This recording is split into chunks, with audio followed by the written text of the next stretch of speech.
0. 2, Hero. The Elon-era system for 1 month years multiply what you already have through leverage, supercharged by AI, proven by modern heroes like Demis Hassabis and others. Zahir Ahmed Mia, lawyer, Times author, Times systems thinker. Introduction. The day the world discovered its longest lever. The lever that has always moved civilizations times what AlphaFold tells us about human potential. The core equation times from 12 results to 12 accelerated years times how to read this book. Syracuse, Sicily. 213 BC. The greatest military force the world had ever seen was at the gate. The Roman army had arrived to conquer the city. They had ships. They had soldiers. They had weapons. They had everything that a military power needed to crush a small city on the edge of the sea. Inside the city walls, one man was working. His name was Archimedes. He was 74 years old. He was not a soldier. He had no army. He had no weapons of conventional warfare. What he had was something far more powerful. He had a mind that understood leverage. Archimedes had spent decades studying a single question: how does a small force produce a large result? He had proved mathematically that if you place a lever in the right position and apply force at the right point, you can move objects many times heavier than your own strength would normally allow. Now he was about to apply that principle not to rocks and boulders, but to an entire Roman army.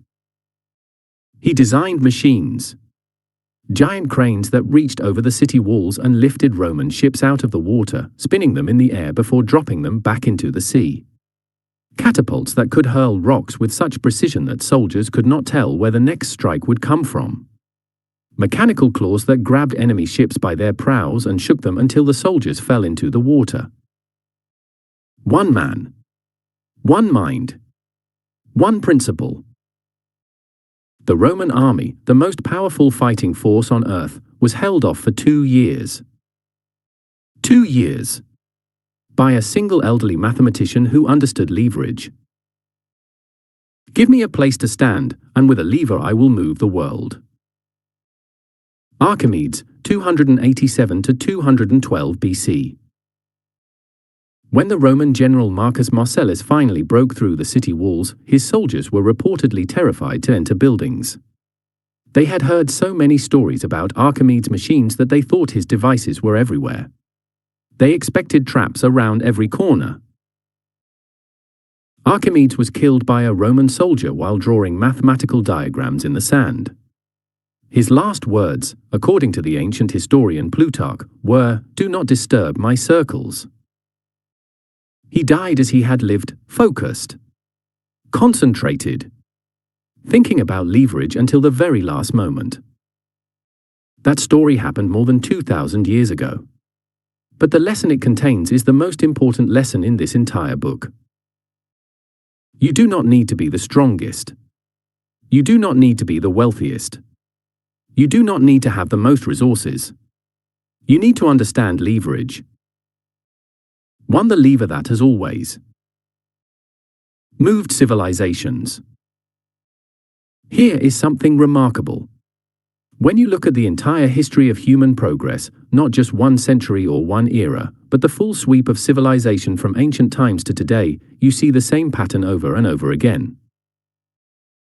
Progress does not happen when people simply work harder. Progress happens when someone discovers a new lever. Think about the wheel. Before the wheel existed, moving a heavy object across a distance required enormous human effort. Dozens of people pushing and pulling, sweating and straining, making very slow progress. Then someone rolled a log under a heavy stone, and everything changed. Suddenly, one person could move what had taken 20. The effort did not multiply. The leverage did. And because the leverage multiplied, the results multiplied. This is not a coincidence. It is a pattern. The same pattern appears again and again throughout history. Johannes Gutenberg was a goldsmith in Germany in the 1440s. He was not a scholar. He was not a king. He did not have an army or a fortune. What he had was an idea about leverage. If you could print words on a page not one by one but in large quantities using a mechanical press, then knowledge could spread faster than any human hand could write it. Before Gutenberg's printing press, it took a trained monk approximately 20 years to copy a single Bible by hand. It was painstaking, slow, and expensive. Only the wealthy and the powerful had access to books. After Gutenberg's press, the same Bible could be produced in days. Within 50 years of his invention, more than 9 million books had been printed across Europe. Literacy rates began climbing. The Renaissance happened. The scientific revolution happened. The Reformation happened. Not because people became smarter or worked harder, but because one man found a new lever for knowledge. The steam engine gave us a lever for energy. Before it, all manufacturing depended on human muscle or animal strength. After it, machines could do the work of hundreds. The Industrial Revolution was not a revolution in effort. It was a revolution in leverage. Electricity gave us a lever for power. Computers gave us a lever for calculation. The internet gave us a lever for connection. Each time a new lever appeared, the people who understood it first changed the world. The ones who kept working the old way, they were left behind. This is not a harsh judgment. It is simply how progress works. The lever does not wait for everyone to catch up. It moves forward. And the question has always been the same question it is today. Will you use the lever? Or will you keep pushing the stone by hand? 2. What AlphaFold tells us about human potential. Let me tell you about one of the most extraordinary things that has ever happened in the history of science. For more than 50 years, since the early 1970s, the world's best biologists had been trying to solve a single problem. It was called the protein folding problem. And it was considered one of the hardest challenges in all of science. Here is why it mattered. Proteins are the building blocks of life. Every cell in your body contains thousands of proteins. When a protein is made, it starts as a long chain of amino acids, a bit like a very long necklace of tiny beads.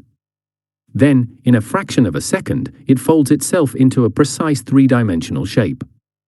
And that shape determines everything, what the protein does, whether it fights disease or causes it, whether a medicine will work or fail.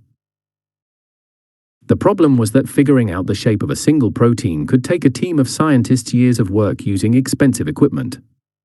After 50 years of effort by thousands of researchers around the world, humanity had managed to map out approximately 150,000 protein structures. 150,000. In 50 years. By thousands of the best trained scientists on Earth. That is impressive. But it is a tiny fraction of what exists. There are approximately 200 million known proteins in nature. At the rate science was going, it would have taken hundreds of millions of years to map them all.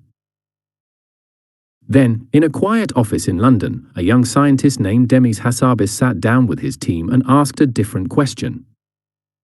Demis Hassabis was not a traditional biologist.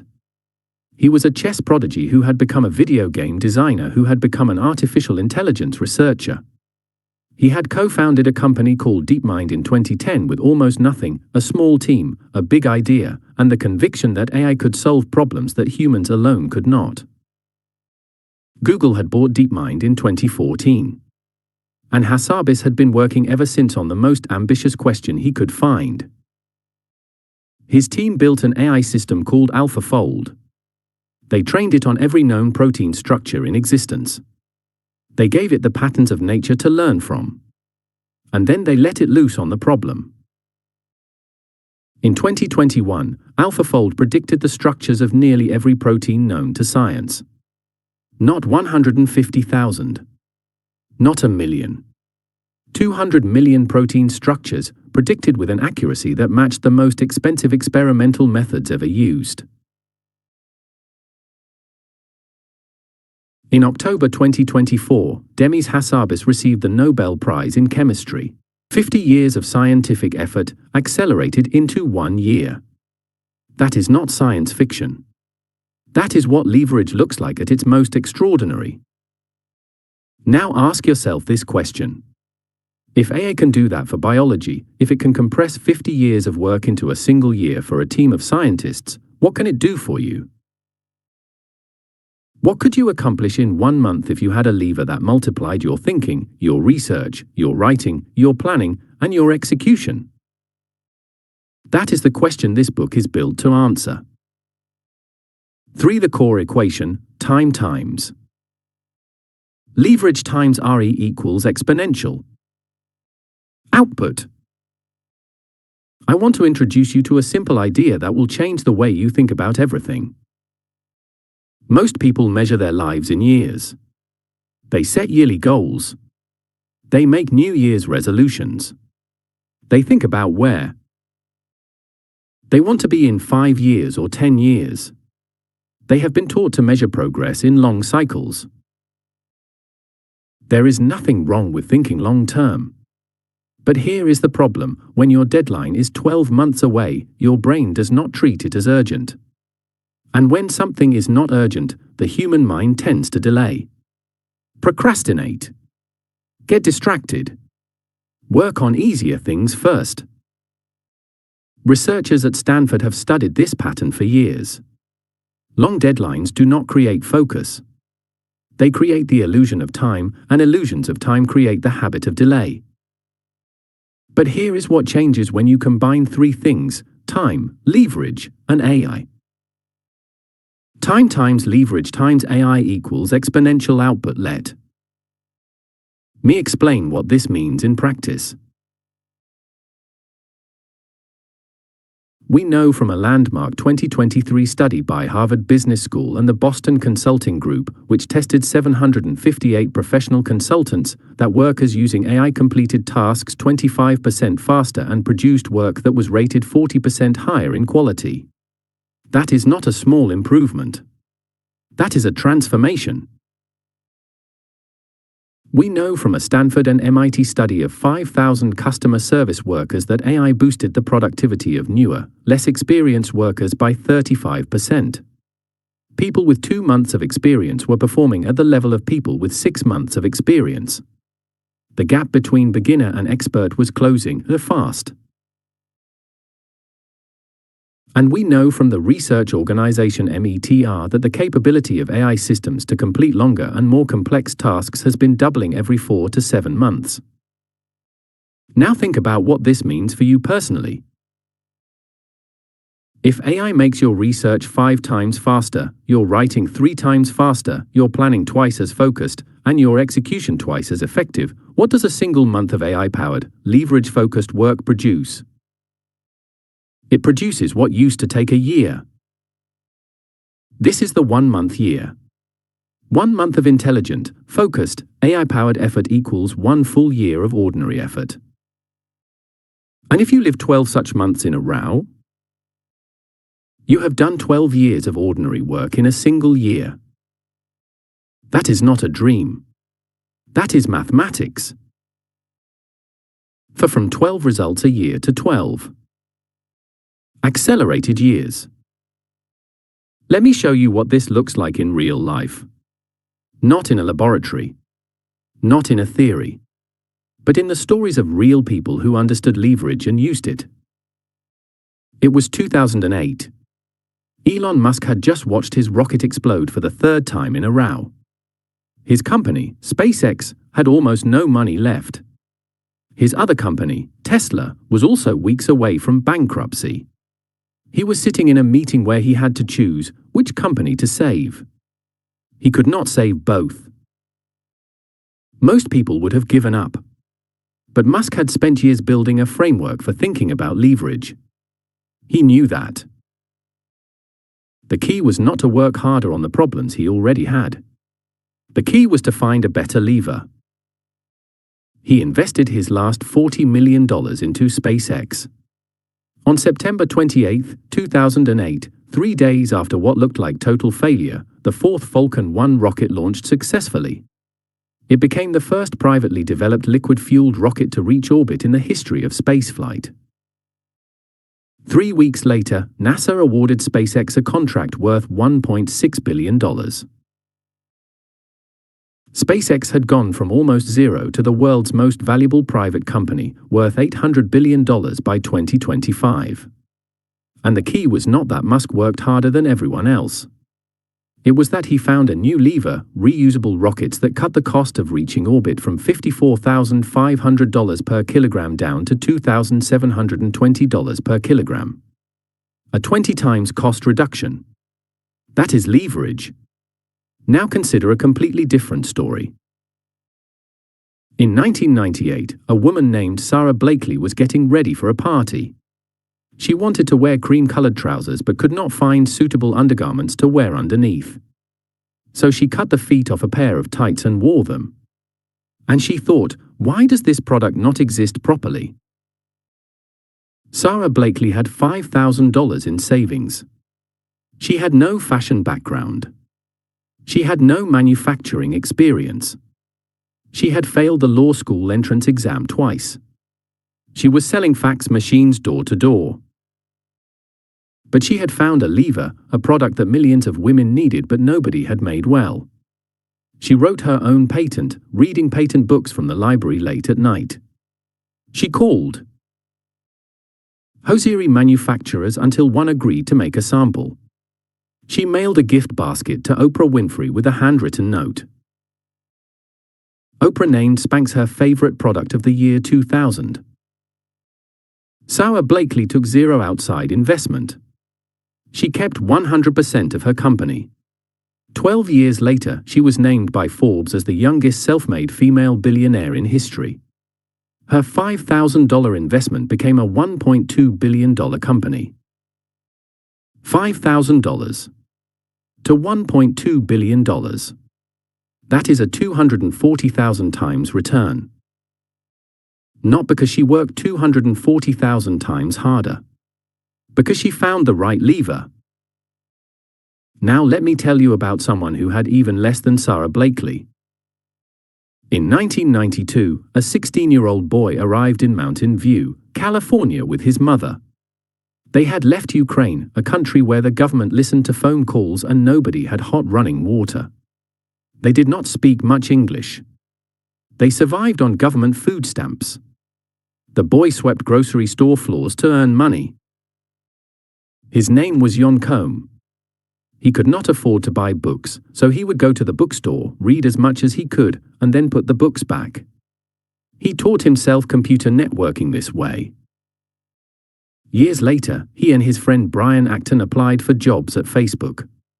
Both were rejected. In 2009, Jon Combe founded WhatsApp. His philosophy was simple: no advertisements, no data mining, no complicated features. Just a simple, clean messaging app that worked. By early 2014, WhatsApp had 500 million active users. The entire company had just 55 employees. 55 people. 500 million users. Think about that lever. On February 19, 2014, Facebook bought WhatsApp for $19 billion. Jon Combe signed the papers at the exact same building in Mountain View where he had once stood in a food stamp line as a teenager. From food stamps to $19 billion. Not because Jon Combe worked 19 billion times harder than other people. Because he found a lever, software, that could serve 500 million users with 55 people. Every single one of these stories follows the same pattern. The one that Archimedes demonstrated 2,000 years ago. Small force. Right position. Enormous result. The lever changes everything. 5. How to read this book. This book is divided into 5 parts and 16 chapters. But before you read any of it, I want to tell you the most important thing about how to use it. Do not read this book like a textbook. Do not highlight passages and feel like you have done something. Do not finish it and put it on a shelf. Read it like a conversation. Read it like a friend who has spent years studying the people who changed the world is sitting across from you, telling you what he has learned. Because that is exactly what this is. Every story in this book is real. Every number is sourced. Every framework has been built from verified evidence. I have not invented case studies or exaggerated results. The stories of Archimedes, Gutenberg, Elon Musk, Demis Hassabis, Sarah Blakely, Jon Combe, and every other person you will meet in these pages, they all happened. The numbers are real. Part 1 will show you the new world we are living in. Why the old model of working harder is broken. Who the modern heroes are and what they all have in common.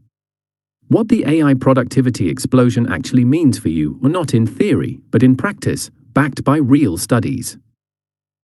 Part 2 will give you the intellectual foundation. The 12 historical leverage breakthroughs that built civilization. The leverage pyramid. The 7 levels of leverage, from simple human labor all the way up to artificial intelligence. This is the framework that will change how you see the world. Part 3 is the core operating system. The 1-month year. The 4-week acceleration framework. The hero operating system, the daily structure that the world's most productive people use. Part 4 is where AI comes alive. Not as a concept, but as a tool you can use today. The specific tools. The specific workflows. The exact process for turning AI into a second brain that works alongside your own intelligence. Part 5 is about becoming. Not just doing more, but becoming a different kind of person. The hero mindset. The exponential human framework. The legacy principle, because the greatest heroes in history did not just earn more. They changed the world. And the final chapter is where we put it all together. Where you design your very first 1-month year and take the first real step on the journey from zero to hero. I want to end this introduction the way Archimedes might have ended it if he had been born into the age of artificial intelligence. He would not stand by the sea and ask for a lever long enough to move the world. He would open a laptop. He would open Claude, or ChatGPT, or Gemini. He would build a system. He would find his leverage point. And he would begin. Because in the age of artificial intelligence, the lever that moves the world has never been longer than it is right now. And that person could be you. Zahir Ahmed Mir Lahore, Pakistan Times 2025. Turn the page. Part 1 begins now. Part 1: The new era of exponential humans. Why traditional productivity is obsolete and what replaces it.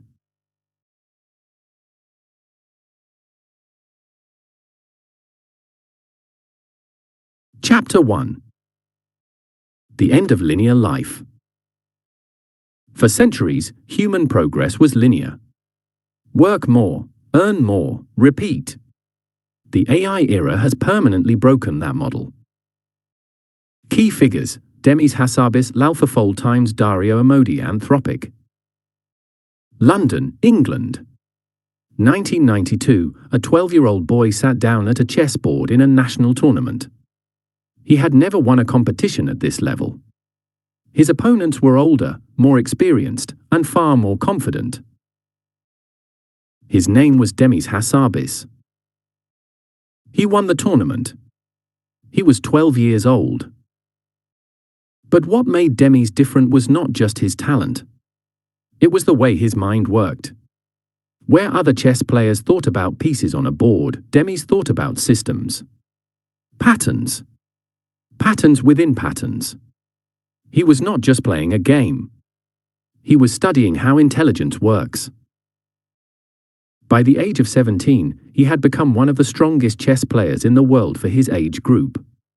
Then, and this is the part that surprises people, he stopped competing in chess. Not because he had lost interest. but because he had found a bigger game to play.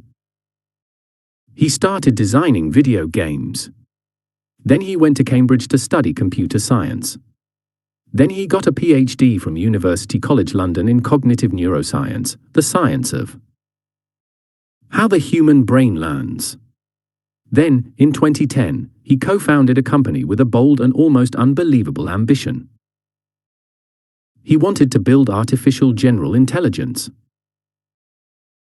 He wanted to create machines that could learn how to solve any problem the way a human mind can. Not just one narrow task. Any task. For years later, Google bought his company, DeepMind, for more than $500 million. And then Demis Hassabis set out to prove what AI could really do. The story of what happened next is one of the most important stories of our time. And it tells us something profound about the world we are now living in, a world where the old rules of progress no longer apply. 1. The industrial era. Productivity myth. For most of human history, the formula for success was simple. Work hard. Work long. Work consistently. And over time, your effort would accumulate into results. This formula made sense for the world it was built for. In an agricultural society, the more land you plowed, the more crops you grew. In a factory, the more hours you worked, the more products you made. Progress was directly tied to physical effort.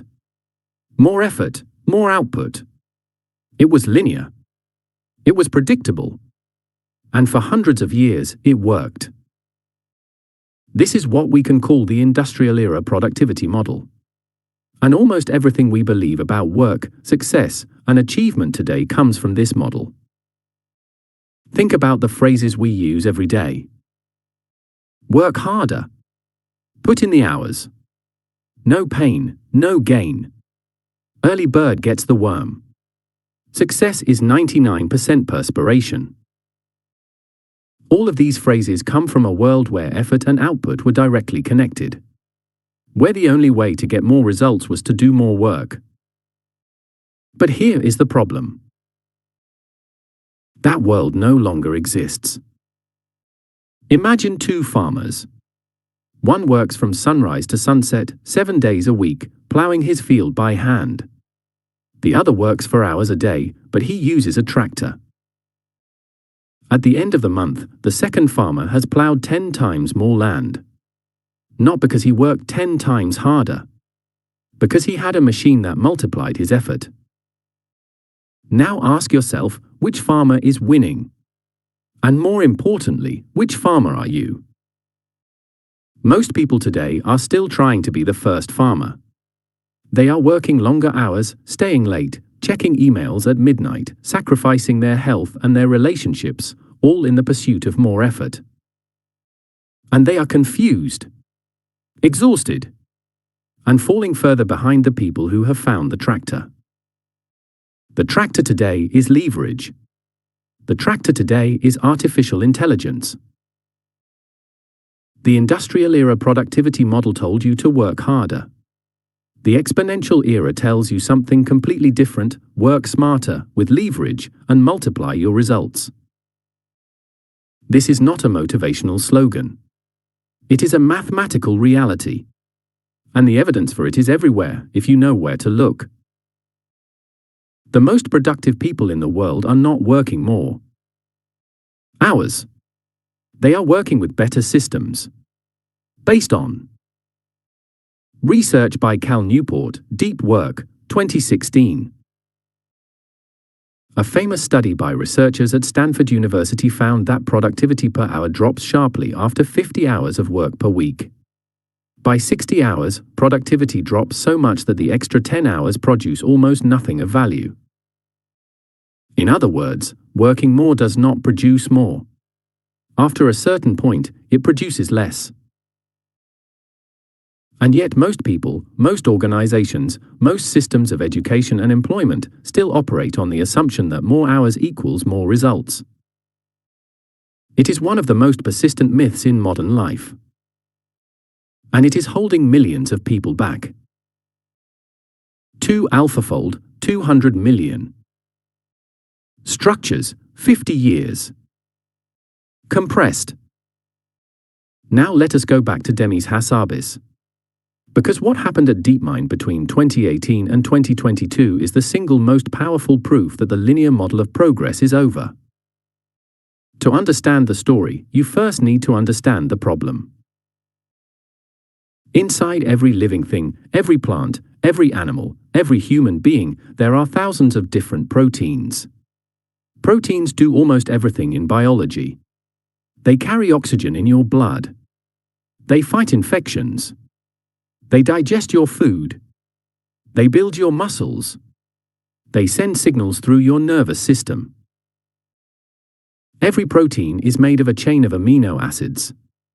Think of it as a very long necklace made of 20 different types of beads arranged in different sequences. When a protein is created inside a cell, this necklace folds itself, in a tiny fraction of a second, into a very specific three-dimensional shape. And that shape determines exactly what the protein does. Here is the problem that scientists had been struggling with for 50 years. Given the sequence of amino acids, can you predict what shape the protein will fold into?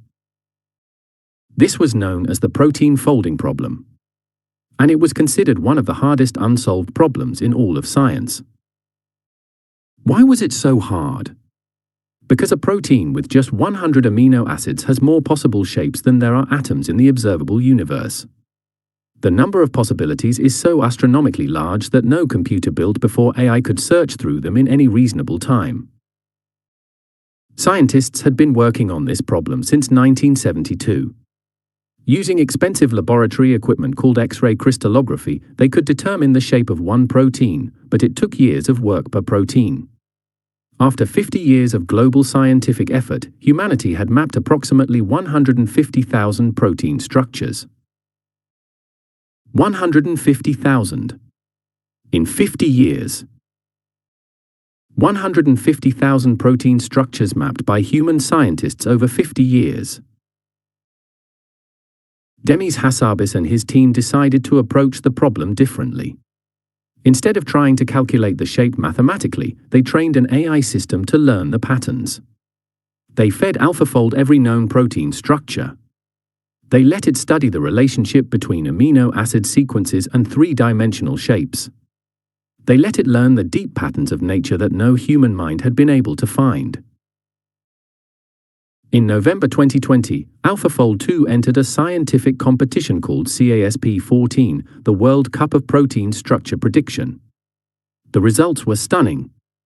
AlphaFold predicted protein structures with an accuracy of approximately 90%, comparable to the most expensive experimental methods ever used. Scientists who had spent careers on this problem described the results as breathtaking. But the most extraordinary part of the story was still to come. In July 2022, DeepMind did something remarkable. They did not keep AlphaFold's results for themselves. They released a database of predicted protein structures freely available to any researcher in the world, in any country, for any purpose. The database contained the predicted structures of more than 200 million proteins. Nearly every known protein on Earth. 200 million protein structures predicted by AlphaFold in under 1 year, free for all humanity. 200 million structures. In less than 1 year. Free. Scientists around the world immediately began using the database. Researchers studying cancer found new targets for potential medicines.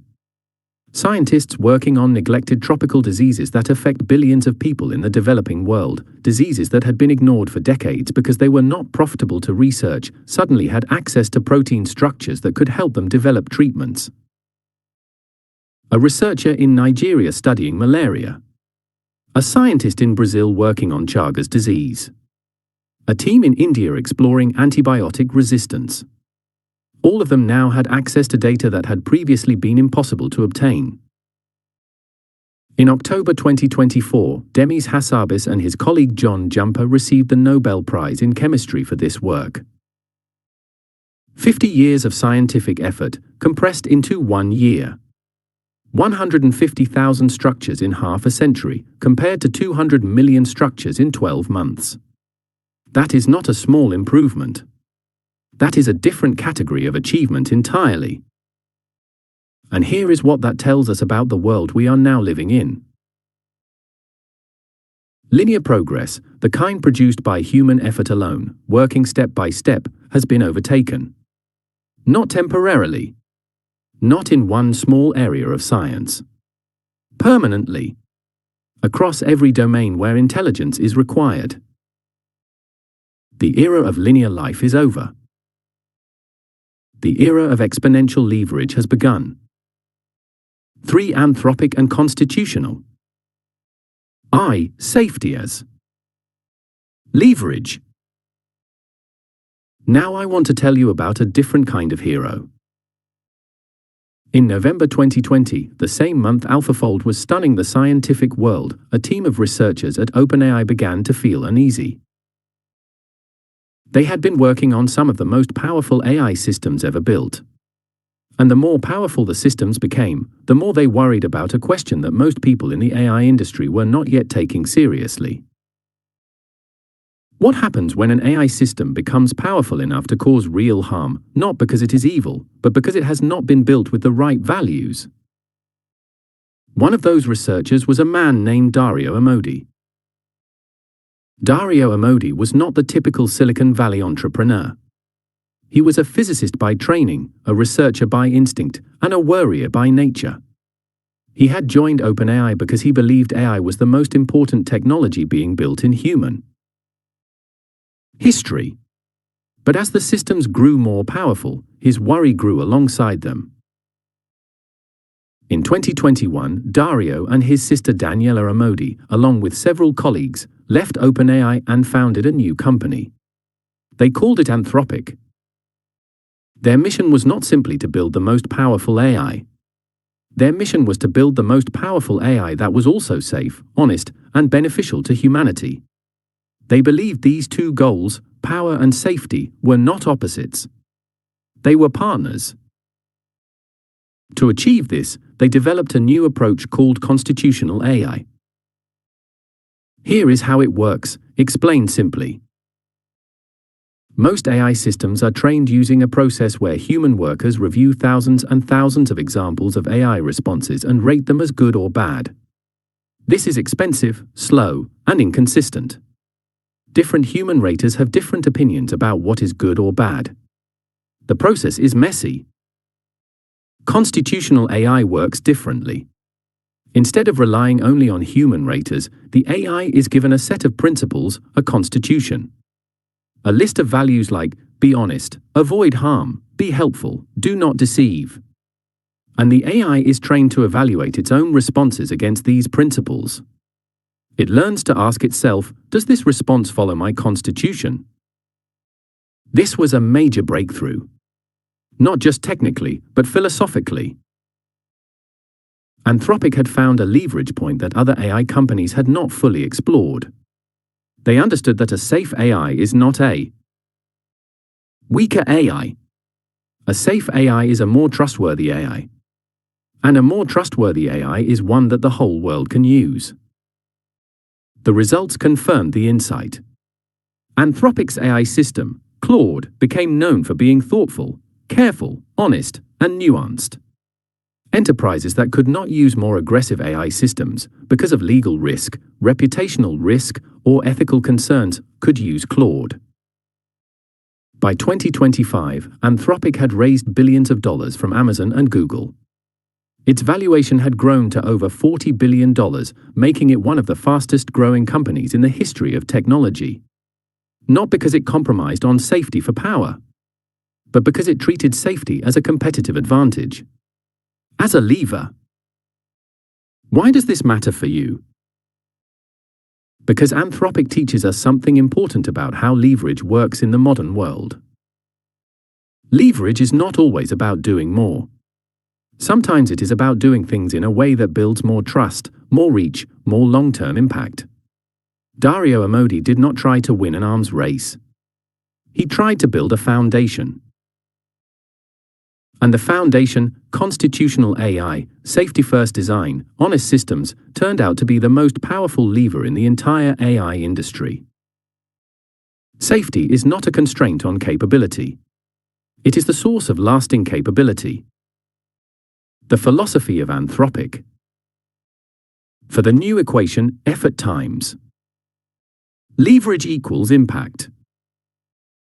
Let us now pull all of this together into the single most important idea in this chapter. For most of human history, the formula for achievement looked like this. Effort equals impact. Work more, achieve more. The relationship was direct. Onita 1. Linear. But that equation is broken now. Because in a world with leverage, and especially in a world with AI leverage, a tiny amount of additional effort, applied in the right way, produces a disproportionately large result. The new equation is this. Effort times leverage equals impact. The multiplication sign changes everything. Think about what multiplication means. If your leverage is 10 times, then every unit of effort you apply produces 10 units of impact. If your leverage is 100 times, which is entirely possible with modern AI tools, then 1 unit of effort produces 100 units of impact. This is not an exaggeration. Let me show you with a real example. In 2023, the Boston Consulting Group ran one of the most careful and rigorous studies ever done on AI productivity. They took 758 professional consultants, some of the most highly educated and highly paid knowledge workers in the world. They gave half of them access to GPT-4, the most advanced AI available at the time. The other half worked as normal, without AI. Then they gave both groups identical business tasks to complete, the kind of tasks that consultants do every day. Market research, data analysis, strategy writing, creative problem solving. The results were extraordinary. The consultants using AI completed 12% more tasks. They worked 25% faster. And independent assessors rated the quality of their work as more than 40% higher. 40% higher quality times 25% faster times 12% more tasks. Harvard, BCG study, 2023, 758 professional consultants. But here is the most important finding of all. The biggest benefits went to the consultants who were least experienced. The newer, less skilled workers improved the most. AI acted as a great leveler, bringing the performance of junior workers up towards the level of senior workers. This means that access to AI leverage does not just make smart people smarter. It makes everyone more capable. It is not a tool that only works for the privileged. It is a lever available to anyone willing to learn how to use it. And that is perhaps the most important thing about the new equation. Effort times leverage equals impact. And for the first time in history, the leverage is available to everyone. Chapter 4. The 12 historical leverage. Breakthroughs. Every civilization-defining event in history was a leverage event. Here are the 12 that built the modern world, and the one happening right now. Key figures: Archimedes times Gutenberg times Alan Turing times Demis Hassabis.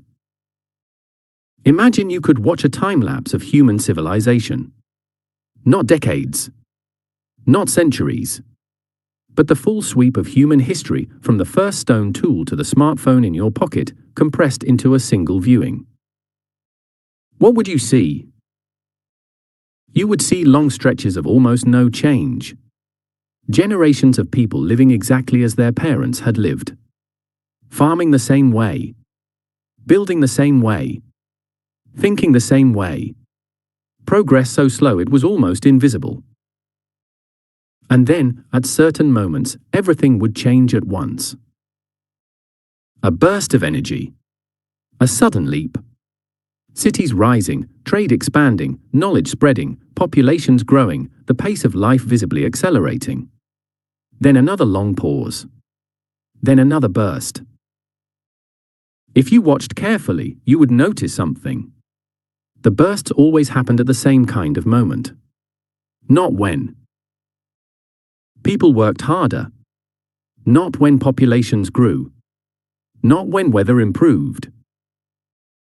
The bursts happened when someone discovered a new lever. There have been 12 of these moments in the history of civilization. 12 leverage breakthroughs so fundamental that they permanently changed what was possible for every human being who came after. Understanding these 12 breakthroughs does two things for you. First, it gives you the deepest possible understanding of why leverage is the engine of all progress. Second, and more importantly, it helps you see exactly where we are today. Because we are living inside the 12th breakthrough right now. And those who understand it first will use it first. 1 breakthroughs 1 to 3, lever. Wheel, writing. Breakthrough 1, the lever times tilde 250 BC. Who? Archimedes of Syracuse. What? Proved mathematically that a small force, applied at the right point through a fulcrum, can move any weight. Why it mattered? For the first time in history, human beings understood that effort and output do not have to be equal. Small input can produce enormous output. This single insight is the intellectual foundation of every leverage system that follows. Archimedes did not just discover a useful engineering technique. He discovered a universal principle.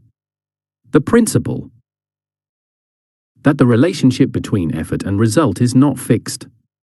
That it can be changed. That it can be multiplied.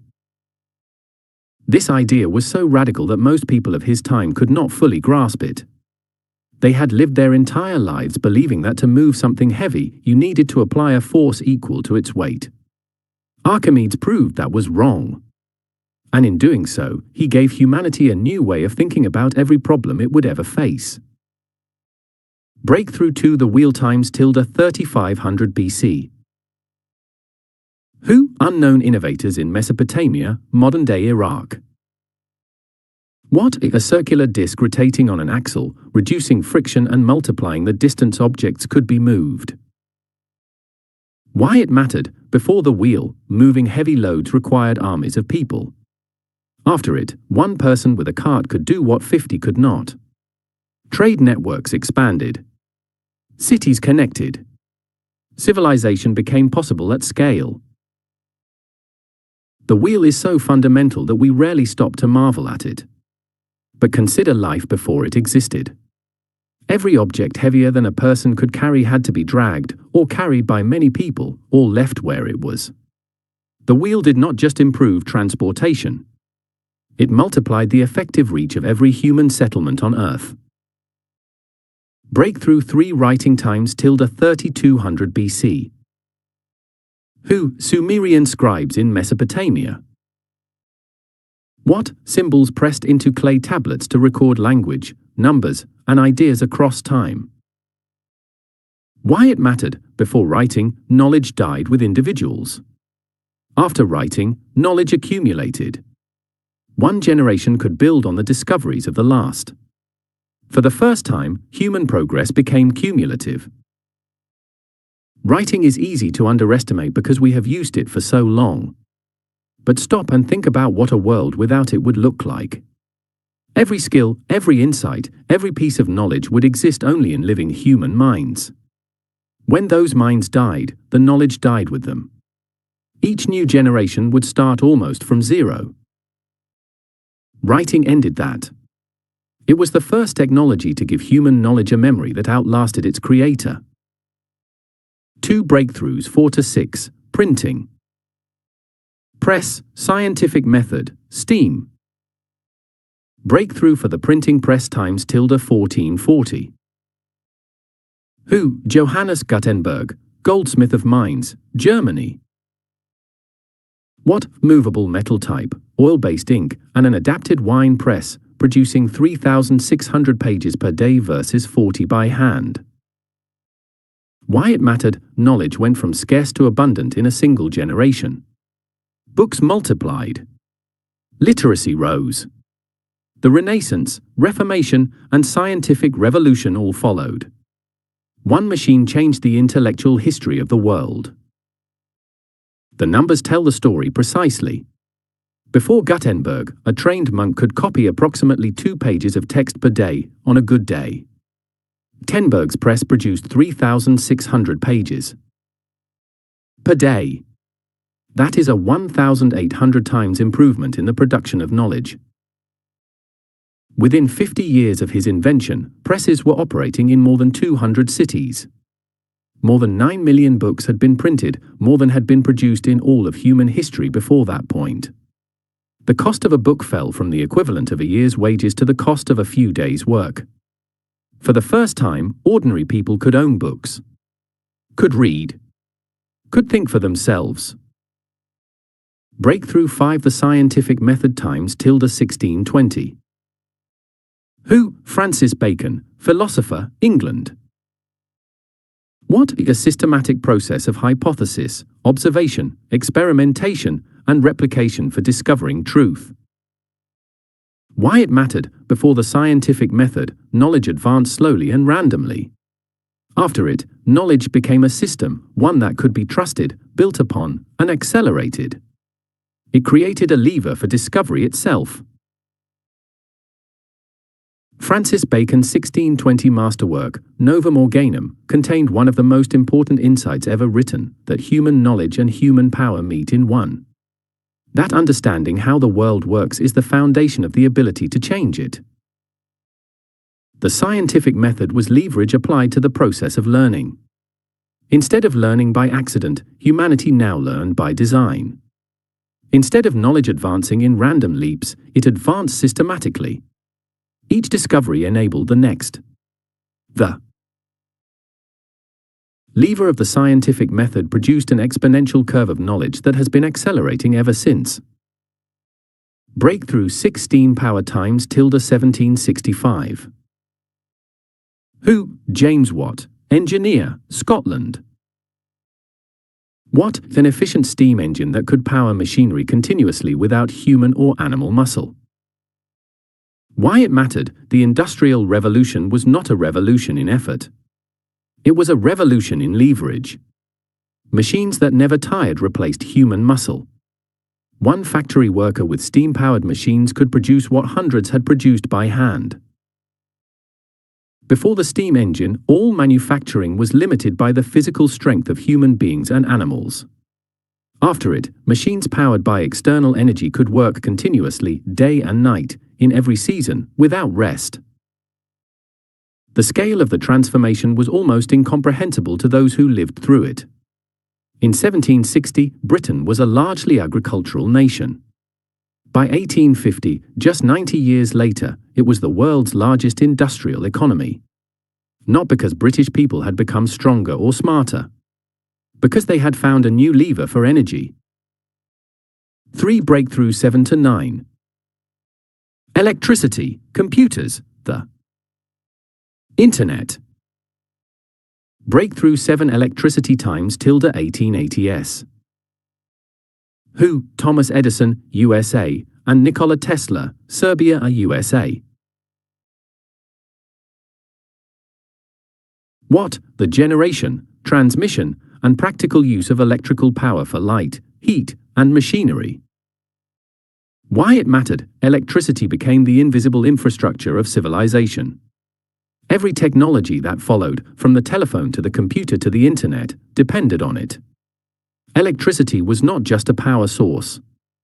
It was the foundation layer of the modern world. It is almost impossible to imagine a world without electricity. And yet for the overwhelming majority of human history, electricity did not exist as a usable technology. Night was dark. Cold was cold. Distance was real. Electricity ended all of that. It gave humanity light, warmth, communication, and eventually the power to run every machine ever invented. It was leverage over the physical environment itself. Breakthrough 8. The computer times tilde 1940s. Who? Alan Turing, mathematician, England, and thousands who followed.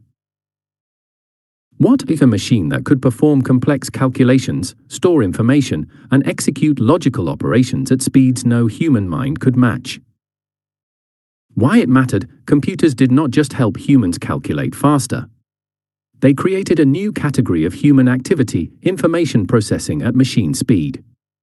Every field of human knowledge was transformed by the ability to process information in ways that had previously been impossible. Alan Turing asked a question in 1950 that seemed almost philosophical: can machines think? But behind that question was a deeper insight. If machines could be made to process information intelligently, then human intelligence would no longer be limited by the processing power of biological brains. The first computers were enormous, filling entire rooms, consuming vast amounts of electricity, capable only of specific mathematical calculations. But the principle was established. And once a principle is established, improvement is only a matter of time and effort. By 2025, the smartphone in an average person's pocket contained more computing power than all the computers on Earth combined in 1970. That is what exponential improvement looks like over 75 years. Breakthrough 9. The Internet times tilde 1990s. Who? Tim Berners-Lee, physicist, England, and millions of builders worldwide. What? A global network connecting every computer on Earth, enabling instant communication and the free flow of information. Why it mattered, the Internet multiplied human connection to an unprecedented scale. Knowledge that was once locked in libraries or in individual minds could now reach any person on Earth instantly.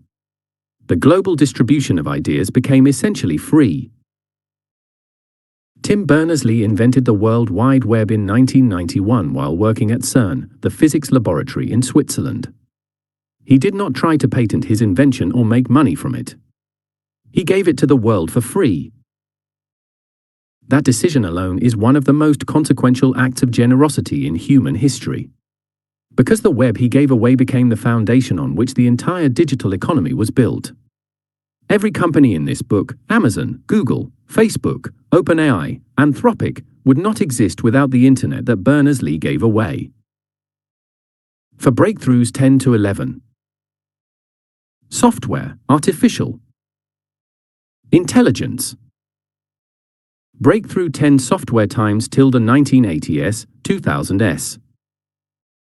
Who? Bill Gates, Steve Jobs, Linus Torvalds, and millions of developers worldwide. What? Code that could be written once, copied instantly, and distributed to unlimited users at essentially zero cost. Why it mattered, software created the first truly infinite lever. A physical product can only be in one place at a time. Software can be in a million places simultaneously. This fundamentally changed the economics of scale. The insight that made software the most powerful leverage tool ever invented until AI came along is this: marginal cost zero. When a factory makes a car, every additional car costs almost as much as the first: materials, labor, time. When a software company adds 1 million new users, the cost is almost nothing. The code already exists. It simply runs for more people. This is why software companies can achieve valuations that seem impossible by traditional business logic. Microsoft, at its founding, had almost no physical assets. What it had was code, running on millions of computers, multiplied infinitely at zero marginal cost. Bill Gates understood this earlier than almost anyone. He is reported to have said, in the early days of Microsoft, that he wanted a computer on every desk in every home. Not because he was being idealistic. Because he understood that software leverage meant that every computer on every desk was a customer who cost almost nothing to serve. Breakthrough 11. Artificial intelligence times 2010s present. Who? Demis Hassabis, DeepMind, Sam Altman, OpenAI, Dario Amodi, Anthropic. What? Machine systems that can learn from data, reason about problems, generate language, and assist with tasks that previously required human intelligence. Why it mattered. AI is the first technology in history to multiply not just what humans do, but what humans think. It amplifies cognition itself. Every previous leverage breakthrough amplified action. AI amplifies intelligence. The distinction matters enormously. When the steam engine was invented, it made human bodies less necessary for physical labor. When computers were invented, they made human minds less necessary for calculation. When the internet was invented, it made distance less relevant for communication. AI does something different from all of these. It does not replace human intelligence. It amplifies it. It takes your thinking and makes it go further. It takes your knowledge and makes it more accessible. It takes your time and makes it produce more. The full implications of this breakthrough are still unfolding. We are living inside the beginning of it, not the end. 5 BREAKTHROUGH 12, the exponential human, the 12th breakthrough is different from all the others. Every previous breakthrough on this list was a technology, something built outside the human body and mind, that humans then learned to use. The lever was a tool. The printing press was a machine. The internet was a network. Even AI, by itself, is a technology. The 12th breakthrough is not a technology. It is a person. It is the person who combines all 11 previous breakthroughs, who understands leverage, who uses AI, who builds systems, who applies deep focus, who thinks in exponential terms rather than linear ones, and becomes something genuinely new in human history. We call this person the exponential human. The future belongs not to those who have the most resources, but to those who have the most leverage. 0 to hero. The exponential human is not a superhero. They do not have extraordinary natural gifts that are unavailable to ordinary people. They have simply understood, more deeply than most, the pattern we have traced through all 12 breakthroughs.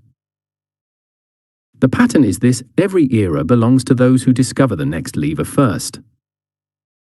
Archimedes discovered the lever of mechanics. Gutenberg discovered the lever of mass knowledge. Watt discovered the lever of energy. Turing discovered the lever of computation. The founders of DeepMind, OpenAI, and Anthropic discovered the lever of artificial intelligence. And now, for the first time in history, the lever is available to everyone. Not just to governments. Not just to corporations. Not just to the wealthy or the well-connected or the holders of advanced degrees. To anyone with a device and a willingness to learn. That includes you. 6. The pattern that predicts the future. Now I want to show you something that will completely change how you look at the world around you. When you lay all 12 breakthroughs side by side and look at the time between them, you notice something extraordinary. The gaps are getting shorter. From the invention of writing to the printing press, approximately 4,700 years. From the printing press to the steam engine, approximately 325 years. From the steam engine to electricity, approximately 115 years. From electricity to computers, approximately 60 years. From computers to the internet, approximately 50 years. From the internet to AI reaching mass adoption, approximately 30 years. From AlphaFold solving protein folding to AI reaching 1 billion users, less than 3 years. The time between leverage breakthroughs is not just getting shorter. It is accelerating. Each breakthrough makes the next one faster. This is the nature of exponential progress, and we are now deep inside it. What does this mean practically? It means that the world you are living in will look dramatically different in 5 years than it does today. Not slightly different. Dramatically different. In ways that are difficult to predict but easy to prepare for if you understand leverage. The people who will thrive in this accelerating world are not the people with the most resources. They are the people who understand the pattern. Who have trained themselves to spot new leverage points. who have built systems that allow them to absorb new tools quickly and apply them powerfully. In short, the exponential humans. And the path to becoming one begins with understanding the structure of leverage itself. That structure, the leverage pyramid of civilization, is the subject of the next chapter. Chapter 4: Key Takeaways. All 12 civilization-defining events in history were leverage events, moments when a new force multiplier appeared and changed what was possible for everyone. The pattern is consistent across all 4,700 years. Progress accelerates after each breakthrough, then plateaus, then accelerates again when the next leverage breakthrough arrives. The time between breakthroughs is shrinking from thousands of years to decades to years. We are inside the steepest part of the acceleration curve right now. AI is breakthrough 11, the first technology to multiply human thinking rather than human action. It is not a better tool. It is a new category of leverage entirely. Breakthrough 12 is you, the exponential human who combines all previous breakthroughs into a new kind of personal capability. This is not a prediction. It is available right now. Every era belongs to those who discover the next lever first. The lever is now in your hands. The only question is whether you will pick it up. Chapter 5: The Leverage Pyramid of Civilization, a visual architecture tracing humanity's climb from physical force to artificial intelligence. Turn the page. Chapter 5: The Leverage Pyramid of Civilization. A visual architecture tracing humanity's climb from physical force to artificial intelligence and showing exactly where we stand today. There is a mountain that humanity has been climbing for thousands of years. Most people do not know they are climbing it. They simply live their lives, work their jobs, raise their families, and move through the world as it is. But a handful of people, in every generation, have looked up, have seen the mountain for what it is, have understood that there are higher levels, and have deliberately, systematically, climbed toward them. Those are the people who change the world. The mountain has 5 levels. We call it the leverage pyramid of civilization. And understanding where you are on it and how to climb is the most practical thing this book can give you. Let us walk through each level carefully. Not as an abstract theory, but as a real map of real human capability with real people at every stage. Level 1: Physical leverage. Tools and mechanical systems. Level 1: Physical leverage times prehistory to 250 BC. What it multiplied: human muscle and physical force.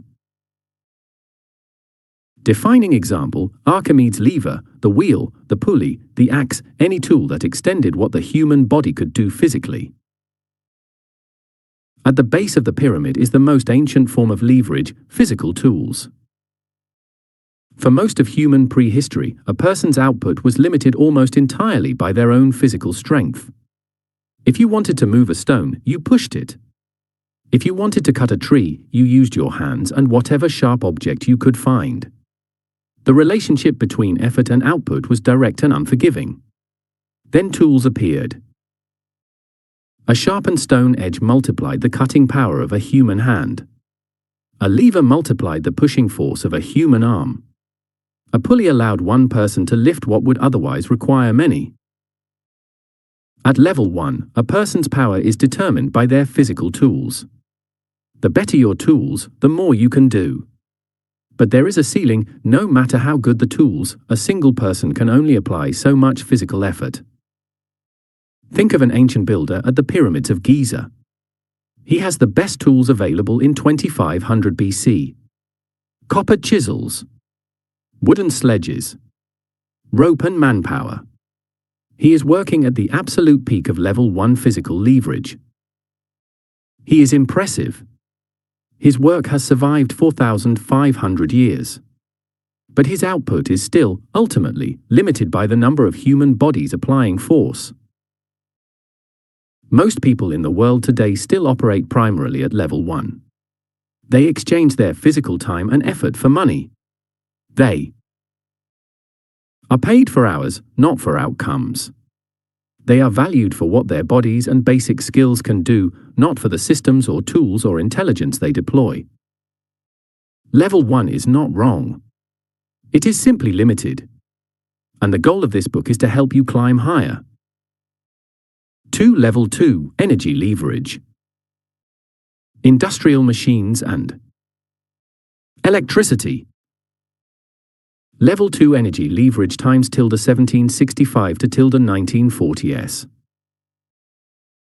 What it multiplied: electricity, combustion, external energy sources, steam. Defining example: James Watt steam engine powering an entire factory, Edison's electrical grid lighting entire cities. Level 2 is the breakthrough that happened when human beings discovered they could use external sources of energy, not just their own muscles, to power machinery. The steam engine was the first great Level 2 technology. It allowed one engineer, managing a machine, to produce what hundreds of workers had produced by hand. The machine did not get tired. It did not need food or rest. It simply converted energy into work, continuously. Electricity made this even more powerful. Now energy could be transmitted across distances. A single power station could supply an entire city. Every home, every factory, every business could run machines without needing their own energy source on site. At Level 2, output is no longer limited by human muscle. It is limited by access to machines and energy.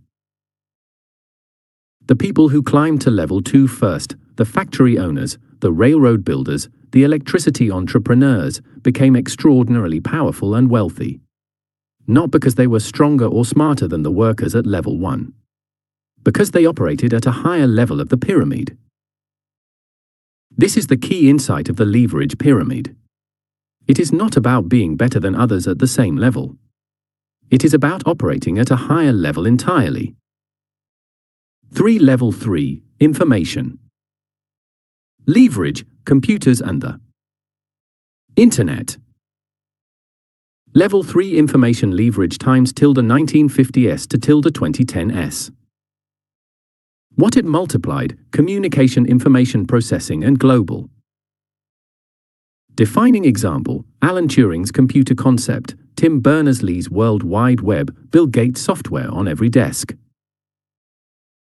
Level 3 arrived when human beings discovered they could leverage not just physical energy, but information itself. A computer does not move physical objects. It processes information. And in a world where information is the raw material of most valuable activity, business decisions, scientific research, creative work, communication, the ability to process information faster and more accurately than any human mind is an extraordinary form of leverage. The Internet extended this further. Now information could move instantly between any 2 points on Earth. Knowledge that existed in one place could be accessed from everywhere. A researcher in Karachi could read the same scientific paper as a researcher at Harvard. A student in Lagos could watch the same lecture as a student in London. This democratization of information was one of the most important events in human history. And it set the stage for everything that followed. At Level 3, output is no longer limited by physical strength or energy access. It is limited by information processing capacity and the ability to communicate and distribute ideas. The people who built Level 3 companies, Microsoft, Google, Amazon, Facebook, became the wealthiest people on Earth. Not because they worked harder than everyone else. Because they operated at Level 3 while most of the world was still at Level 1 or 2. Jeff Bezos selling books online from a garage was not just a new way to buy books. It was a Level 3 operation using information leverage to serve customers more efficiently than any physical store ever could. The store that existed only in software could carry every book ever printed, at almost no cost, and deliver it anywhere. For Level 4, intelligence. Leverage, artificial Intelligence. Level for intelligence leverage times tilde 2015 to present. What it multiplied: human cognitive capacity, thinking, reasoning, creating, deciding. Defining example: AlphaFold solving 50 years of protein science in 1 year, ChatGPT assisting 910 million people weekly with thinking, writing, and analysis. Level 4 is where we are now. And it is genuinely different from all the levels that came before it. Levels 1, 2, and 3 each multiplied something outside the human mind: physical force, energy, information. Level 4 multiplies the human mind itself. This is a genuinely new category of leverage. For the first time in history, we have a tool that does not just help us do things. It helps us think things, plan things, create things, reason about complex problems in ways that were previously available only to the most trained and experienced minds. The implications are still being understood, but some of them are already clear. A writer with AI assistance can produce in 1 hour what previously took a day. A researcher with AI assistance can survey a field of knowledge in an afternoon that previously took weeks. A developer with AI assistance can build in a week what previously took a month. And these are the early, relatively modest gains. The technology is improving rapidly, doubling in capability every 4 to 7 months, according to METR's research. At level 4, the limiting factor is no longer physical strength, energy access, or information processing speed. The limiting factor is how well you can direct and apply AI leverage to your specific goals. This is a learnable skill, and this book is designed to teach it. The most valuable skill of the 21st century is not coding. It is learning how to think alongside machines, based on insights from the AI era. 5 Level 5 Exponential Humans. Human plus RE. Level 5 Exponential Humans times emerging now. What it multiplied: all previous levels, simultaneously, in combination. Defining example: a single individual combining deep focus, systems thinking, AI tools, and leverage awareness to produce outcomes previously requiring entire organizations. Level 5 is not a technology. It is a person. It is the person who does not just use AI as a tool, the way someone at level 1 uses a hammer. It is the person who has internalized the logic of the entire pyramid, who understands physical leverage and energy leverage and information leverage and intelligence leverage, and who combines all of them into a coherent system for achieving extraordinary results. The level 5 exponential human is not a cyborg or a fictional character. They are real people who exist today, in every country, in every industry, at every age. They are the solopreneur who uses AI to run a business that previously required a team of 20. They are the researcher who uses AI to make discoveries that previously required a laboratory and a decade. They are the writer who uses AI to produce a book in the time it used to take to write a chapter. They are the student who uses AI to compress 3 years of learning into 1. What makes them level 5 is not the tools they use. Any person can use the same tools. What makes them level 5 is the way they think, the systems they have built, the habits they have developed, the deep understanding of leverage that allows them to apply each tool at exactly the right point for exactly the right purpose. The difference between a level 1 person and a level 5 person is not talent. It is not luck. It is not even intelligence. It is the level at which they have chosen to operate and the systems they have built to stay there. 6. Where are you on the pyramid? Right now? This is the most important question in this chapter. And I want you to answer it honestly. Not where you want to be. Where you are right now, today, in the work you do and the way you work. Most people reading this book are operating primarily between level 1 and level 3. They are exchanging their time for money, They are using some digital tools. They may be comfortable with computers and the internet.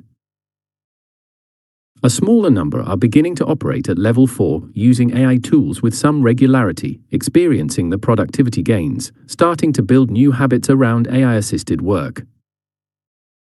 Very few are at level 5. Not because level 5 is impossibly difficult, but because most people have not yet built the systems, the habits, and the frameworks that make level 5 operation sustainable. That is what this book is designed to change. Diagnostic question 1. When you begin a new task, do you first ask how to work harder at it, or do you first ask where the leverage point is? Diagnostic question 2. Are you primarily paid for your time, level 1 to 2, or for the outcomes you produce, level 3 to 5? Diagnostic question 3. Do you use AI tools every day as a genuine thinking partner, or occasionally, as a novelty?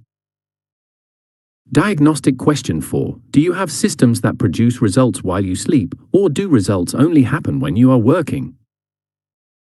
Diagnostic question 5. Are you multiplying your intelligence, level 4 to 5, or just your effort, level 1 to 2? There are no wrong answers to these questions. There is only clarity. And clarity is the first step to climbing. Every person in this book who achieved extraordinary results started at a lower level. Elon Musk was selling door-to-door at level 1 before he discovered the internet at level 3 and AI at level 4. Jon Cohn was sweeping floors at level 1 before he discovered software at level 3. The pyramid is a ladder. And every rung is accessible if you know what to reach for. In the next chapter, we go deeper. We take the pyramid and extend it into the most comprehensive leverage taxonomy ever assembled, the 7 levels of leverage. Not just what kind of leverage exists, but exactly how to climb from where you are to where you want to be. Chapter 5. Key takeaways. The leverage pyramid has 5 levels: physical, energy, information, intelligence, and exponential human. Each level multiplies a different dimension of human capability. Level 4, AI, is genuinely new. Every previous level multiplied action. Level 4 multiplies thinking itself. This is a different category of leverage, not just a better version of previous tools. Level 5, the exponential human, is not a technology. It is a person who has internalized the full pyramid and operates at all levels simultaneously, with systems and deep focus. Most people operate at level 1 to 3. The opportunity gap between level 3 and level 4 is larger right now than at any previous moment in history, because most people have not yet climbed. The key diagnostic question is not how hard am I working? It is at which level of the pyramid am I operating? Operating at a higher level produces exponentially better results. Climbing the pyramid is learnable. It requires systems, habits, and frameworks, all of which this book is designed to provide. Chapter 6. The 7 levels of leverage, the most comprehensive leverage taxonomy ever assembled, from labor to intelligence. Extended from Naval Ravicon's foundational model. Turn the page. Chapter 6. The 7 levels of leverage. The most comprehensive leverage taxonomy ever assembled, from labor to intelligence. Extended from Naval Ravicon's foundational model. Key figures: Naval Ravicon times Bill Gates times Steve Jobs times Elon Musk. In 2018, a man sat down and typed a series of Twitter posts that would become one of the most widely shared pieces of writing about wealth and success ever published. His name was Naval Ravikant. He was the co-founder of AngelList, one of the most influential platforms for startup investing in Silicon Valley. He was also a philosopher, someone who had spent years thinking deeply about the nature of wealth, leverage, and human potential. The Twitter thread was called "How to Get Rich Without Getting Lucky." In it, Naval made a distinction that changed how many people think about success. He identified 4 types of leverage: labor, capital, code, and media. and he made a crucial observation about the last two. Fortunes require leverage. Business leverage comes from capital, people, and products with no marginal cost of replication, code and media. Code and media are permissionless leverage. They are the leverage behind the newly rich. Naval Ravikant, 2018. The idea of permissionless leverage is one of the most important concepts in modern thinking about success. Some forms of leverage require someone else to grant them to you. To use labor leverage, you need people who are willing to work for you. To use capital leverage, you need investors or lenders who are willing to give you money. But code and media? Anyone can write code. Anyone can create content. No one needs to give you permission. No boss needs to approve it. No investor needs to fund it. You simply do it. Naval's framework was brilliant, but it was incomplete. It described 4 types of leverage available in the early digital era. It did not include the 2 forms that have since become the most powerful of all, networks and intelligence. And it did not explain the full ladder, from the very bottom to the very top. From pure human labor all the way to AI-amplified thinking. That is what the 7 levels of leverage does. It takes Naval's foundation and extends it into the most complete taxonomy of human leverage ever assembled. Every form of leverage that has ever existed. Every level you can operate at. And exactly how to climb from wherever you are now to the highest level available to any human being alive today. 1. The 7 levels, complete. Framework. Level 1, labor. What it multiplies, physical time and effort exchanged for money. Who operates here? Anyone exchanging hours for wages, manual workers, hourly employees, freelancers billing by time. The ceiling, one person can only work so many hours. Output is strictly proportional to time invested. If you stop, results stop. How to climb? Begin building something that produces results beyond your direct effort, a skill, a system, a reputation. Labor is the foundation of everything. It is also the most limited form of leverage there is. At level 1, you are the machine. You are the engine. Everything depends on your personal effort. There is nothing wrong with starting at level 1. Every person in this book started here. Elon Musk worked in a sawmill. Yon Combs swept grocery store floors. Sarah Blakely sold fax machines door to door. Labor is not a trap. It is a launchpad if you understand that it is only the beginning. The moment you stop treating labor as the destination and start treating it as the starting point, you have already begun to climb. Level 2.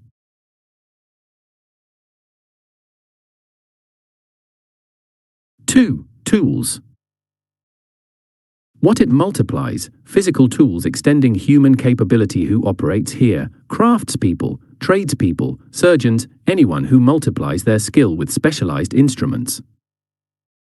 The ceiling, output multiplied, but still dependent on the skilled individual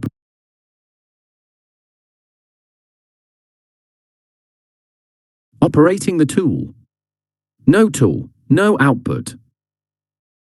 How to climb? Move from selling time to selling skill and outcome. Use tools to produce results that justify premium pricing. Tools represent the first step above pure labor. They allow the same amount of effort to produce more output. A carpenter with good tools produces more than a carpenter with poor ones. A surgeon with precision instruments saves more lives than one working without them. Level 2 is still personal leverage. It still requires you to be present and working. But it introduces the idea that what you use matters as much as how hard you work. Level 3, machines. What it multiplies, mechanical processes, external energy sources powering. Who operates here? Factory owners, engineers, industrial operators, anyone whose output is produced by machines they manage rather than operate. The ceiling, still geographically limited. still requires physical infrastructure. Output scale is bounded by machine capacity. How to climb, build or own systems that produce output while you manage rather than do. Move from operator to architect. At level 3, you are no longer the machine. You manage the machine. This is a profound shift. The farmer who drives a tractor does not work 10 times harder than the farmer who plows by hand. He simply controls a machine that multiplies his effort 10 times. The key skill at level 3 is the ability to design and manage systems, to understand how processes work and how to make them more efficient. Level 4, a capital. What it multiplies: money deployed to generate more money and multiply the effort of others. Who operates here? Investors, business owners, anyone who deploys financial resources to produce returns beyond personal effort. The ceiling requires permission. Someone must give or lend you capital. Subject to market forces and economic cycles. How to climb, build credibility, track record, and valuable skills that attract capital. Learn the language of finance and investment. Capital leverage is ancient. It has existed as long as trade has existed. But it remained inaccessible to most people for most of history. Capital was concentrated in the hands of kings, nobles, and merchants.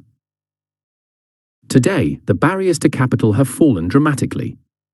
Crowdfunding allows anyone to raise money from thousands of small investors. Venture capital is more widely distributed than at any previous time. Microloans reach entrepreneurs in the developing world. Capital is still permission leverage. You need someone to give it to you. But the number of people who can grant that permission has expanded enormously. Level 5, code. What it multiplies: software that scales infinitely at near zero marginal cost. Who operates here? Software developers, app builders, anyone who creates digital products that can be used by unlimited people simultaneously. The ceiling: building software requires technical skill or the ability to hire it. Competitive markets can make distribution difficult. How to climb and learn to code, or learn to direct those who do. Build products that serve many people from one creation. Level 5, code, is where Naval Ravikon's insight becomes most powerful. Software is the first form of leverage in history that is genuinely permissionless and can scale to any size.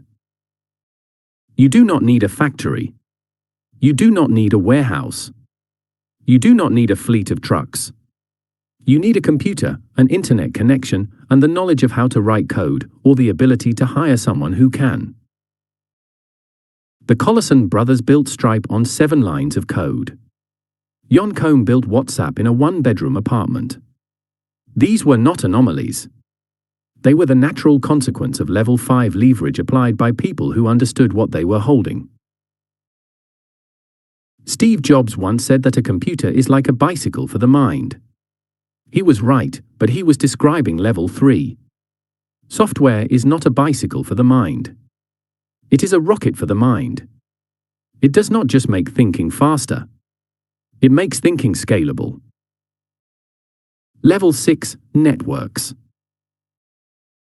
What it multiplies: connection effects multiplying the value of every participant. Who operates here? Platform builders, community creators, anyone who builds or participates in a system where each new member makes the platform more valuable for all others. The ceiling: network effects take time to build. First mover advantages are strong. Platforms can become monopolistic.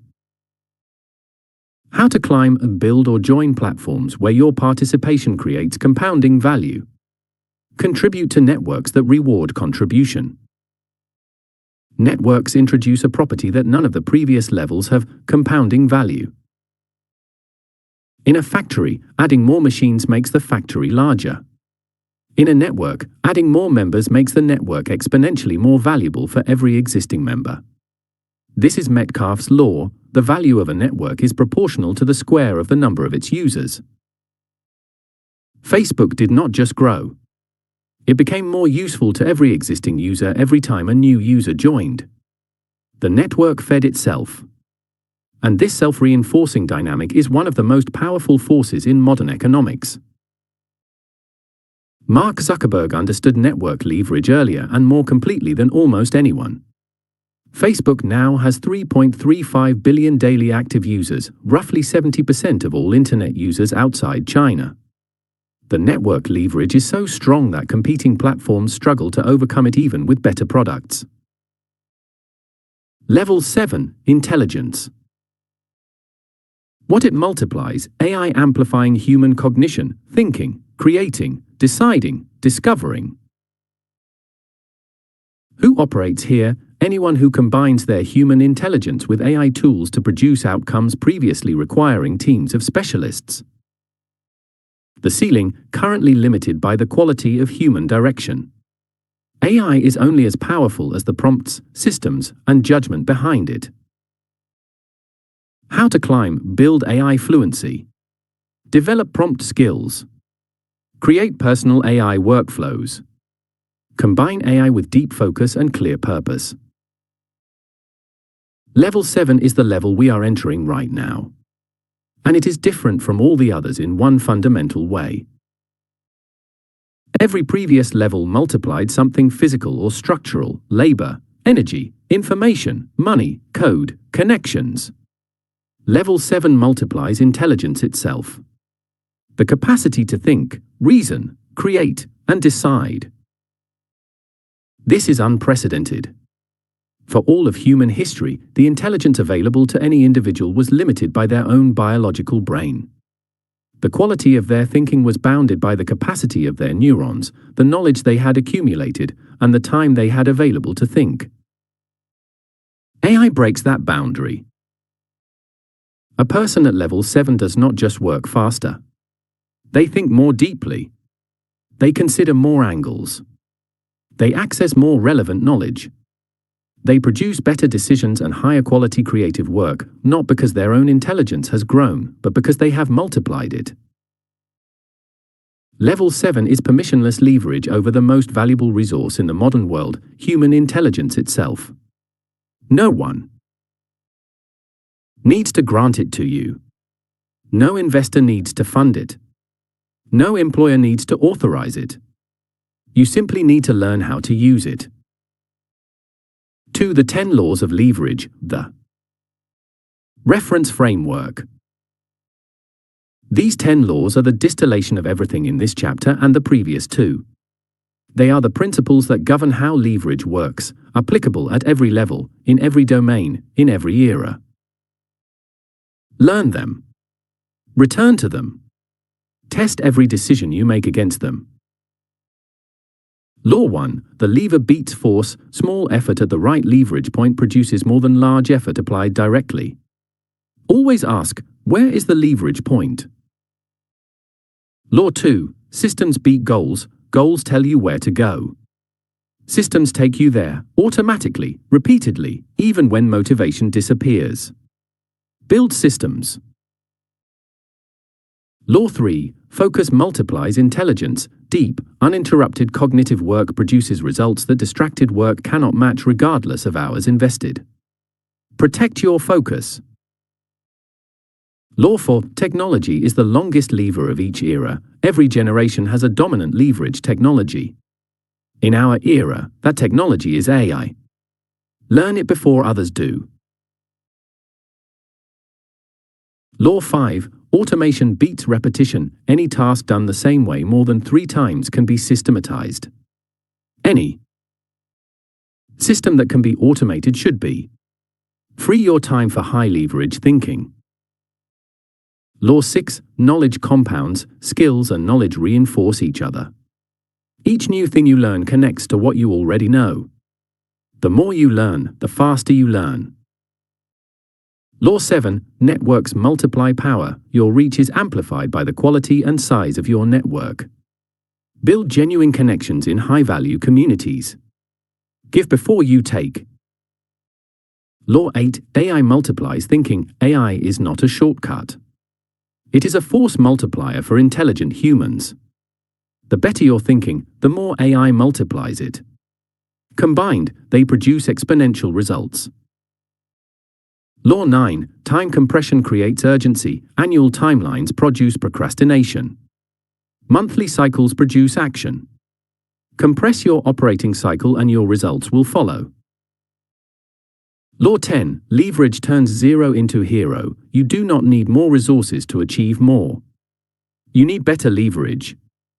Every constraint you face is a leverage problem in disguise. 3. Climbing the ladder. Your leverage diagnostic. Now it is time to be honest with yourself. Below is a simple diagnostic tool. For each of the 7 levels, there is a question. Answer honestly. Your current primary level is the highest level where you can answer yes most of the time. L1 labor. Are you primarily earning money by exchanging hours of your time for a fixed wage? L2 tools. Are you using specialized tools or skills that allow you to command premium rates for your work? L3 machines. Are you managing processes or systems that produce output independent of your direct physical presence? L for capital. Are you deploying money to generate returns, investing, lending, building businesses that others run? L5 code. Are you creating software, digital products, or automated systems that serve multiple people simultaneously? L6 networks. Are you building or participating in communities or platforms where your contribution creates compounding value?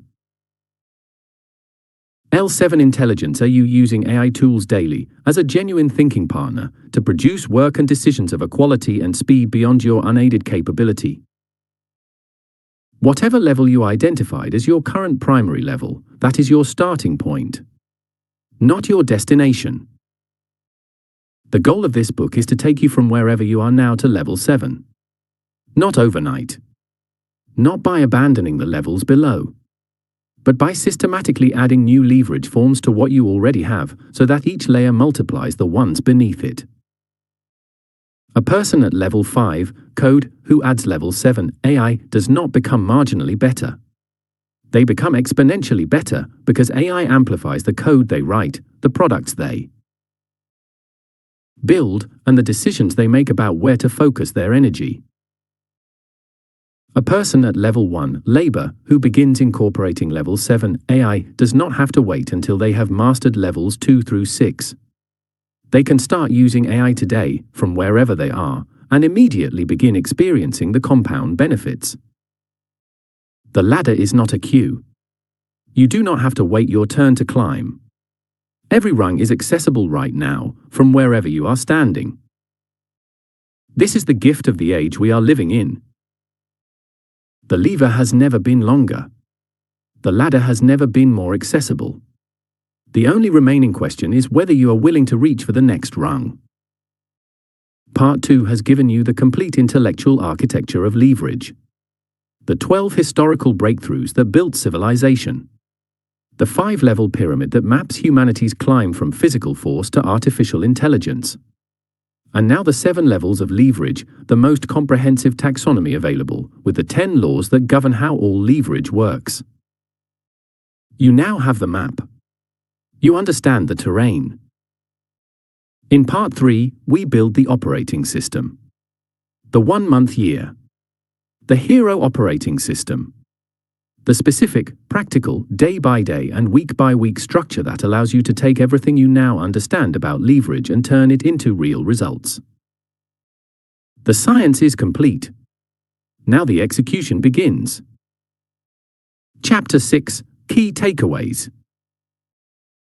The 7 levels of leverage are labor, tools, machines, capital, code, networks, and intelligence.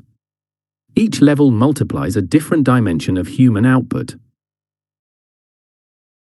Naval Ravikant's foundational insight that code and media are permissionless leverage is extended here to include networks and intelligence, the 2 most powerful modern forms. Level 7, intelligence, is the only form of leverage in history that multiplies thinking itself. It is permissionless. It is accessible now. It is the most powerful tool any individual has ever had. The 10 laws of leverage are the universal principles governing all leverage at all levels.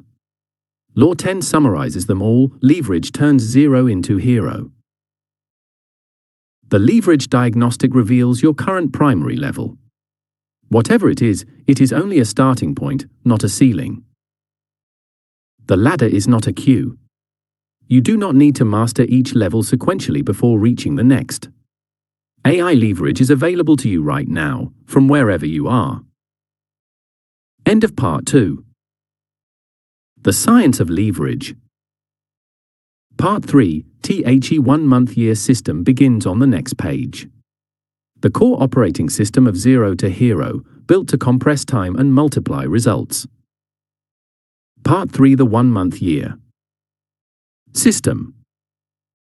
The core operating system of the book, compress time, multiply results. Chapter 7.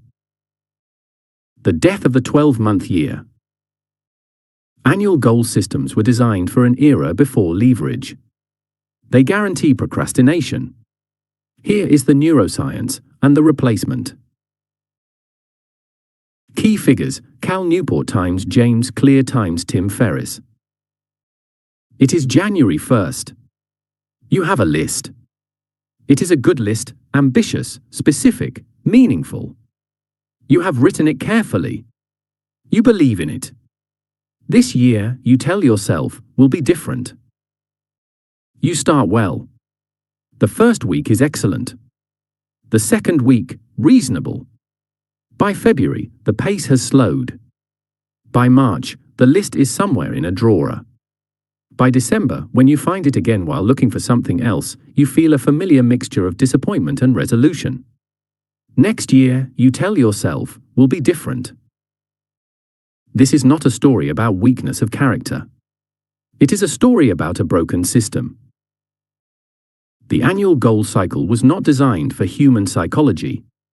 It was designed for agricultural societies, communities that planned their work around the seasons. Plant in spring. Grow in summer. Harvest in autumn. Rest in winter. One cycle per year. That was the rhythm of the world. But you do not farm. Your work does not depend on seasons. Your productivity is not governed by the rotation of the earth around the sun. So why are you still planning as if it does? The annual goal cycle is not just inefficient. It is actively harmful to human productivity. It creates the illusion of time, and that illusion is one of the most reliable destroyers of achievement ever invented. This chapter is about understanding why. And more importantly, about what replaces it. 1. Parkinson's Law, work. Expands to fill available time.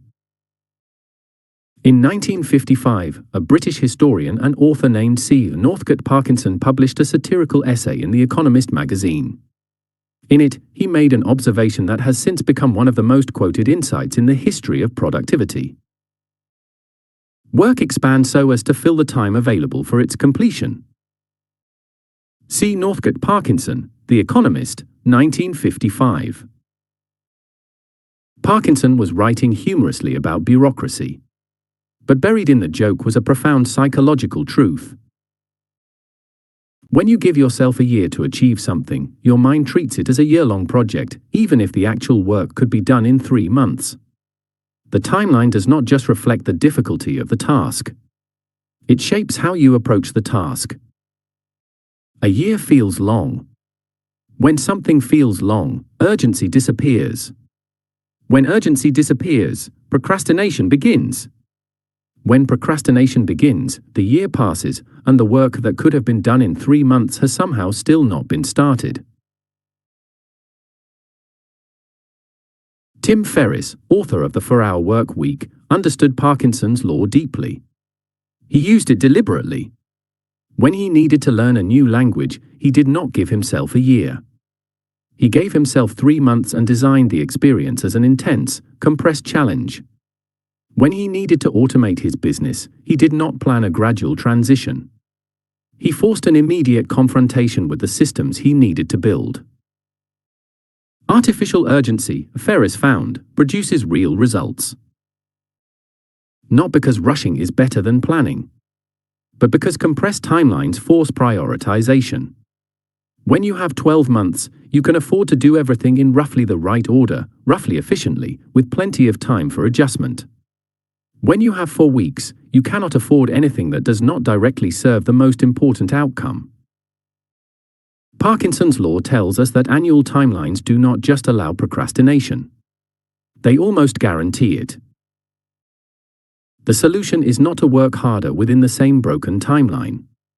The solution is to change the timeline itself. Parkinson's law work expands to fill the time available. Compress the timeline and the work compresses with it. Every 1-month year is a deliberate application of this principle. By operating in monthly cycles instead of annual ones, you guarantee that each cycle is short enough to maintain urgency and focused enough to produce real results. 12 1-month cycles produce 12 completed outcomes. One 12-month cycle, for most people, produces one partially completed outcome at best. The mathematics are not complicated, but the implications are profound. To the 47-second world, Gloria. Mark's attention research. Even if you had the perfect timeline, there is another enemy of deep work waiting for you every morning when you open your phone, sit down at your desk, and start your day. Your attention. Or rather, the systematic destruction of it. Gloria Mark is a professor of informatics at the University of California, Irvine. She has spent more than 20 years studying one question: how do people actually spend their time at work? Not how they think they spend it. Not how they plan to spend it. How they actually spend it, minute by minute, hour by hour. Her research team has followed workers with clipboards, recording every time a person switches from one task to another. They have conducted studies across multiple decades, watching as the technology around workers changed and measuring how those changes affected behavior.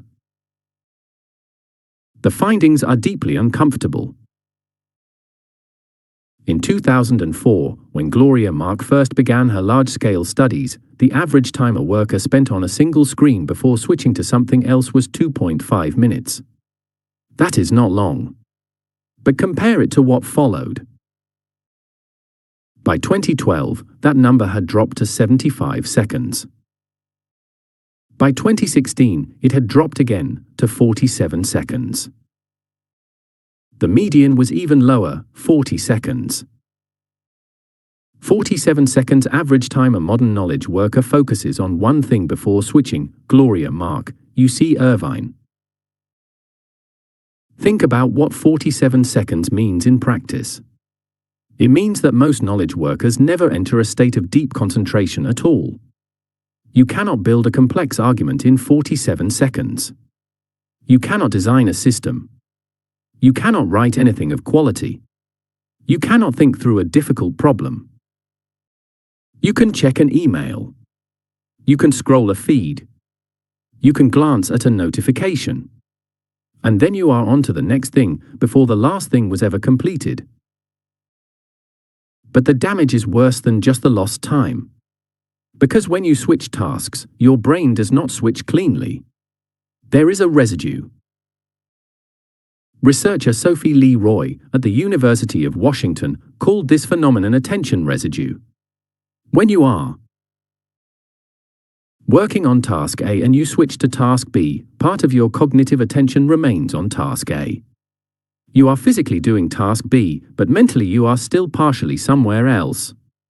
Your performance on task B is degraded, not because you lack the skill to do it, but because your attention is divided.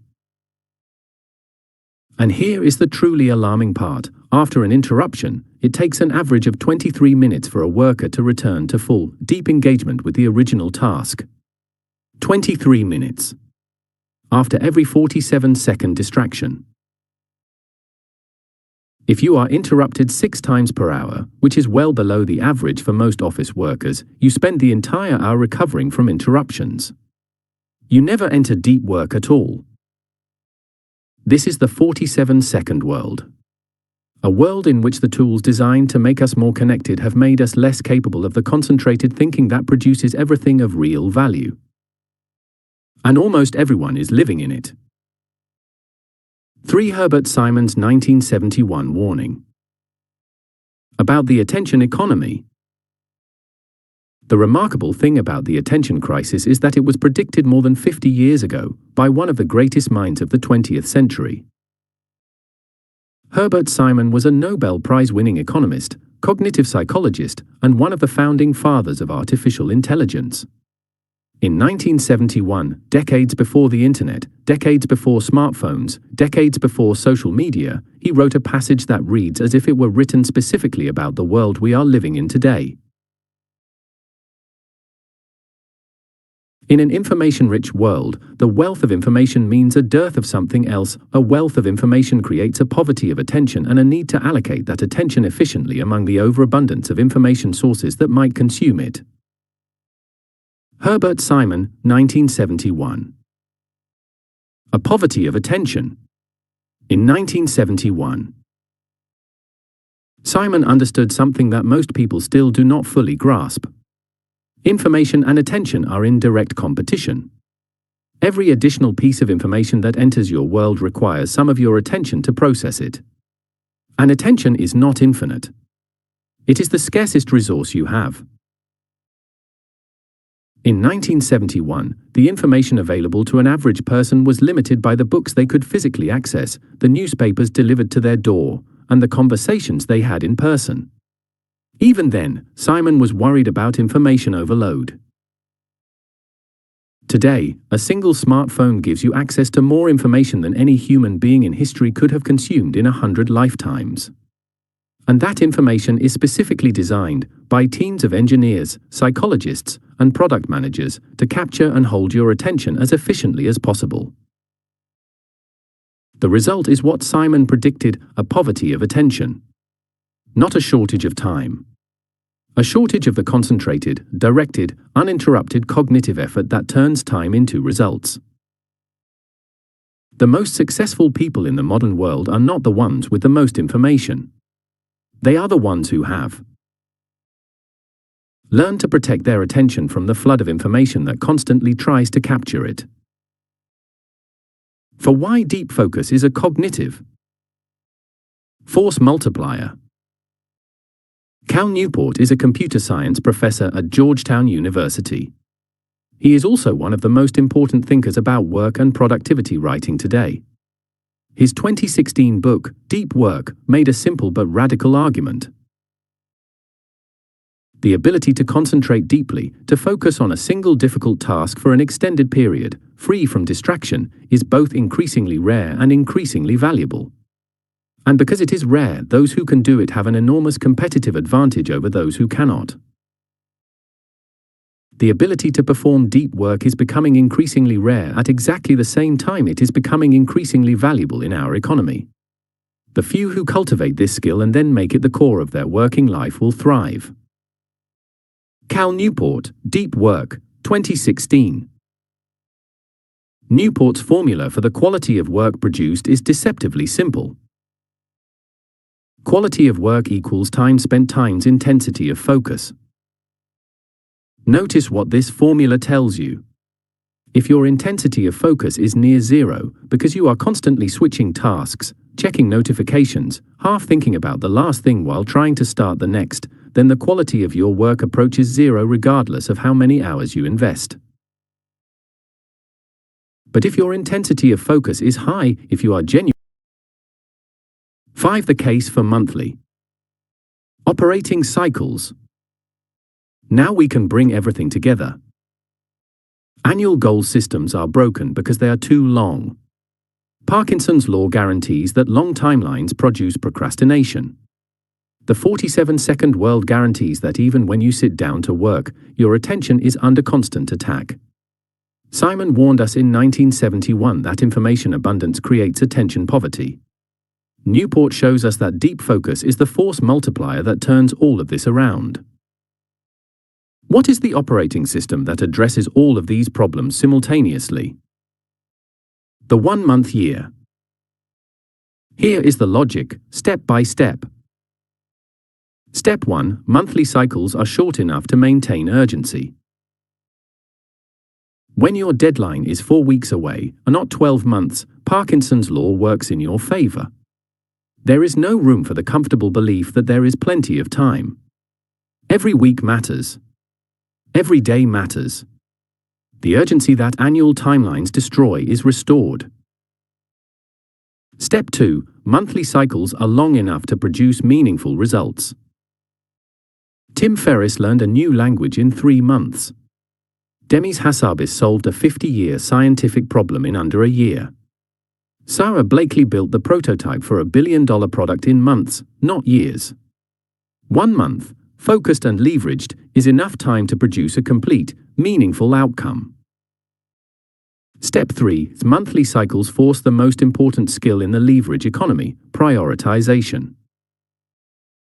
When you have 12 months, you can pursue 10 goals simultaneously, switching between them, giving each one partial attention, producing mediocre results on all of them. When you have 4 weeks, you must choose. What is the single most important outcome this month? Everything else waits. The constraint forces clarity. And clarity is the first form of leverage. Step 4. Monthly cycles compound. 12 monthly cycles do not just produce 12 results. Each cycle builds on the last.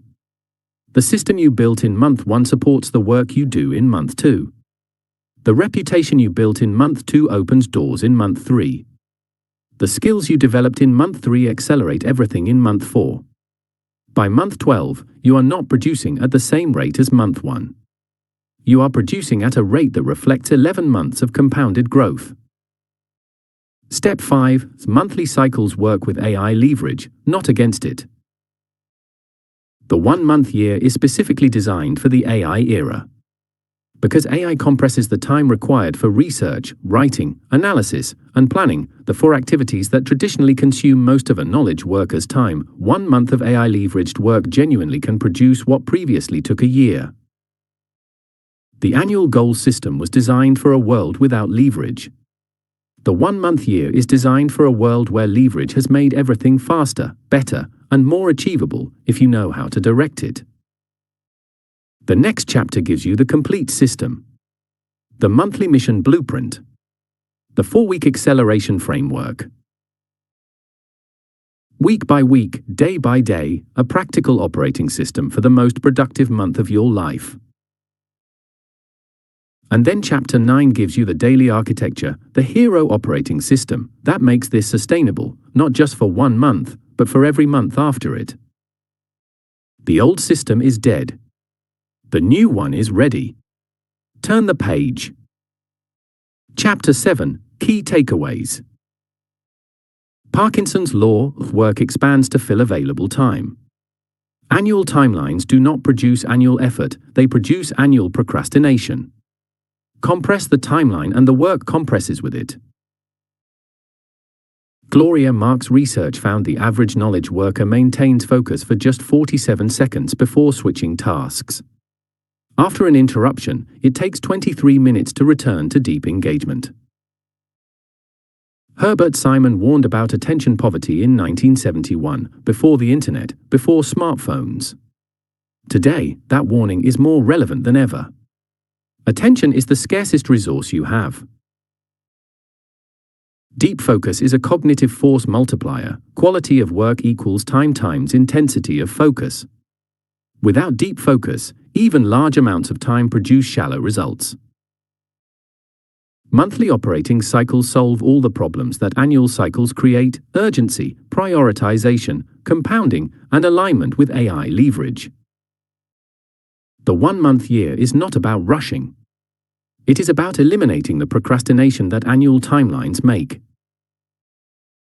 Inevitable, and replacing it with focused, leveraged, high-urgency monthly execution. Chapter 8. The 1-month year model, the complete operating system, monthly mission blueprint, 4-week acceleration framework, and how to measure a month that matters. Turn the page. Chapter 8. The 1 month. Year model. 1 month equals 1 year of focused progress. The complete operating system, explained, justified, and ready to deploy. There is a conversation that happens in almost every successful person's life. It happens at a different moment for everyone, but the shape of it is always the same. A person looks up from their work, from whatever they have been doing, day after day, month after month, and realizes something that both frightens and excites them. They realize that the way they have been working is not the reason for whatever success they have achieved. Their results came in spite of their system, not because of it. And they begin to wonder, what would happen if I actually designed this? What if instead of just showing up every day and doing work, I built a deliberate system for how I use my time, my attention, and my leverage? This chapter is the answer to that question. The 1 month year model is not a theory. It is an operating system, the complete, practical, immediately deployable system for compressing time and multiplying results. It has for components the core concept, the monthly mission blueprint, the 4-week acceleration framework, and the measurement system. By the end of this chapter, you will have everything you need to run your first 1 month year. Not someday. Starting with the month that begins when you turn this book's last page. 1. The core concept, 12 months. 12 accelerated years. Let us start with the mathematics, because the mathematics are important. An ordinary year, worked in the ordinary way, without deliberate leverage, without deep focus, without monthly cycles, produces ordinary results. Call it 1x output. A 1 month year, worked with deep focus, with AI leverage, with a clear monthly mission, and with the 4-week acceleration framework, produces what we estimate to be 3 to 6 times the output of an ordinary month. The evidence from the Harvard BCG study, 25% faster, 40% higher quality, the Stanford MIT study, 35% productivity gain, and the Stanford World Bank study, 60% time reduction across 18 tasks, collectively support a conservative multiplier of at least 3x for a well-equipped, focused knowledge worker. Now apply that multiplier across 12 months. 12 1-month years equals 12 accelerated results.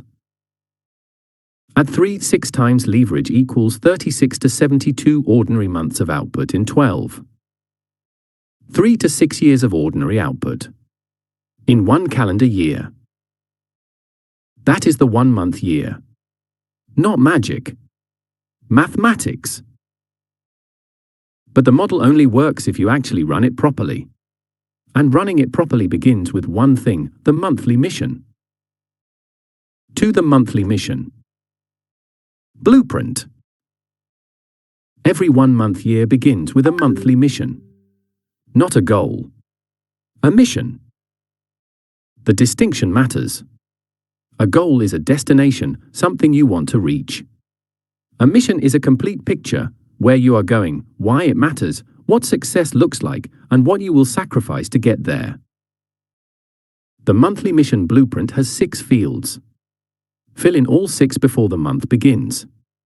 Do not start the month without them. The 1 outcome, what is the single most important result this month must produce? E.g., finish the first draft of my book, launch my first product, close 5 new clients. The why does this outcome matter to your life, your work, your family, your legacy? E.g., because this product will generate income that gives my family freedom. The lever, what is the primary leverage tool this month? AI, network, capital, code, or systems? E.g., AI for research and writing, network for distribution. The constraint, what will you deliberately not do this month to protect your focus? E.g., no new projects, no social media scrolling, no low-value meetings. The measure, how will you know, on day 30, whether this month succeeded? E.g., draft complete, 30,000 words written and reviewed. The daily commitment, how many hours per day of deep work does this mission require? e.g., 2 hours of deep work before 10 a.m. every weekday. 6 fields. 20 minutes to fill in. But the clarity they create will save you dozens of hours of confused, directionless effort across the month. The most important field is the one outcome. Not 2 outcomes. Not a list of goals. One outcome. The thing that, if it alone were achieved, would make this month a success. Most people fail not because they lack ambition. They fail because they are pursuing too many things simultaneously, giving each one partial effort, producing mediocre results on all of them. The monthly mission forces you to choose. And choosing, really choosing, committing to one thing and setting aside the rest, is itself a form of leverage. Clarity is the first lever. Before AI, before systems, before deep work, clarity about what matters most is the foundation that everything else is built on. 3. The 4-week acceleration. Framework. Once you have your monthly mission, the 4-week acceleration framework tells you exactly how to use each of the 4 weeks. Each week has a different purpose, a different energy, and a different type of work. Understanding the rhythm of the month and matching your effort to it is what separates people who complete their missions from people who reach day 30 having worked hard but achieved less than they intended. Week 1. Strategy and clarity. The week you build the foundation before anything is created. Primary focus. Define your mission precisely. Map your leverage points. Identify the 3 highest impact actions. Build your weekly schedule. Remove everything that does not serve the mission. AI role, research assistant. Use AI to understand the landscape, gather relevant information, identify patterns, and surface insights that would take weeks to find manually. Week output, a complete strategic map. A cleared calendar. 3 high-impact actions identified. AI research complete. Week 1 is the week that most people skip. They begin the month by immediately trying to produce, to write, to build, to sell, to execute. And then they spend the rest of the month correcting mistakes that good planning would have prevented. Week 1 is not slow. It is the fastest path to a great month. Every hour you spend in week 1 understanding your landscape, identifying your leverage points, and building a clear strategy saves 5 hours of confused effort later. This is the principle that military strategists have known for centuries. The time spent on reconnaissance and planning is never wasted. Use AI aggressively in week 1. Ask it to research your field, summarize what you do not know, challenge your assumptions, identify risks you have not considered, and help you build a clearer picture of the terrain you are about to enter. Week 2. Creation and execution. The week you produce, the deepest and most demanding work of the month. Primary focus, execute the high-impact actions identified in week 1. This is the week of deep work sessions, 90-minute blocks of focused, undistracted creation. Writing, building, designing, developing. AI role, writing partner, thinking partner, code collaborator.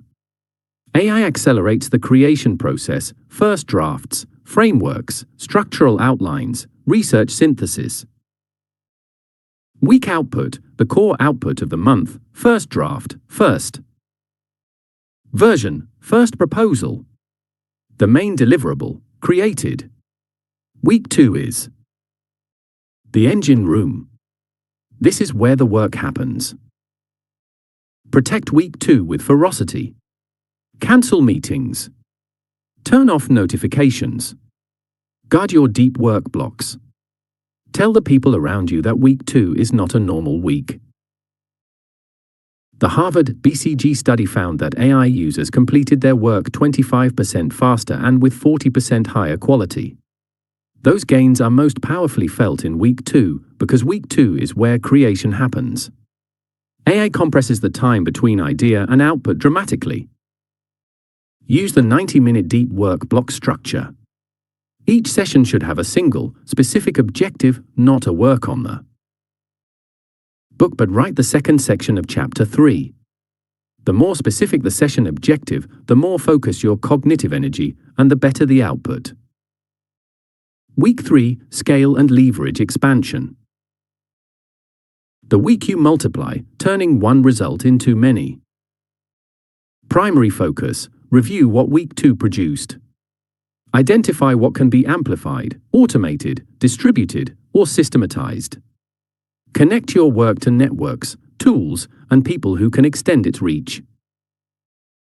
AI role, distribution amplifier, outreach assistant, systems designer. AI helps identify patterns, generate distribution strategies, and build the automation that scales your output. Weak output, your core output extended, distributed, or systematized. One thing becomes many. One piece of content becomes a series. One client becomes a referral network. Week 3 is where most people leave enormous value on the table. They produce something good in week 2, and then they move on to the next thing without extracting the full value of what they created. One article that could have been a series. One product that could have been a platform. One conversation that could have been a network. Week 3 forces you to ask, how do I multiply this? Not just how do I finish it, but how do I make it go further, reach more people, create more value, build more momentum than the thing itself could do alone? AI is particularly powerful in week 3.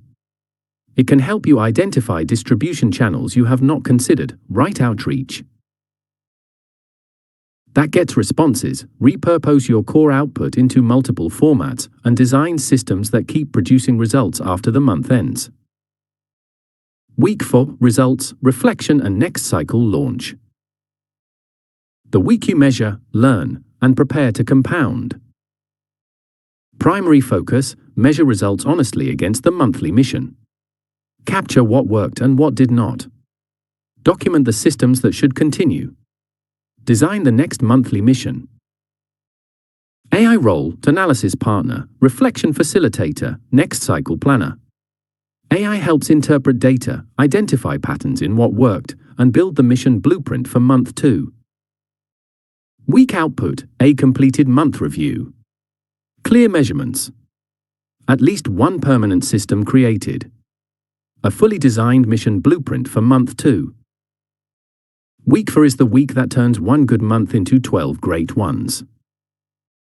Reflection is not a luxury. It is a leverage multiplier. Every insight you capture from this month, every pattern you notice, every system you document, every mistake you record, becomes an asset for every month that follows. The goal of week 4 is not just to finish the month cleanly. It is to extract the learnings that make next month better. This is how the 1-month year compounds over time, and not just through better tools and skills, but through a systematic accumulation of self-knowledge about what works, what does not, and where your leverage points are strongest. For measuring a month that matters. How do you know, on day 30, whether your 1-month year succeeded? Not by how busy you were. Not by how tired you feel. Not by how many emails you sent. By 3 measurements only. The 3 measurements of a successful month. Outcome: was the one outcome achieved? Yes or no, no partial credit binary. Leverage: did you apply the lever you identified in week 1? At least 70% of work sessions used AI or systems leverage system. Did this month build at least one permanent system? One thing that will keep producing results in month 2, 3 measurements. Clean and honest. Notice what is not on this list: hours worked, tasks completed, emails answered, meetings attended. None of these are measurements of a successful month. They are measurements of activity, and activity without leverage is the old model, not the new one. A successful 1-month year is not defined by how much you did. It is defined by what you produced, what leverage you applied, and what systems you left behind for the next cycle to build on. If month 1 produces its one outcome and builds one system, month 2 starts with a platform. If month 2 does the same, month 3 starts with 2 systems. By month 6, you have 6 permanent systems operating in the background, automating, distributing, and compounding the work you have already done. This is how ordinary people produce extraordinary results. Not by working harder in month 12 than they did in month 1, but by building, month after month, a structure of systems and leverage that makes every month exponentially more productive than the last. The model is complete. The blueprint is yours. The framework is ready. What remains is the daily architecture, the specific morning-to-night structure that makes the 1-month year sustainable, week after week, not just in theory but in the reality of your actual life. That is Chapter 9. The Hero Operating System. Turn the page. Chapter 8. Key Takeaways. At 3-6 times AI leverage across 12 monthly cycles, the 1-month year produces 36 to 72 ordinary months of output in 1 calendar year. Not theory, mathematics derived from real productivity studies. Every month begins with a monthly mission blueprint, 6 fields, 1 outcome, why, lever, constraint, measure, daily commitment. Fill all 6 before the month starts. Week 1, strategy. Week 2, creation. Week 3, scale. Week 4, results and reflection. Each week has a different purpose, energy, and type of work. Clarity is the first lever. Before AI, before systems, knowing precisely what the month must produce is the foundation of all other leverage. A successful month is measured by 3 things only. Was the 1 outcome achieved? Was leverage applied? Did the month build at least 1 permanent system? Months compound. Each 1-month year adds systems that make the next month more productive. By month 12, you are building on 11 layers of accumulated leverage. Chapter 9. The Hero Operating System, the daily architecture of deep work, execution, learning, and reflection. Flow states, atomic habits, and the 1.01 cubed equation. Turn the page. Chapter 9. The Hero Operating System. The daily architecture that separates heroes from the distracted majority. Built on deep work, execution, learning, and reflection. Key figures: Cal Newport times James Clear times Mihaly Csikszentmihalyi. Benjamin Franklin woke at 5 in the morning. He began each day with the same question, written in his journal: what good shall I do this day? He spent his mornings on what he called morning study, reading, writing, thinking, making decisions. His afternoons were for business. His evenings for music, conversation, and reading. He ended every night with another question: what good have I done this day? Franklin was not just a man of remarkable accomplishment, scientist, inventor, statesman, diplomat, writer, and founding father of a nation. He was a man of remarkable systems. He designed his days deliberately. And then he lived them deliberately.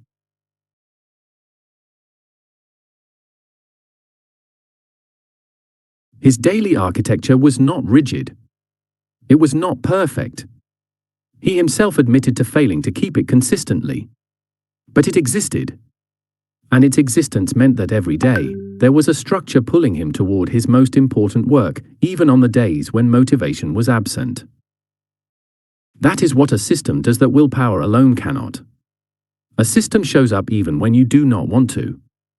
A system works in the background, quietly shaping the direction of your days, even when conscious effort is not fully engaged. The Hero Operating System is your daily structure. It is the architecture of a day lived at level 5, the exponential human, working with deep focus, applying leverage, learning continuously, and building the reflection habit that compounds everything over time. It has 4 blocks: morning, afternoon, evening, night. Each block has a specific purpose and a specific type of work. Together, they create a day that produces more than an ordinary person produces in a week. This is not an exaggeration. It is a mathematical consequence of deep focus multiplied by AI leverage, sustained daily, applied to a clear monthly mission. Let us build it. One morning, deep work, the 90-minute cognitive forge. Morning deep work times 5 a.m. to 10 a.m.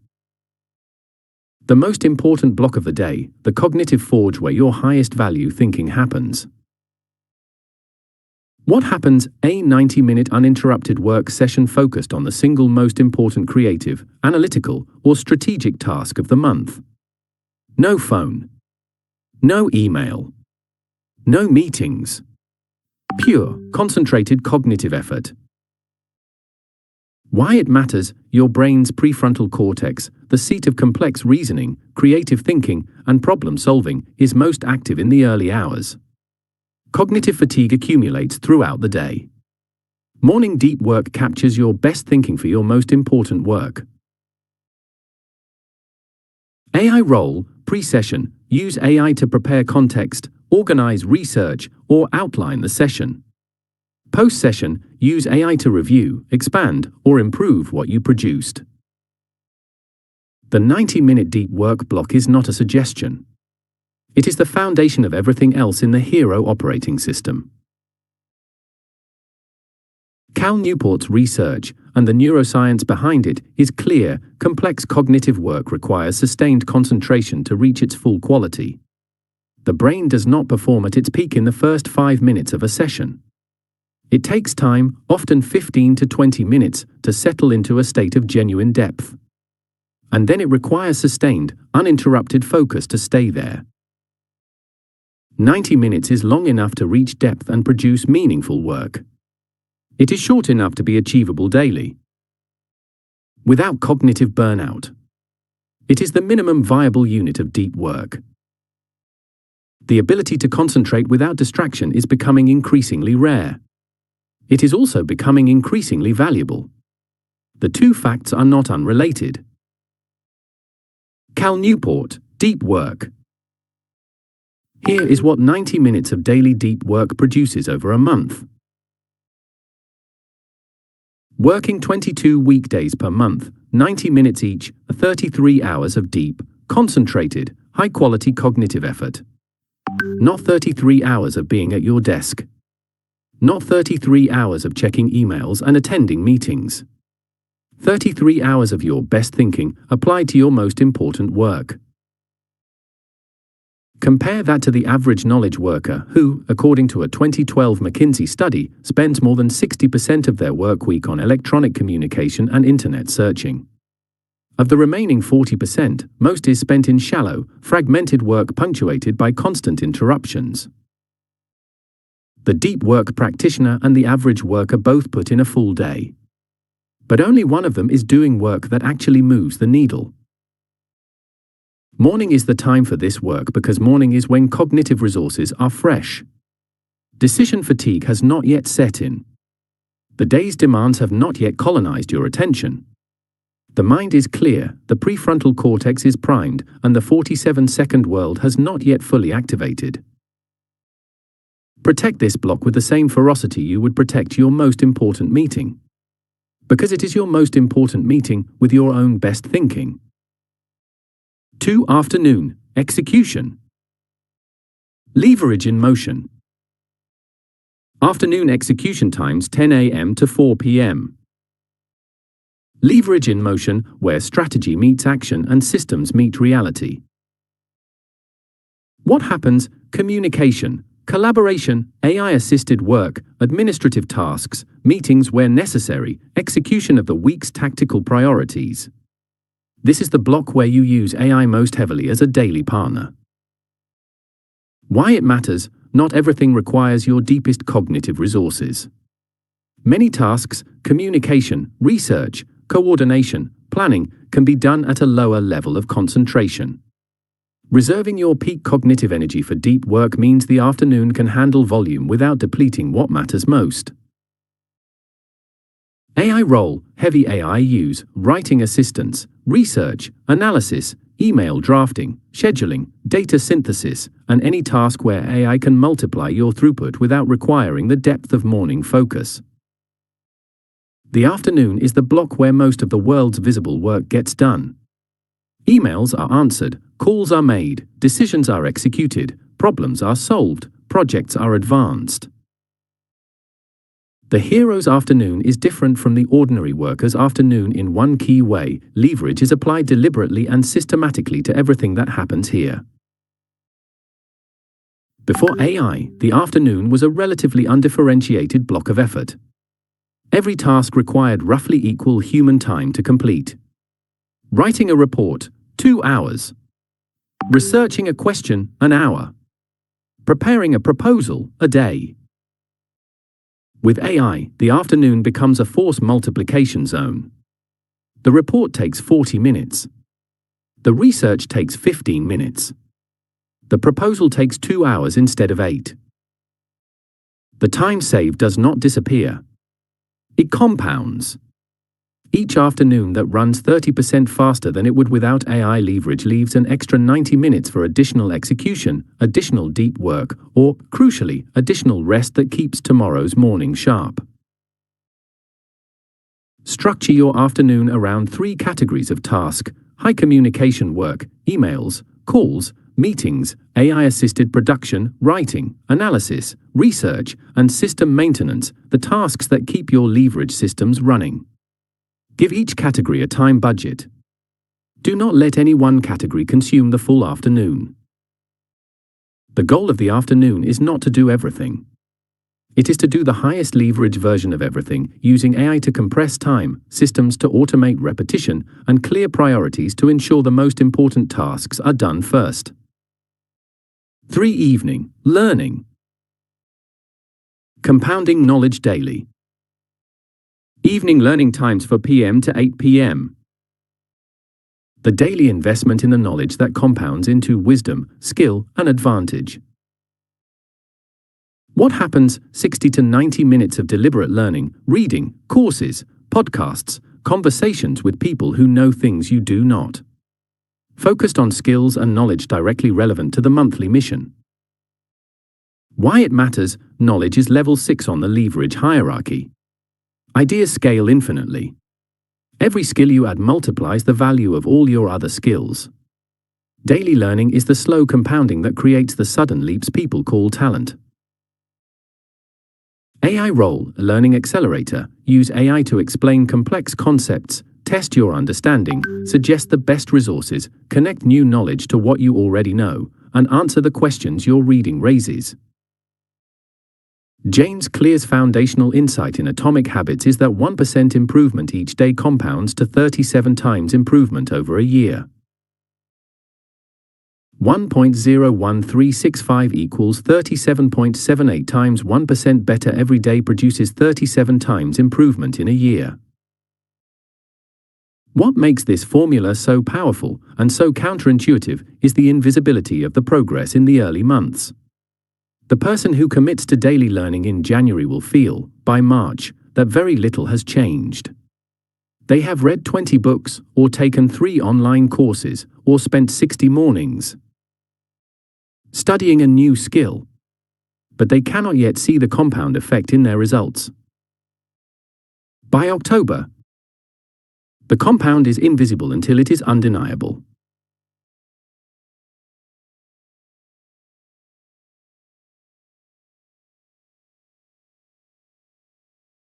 Is invisible until it is undeniable.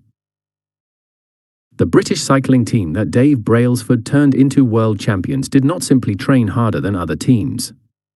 They applied the aggregation of marginal gains, small improvements in sleeping patterns, nutrition, bike design, hand washing technique, even the type of pillow used when traveling. Each gain was tiny. The compound of all of them produced 9 Olympic records and 7 world records at the 2012 London Olympics. Your evening learning block is the daily marginal gain that no competitor can easily see and no single session seems to justify. But 12 months of it, compounded, connected, and applied, produces a level of capability that appears, to outside observers, to be extraordinary talent. It is not talent. It is the mathematics of daily compounding applied with discipline over time. For night reflection, the habit of the extraordinary. Night reflection times 8 p.m. to 10 p.m. The nightly practice that turns experience into wisdom and today into a better tomorrow. What happens? 20 minutes of structured daily reflection. What was the most important thing accomplished today? What did not go as intended, and why? What will be different tomorrow? One small improvement identified. Why it matters. Without reflection, experience accumulates but does not compound into wisdom. The same mistakes repeat. The same inefficiencies persist. Reflection is the process by which you extract the lesson from each day and build it into the system for tomorrow. AI role, reflection partner. Ask AI to help you identify patterns across your week's notes, spot recurring obstacles, suggest improvements to your daily system, and help you prepare your next morning's deep work session. Benjamin Franklin's evening question, "What good have I done this day?" was not self-congratulation. It was an audit. A daily audit of effort against intention, of result against plan, of system against reality. This is the practice that separates people who improve continuously from people who simply accumulate experience. Experience without reflection does not automatically produce wisdom.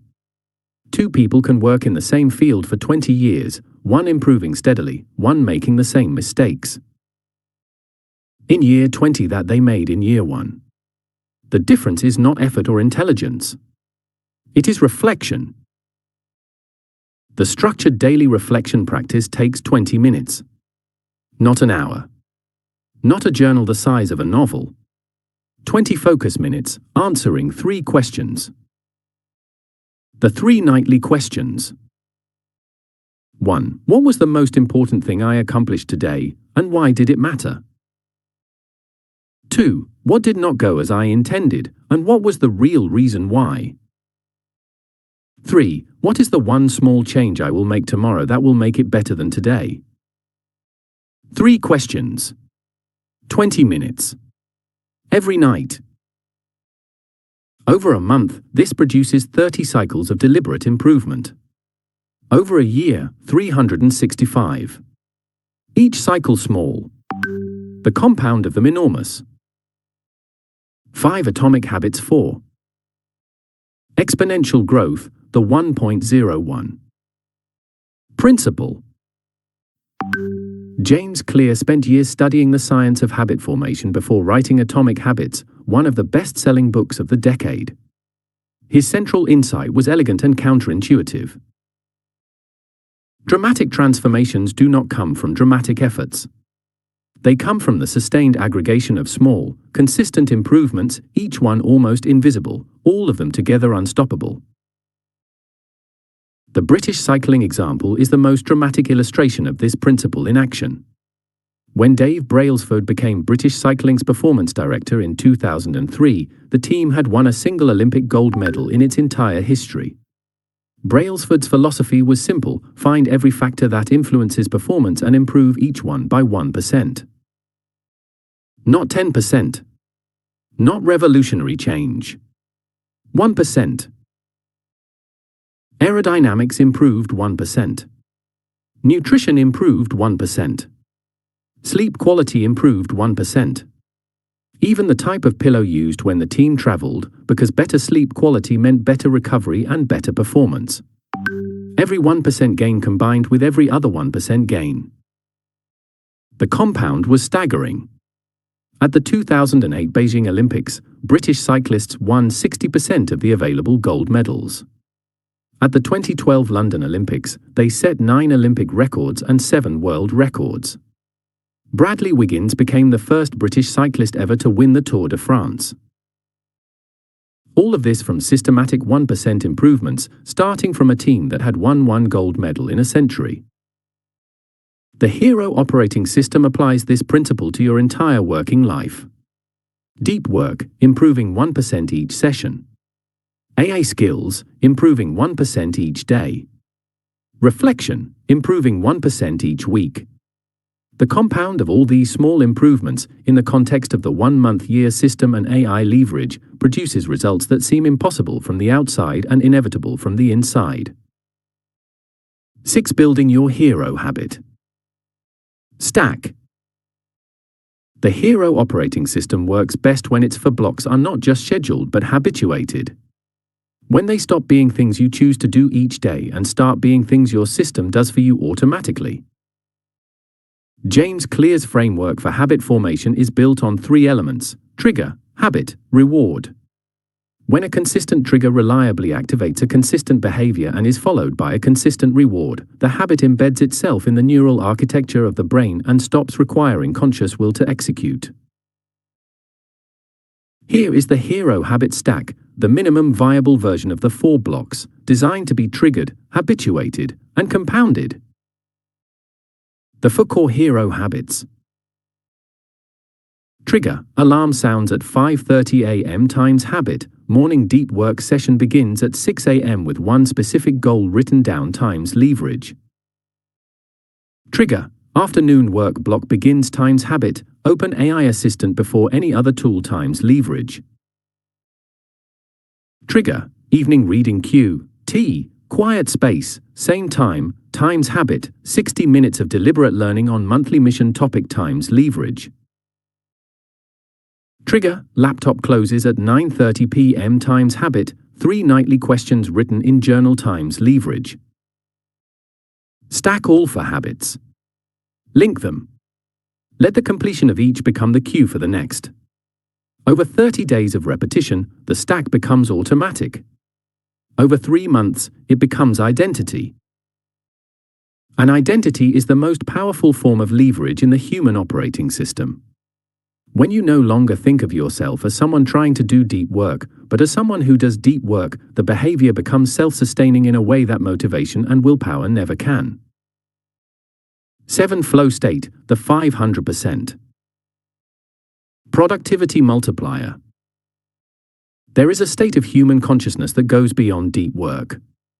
A state where effort becomes effortless. Where time disappears. Where the quality of thinking reaches a level that feels, in retrospect, almost miraculous. Mihaly Csikszentmihalyi, the Hungarian-American psychologist who spent his career studying peak human experience, called this state flow. Flow is a state of concentration or complete absorption with the activity at hand and the situation. It is a state in which people are so involved in an activity that nothing else seems to matter. Mihaly Csikszentmihalyi, Flow, the psychology of optimal experience. Flow states are not random. They are created by specific conditions. The task must be challenging enough to require your full ability, but not so overwhelming that it triggers anxiety. The goal must be clear. Feedback must be immediate. And distractions must be eliminated. McKinsey research involving senior executives found a remarkable result. People in flow states reported being 5 times more productive than in their normal working state. Not 20% more. Not 50% more. 500% more productive. The same researchers found that knowledge workers spend only about 5% of their working hours in flow. Which means that if you could increase your time in flow from 5% to 20%, still only 1 hour in 5, you would approximately double your effective output without adding a single extra hour to your working day. The Hero operating system is specifically designed to create the conditions for flow. The 90-minute morning deep work block eliminates the single largest enemy of flow, task switching. The monthly mission provides the clear goal that flow requires. The daily habit stack eliminates the decision fatigue that prevents flow from starting. An AI, by handling the low-level tasks that clutter thinking, creates the mental spaciousness in which flow states arise most naturally. Flow is not a luxury reserved for artists and athletes. It is a cognitive state available to any knowledge worker who creates the right conditions. The Hero operating system creates those conditions, deliberately, systematically, every day. Part 3 is complete. You now have the full 1-month-year system. The understanding of why annual cycles fail. The monthly mission. Blueprint. The 4-week acceleration framework. And the daily architecture of a life lived at the highest level of leverage. But knowledge without tools is theory. And the most powerful tools in the history of human leverage are the subject of Part 4. AI as your second brain. The AI Leverage Stack. And the AI Hero Workflow, a complete, day-by-day guide to working alongside artificial intelligence as the most powerful thinking partner any human being has ever had. The science is built. The system is ready. Now we build the machine. Chapter 9. Key Takeaways. The Hero operating system has 4 daily blocks: morning deep work, 90 minutes of undistracted creation, afternoon execution, AI leveraged productivity, evening learning, deliberate daily compounding, and night reflection, 20 minutes that compound into wisdom. The 90-minute morning deep work block is non-negotiable. It is where your best cognitive resources meet your most important work. Protect it with the same commitment you would give your most important meeting. The 1.01 cubed equals 37.78 principle, 1% better every day produces 37 times improvement over a year. The British cycling team went from 1 gold medal in a century to 9 Olympic records in 9 years through systematic marginal gains. Flow states produce 5 times normal productivity. The Hero operating system creates the specific conditions, clear goals, eliminated distractions, appropriate challenge, under which flow arises naturally. The 4 Hero habits must be habituated, not just scheduled.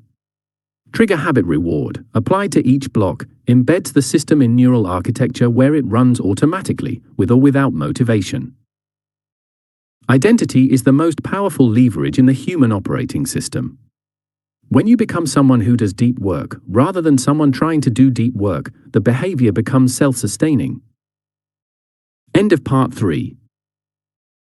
The 1-month-year system. Part 4, AI as the ultimate leverage, begins on the next page. Your second brain, your leverage stack, and your complete AI Hero workflow. Part 4, ARI as the ultimate. Leverage. The biggest multiplier in human history, tools, workflows, and the evidence. Chapter 10. AI as your second brain. ChatGPT, Claude, Gemini, Perplexity, what they actually do, what the science proves, and how to deploy them as a personal intelligence amplifier. Key figures: Sam Altman, OpenAI times Dario Amodi, Anthropic times Demis Hassabis, Google DeepMind. In the year 2020, a graduate student named Katarzyna was working on her PhD in biochemistry at a university in Warsaw. Her research concerned a specific protein, one whose 3-dimensional structure was unknown and whose folding mechanism had resisted decades of scientific effort. She knew this problem well. She had read hundreds of papers about it. She understood that solving it, understanding exactly how this protein folded, could have implications for the treatment of a disease that affected millions of people. She also knew, with a quiet resignation that scientists develop early in their careers, that she might spend her entire professional life on this problem and still not solve it. Then, in November 2020, something happened. A team of researchers at DeepMind, the London-based AI laboratory founded by Demis Hassabis, published the results of their AI system AlphaFold 2 at a competition called CASP14. Their system had predicted protein structures with 90% accuracy, comparable to experimental methods that had taken months or years of laboratory work. By July 2022, DeepMind had uploaded structures for approximately 200 million proteins, nearly every protein known to science. The database was made freely available to any researcher, anywhere in the world, with an internet connection. Katarzyna downloaded the structure of her protein on a Tuesday afternoon. In a single database lookup, she had what might otherwise have taken years of experimental work. That is the second brain. not a metaphor. A second source of intelligence, one that operates at a different speed, at a different scale, and with a different kind of capability than the biological brain, but one that amplifies everything the biological brain brings to the table. This chapter introduces you to the three organizations building the most powerful second brains in human history. And then it shows you exactly how to deploy them, not as curiosities, but as genuine cognitive force multipliers in your daily work. 1. The three frontier labs. OpenAI, Anthropic, Google. DeepMind. Understanding who is building these tools and why matters more than most people realize. Because the values, philosophy, and approach of the builders shape the nature of what gets built. And the nature of what gets built shapes what you can do with it. There are three laboratories at the absolute frontier of AI development today. Each is approaching the same fundamental challenge, building AI systems that are genuinely useful and genuinely safe, from a slightly different direction, with a slightly different emphasis. Understanding the differences makes you a more sophisticated user of all of them. OpenAI. Founder, Sam Altman, Greg Brockman, Ilya Sutskever, co-founded December 2015. Founded, 2015 times flagship model, GPT-4o and O-series reasoning models, ChatGPT interface. Defining breakthrough, ChatGPT launched November 30th, 2022, reaching 1 million users in 5 days and 100 million users in 2 months, the fastest consumer technology adoption in history. Scale, 910 million weekly active users, October 2025, times $20 billion annualized revenue times $300 billion valuation times used by 92% of Fortune 500 companies. Sam Altman's insight, the one that produced the fastest technology adoption in human history, was deceptively simple. He wrapped a powerful AI model in a conversational interface that anyone could use without technical knowledge. No code. No API. Just a box where you type what you need. That decision democratized AI. Before ChatGPT, AI tools were primarily the domain of researchers, engineers, and technology professionals. After it, a farmer in Punjab, a teacher in Lagos, a student in Lima, and a lawyer in Lahore could all access the same AI capability. OpenAI's models excel at conversational reasoning, writing assistance, coding, mathematical problem solving, and general knowledge tasks. The GPT-4o model provides multimodal capability, understanding and generating text, images, and audio. The O-series models introduce extended reasoning, pausing to think through complex problems before responding. Anthropic. Founder, Dario Amodi, Daniela Amodi, and 7 colleagues, founded 2021. Founded, 2021 times flagship model, Claude model family, Opus, Sonnet, Haiku. Defining breakthrough, constitutional AI, a safety technique that teaches AI systems to evaluate their own responses against a set of principles, reducing harmful outputs without requiring human review of every response. Scale, $40 billion valuation, 2025, times Amazon investment, for $billion times Google investment, $2 billion times Claude context window, 200K tokens, processing an entire book in one session. Dario Amodi is not just a technology builder. He is a philosopher of technology, someone who has thought more carefully about the long-term consequences of building powerful AI systems than almost anyone alive. Before founding Anthropic, Amodi was the VP of Research at OpenAI. He left in 2021, along with 7 colleagues, because he believed that the pace of AI development required a deeper commitment to safety than the industry was providing. Anthropic was founded not just to build powerful AI, but to build powerful AI that humanity could trust. Constitutional AI, the technique Anthropic developed, is one of the most important innovations in the history of AI safety. Instead of relying on human reviewers to catch every harmful response, constitutional AI gives the AI model a set of principles and asks it to evaluate its own outputs against those principles. The model learns to police itself. Safety becomes internal rather than external. Claude, Anthropic's AI assistant, excels at long-form analysis, nuance writing, careful reasoning, document processing, and tasks that require extended context.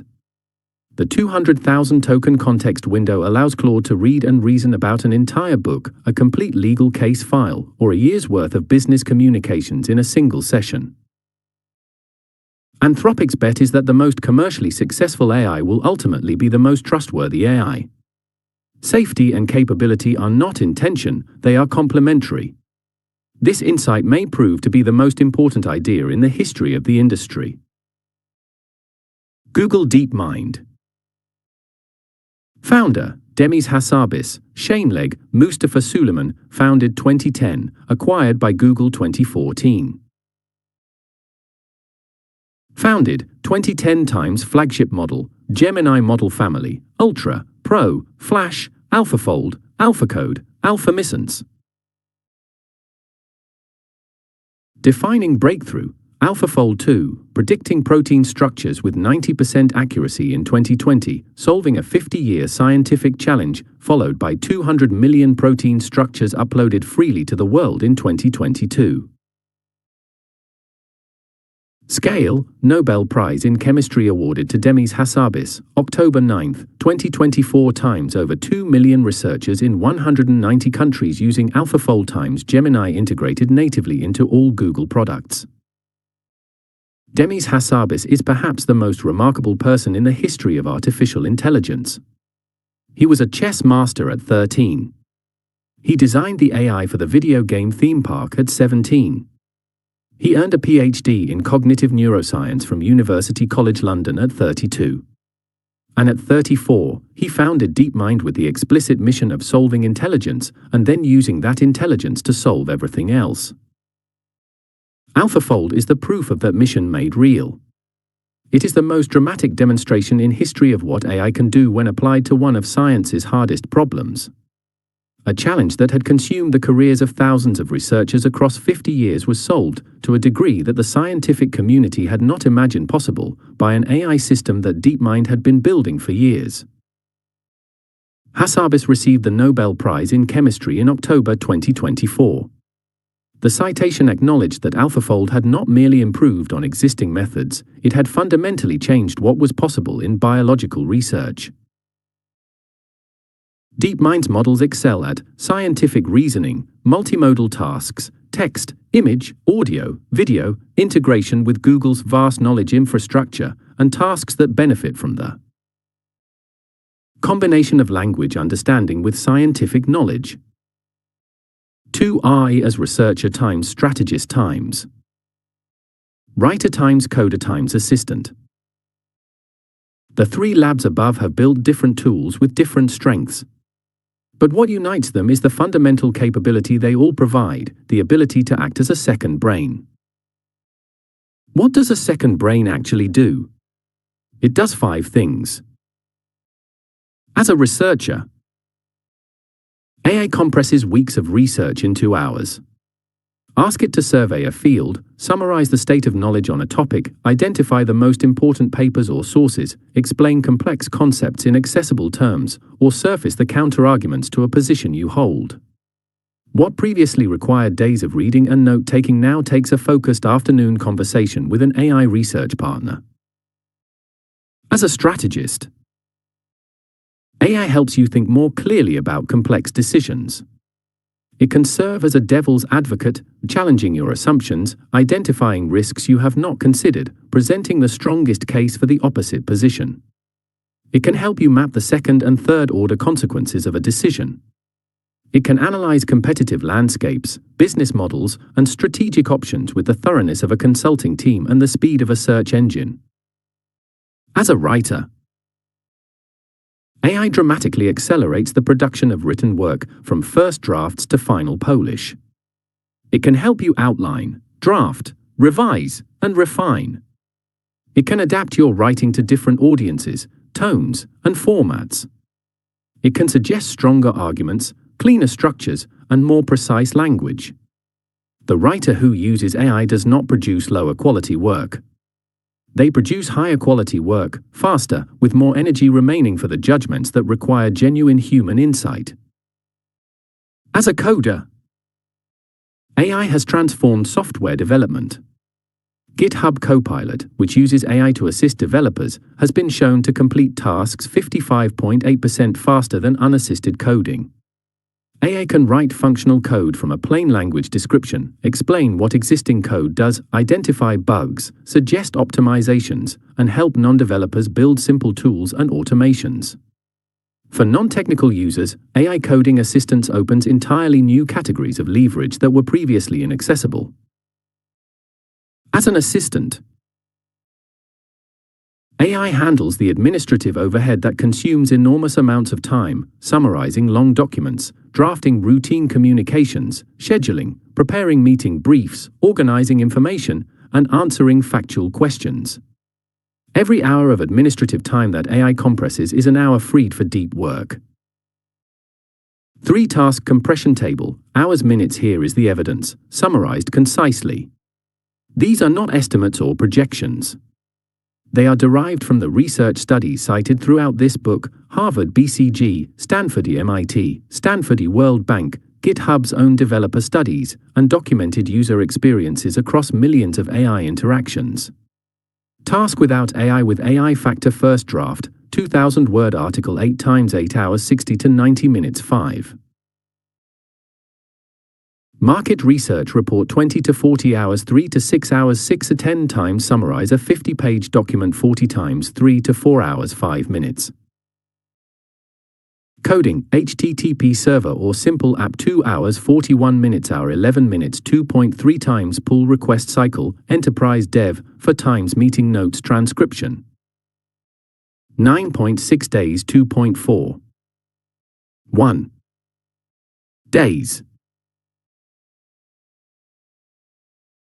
30 to 60 minutes. Instant, Otter.ai, 30, 60 times. Logo concept iterations, 5,000 minutes plus pennies. 1 to 3, 100 times. Professional voiceover, 1 hour. Days, $10, 50 plus minutes. Presentation deck creation, 50 times. Weeks plus $2,000. $1,000,3000 plus. For to 8 hours, 10, 15 times, 15 to 30 minutes. Consulting style analysis: faster, 40% better quality, 25% standard timeline, 1.75 times effective. The conservative overall multiplier across all knowledge work tasks combined is 3 to 6 times. For specific tasks, it reaches 10 to 100 times. The average knowledge worker who deploys AI consistently and deliberately produces what previously required a team of 3 to 6 people. 1 person, 1 laptop, 1 AI subscription at $20 per month. The output of a small team. This is not the future. This is available right now, today, to anyone reading this sentence. The only question is whether you will use it. Chapter 10. Key takeaways. 3 frontier labs are building the most powerful cognitive tools in history: OpenAI, speed and accessibility; Anthropic, safety and depth; Google DeepMind, scientific breakthrough and multimodal capability. Understanding the differences makes you a more sophisticated user of all 3. AlphaFold solved a 50-year scientific problem and uploaded 200 million protein structures to the world for free.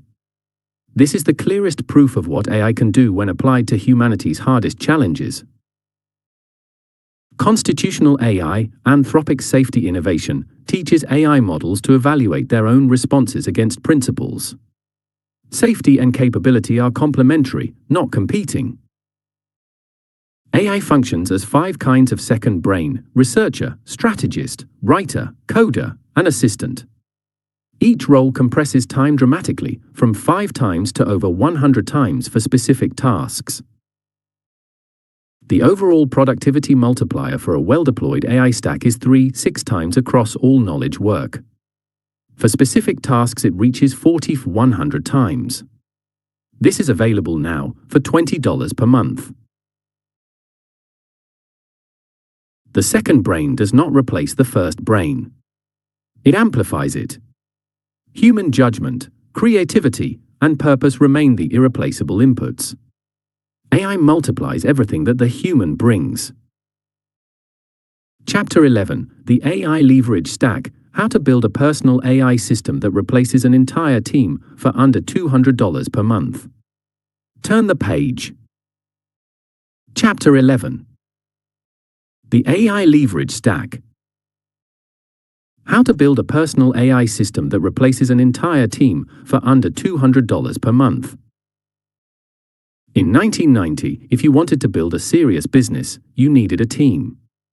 A researcher, a writer, a graphic designer, an accountant, a salesperson, a customer service representative. The smallest viable operation might employ 5 to 10 people, each handling a domain you could not cover alone.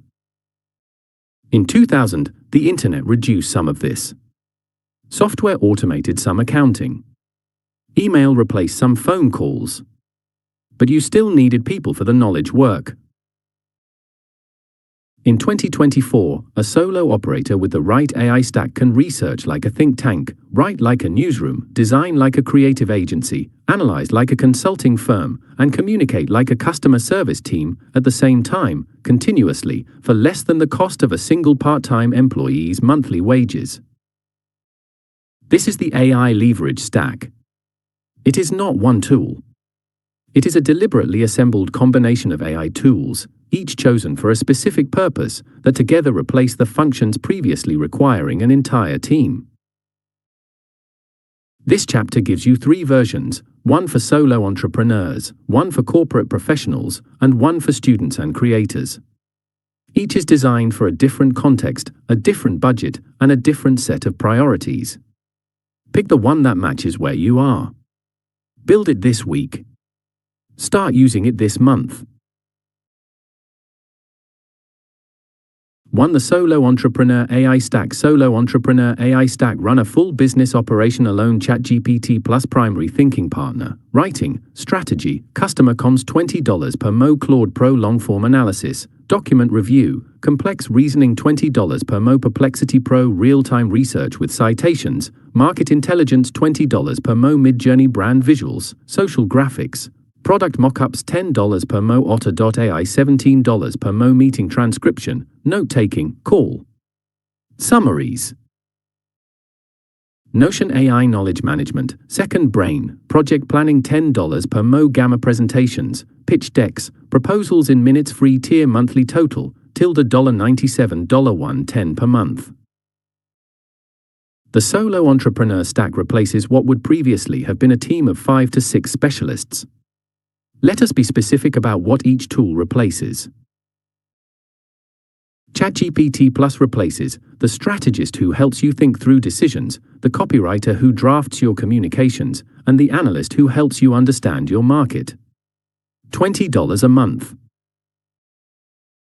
Claude Pro replaces the researcher who reads lengthy documents and extracts the key insights, the lawyer who summarizes contract implications in plain English, and the editor who reviews long-form content for logic and clarity. $20 a month. Perplexity Pro replaces the research assistant who spends hours searching the internet for current, reliable information and presents it in organized, cited summaries. $20 a month. Together, the first 3 tools alone, at $60 per month, replace functions that once required a part-time team earning 10 to 20 times that figure annually. The economic disruption here is profound.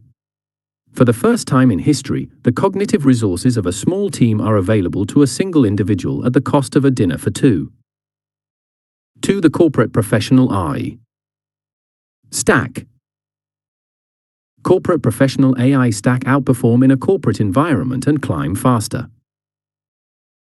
Microsoft Copilot for ChatGPT. Email drafting, meeting summaries, document creation, presentations often employer provided. Claude Pro Deep Analysis, Lengthy Report Review, Strategic Memos $20 per Mo Personal. Perplexity Pro Competitive Research, Industry Intelligence, Fact-Checking $20 per Mo.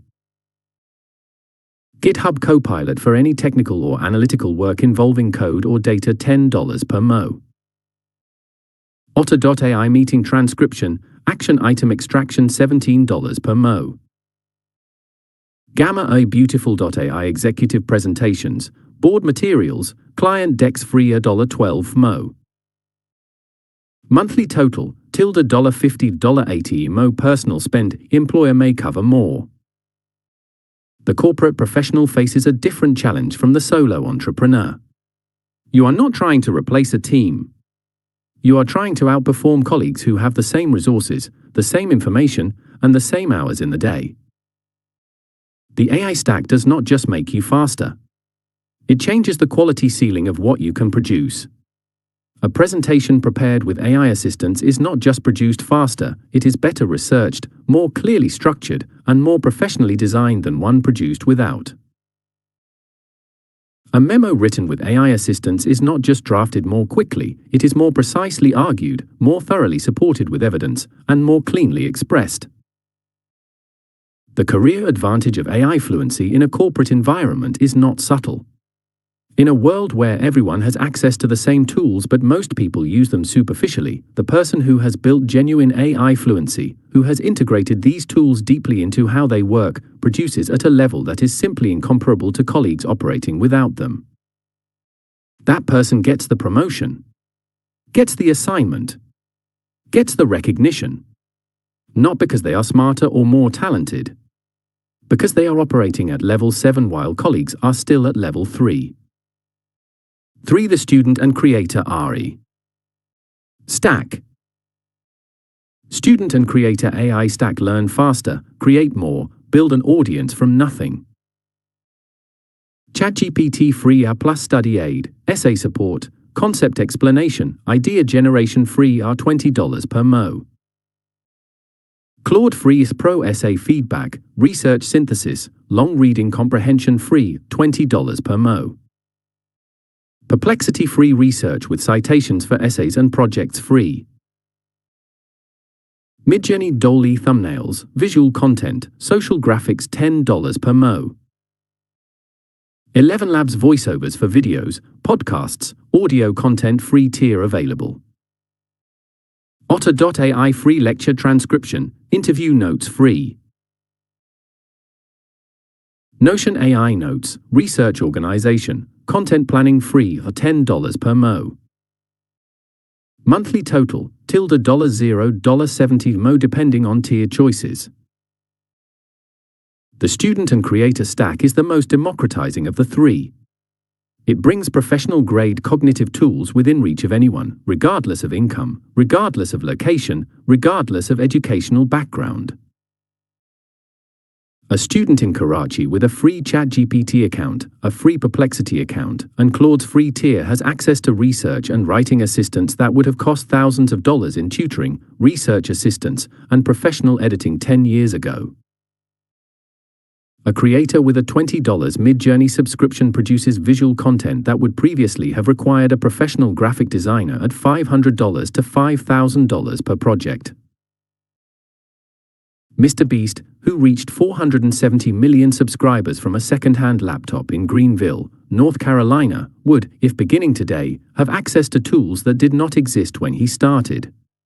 The question for every creator reading this book is, what does the Mr. Beast of your niche look like when that person uses AI from day one?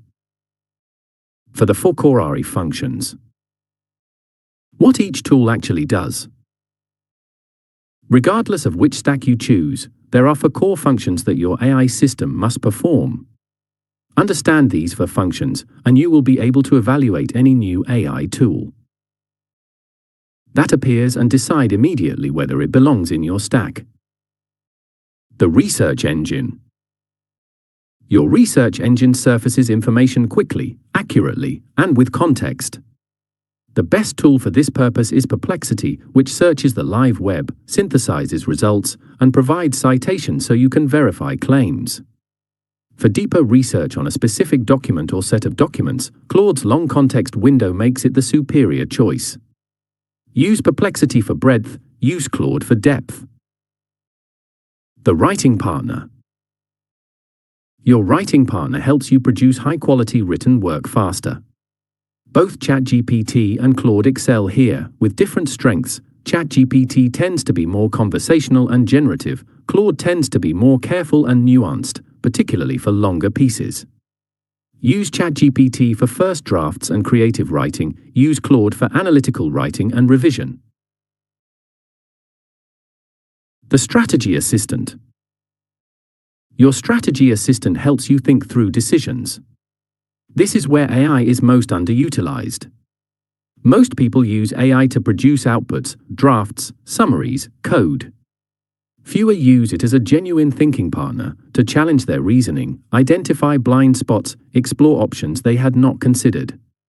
Both ChatGPT and Claude can do this exceptionally well when prompted deliberately. The knowledge system.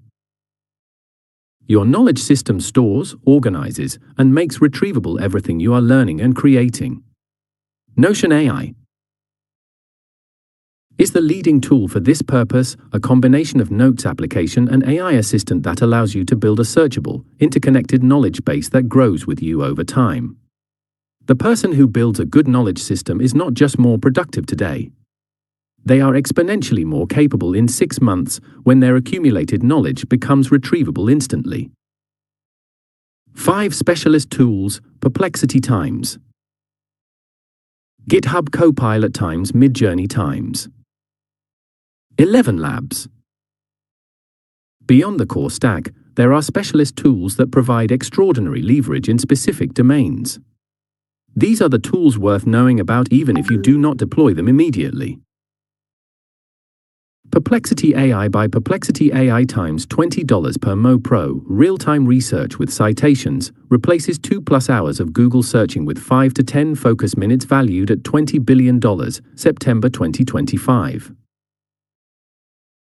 GitHub Copilot by Microsoft. GitHub times $10 per Mo. AI coding assistance writes 46% of the average developer's code, cuts task completion time by 55.8%, 15+ million users times adopted by 90% of Fortune 100 companies.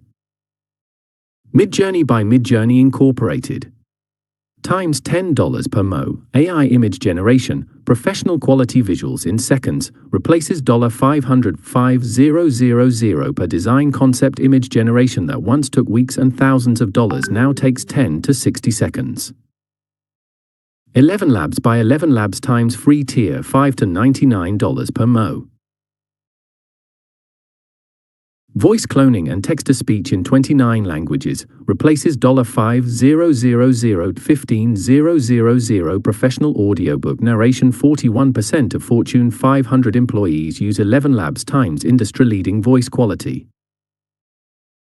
Cursor AI by Enisphere times $20 per Mo. AI native code editor writes software by describing what you want in plain English, with AI completing the code, the fastest growing developer tool of 2024 to 2025.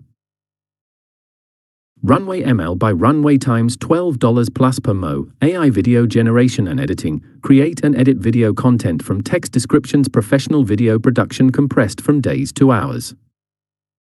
6 RE Ethics, intellectual honesty and the limits of leverage. This chapter would not be complete without addressing something that matters deeply, and that too many AI productivity books choose to ignore. AI is a powerful tool. Like all powerful tools, it can be used well or badly. Understanding the limits and the responsibilities is not a footnote to AI leverage. It is part of the leverage itself. On accuracy. AI systems can be confidently wrong. They can state false information in the same tone and with the same apparent certainty as true information. This is not a minor issue. It is a fundamental property of how current language models work. They generate plausible text, not necessarily accurate text. Every significant factual claim produced by AI must be verified against authoritative sources before it is used or shared. On originality. AI-assisted work is not automatically original work. The person who asks AI to write their essay, submit it as their own, and learn nothing in the process has not gained a cognitive advantage. They have avoided the thinking that would have produced one. AI should accelerate and amplify your thinking, not replace it. The thinking must still happen. The insight must still be yours. On overdependence. There is a risk, already documented in early research, that heavy AI use for certain tasks reduces the human's own capability for those tasks over time. Use AI to extend what you can do, not to avoid doing what you need to learn. The goal is to become more capable, not more dependent. On transparency.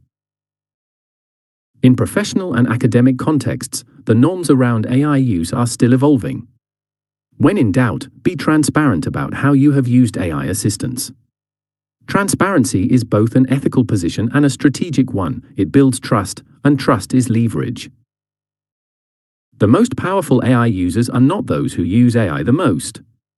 They are those who use AI most wisely, knowing when to deploy it, when to override it, and when to set it aside entirely and think for themselves. The stack is built. The tools are chosen. The functions are understood.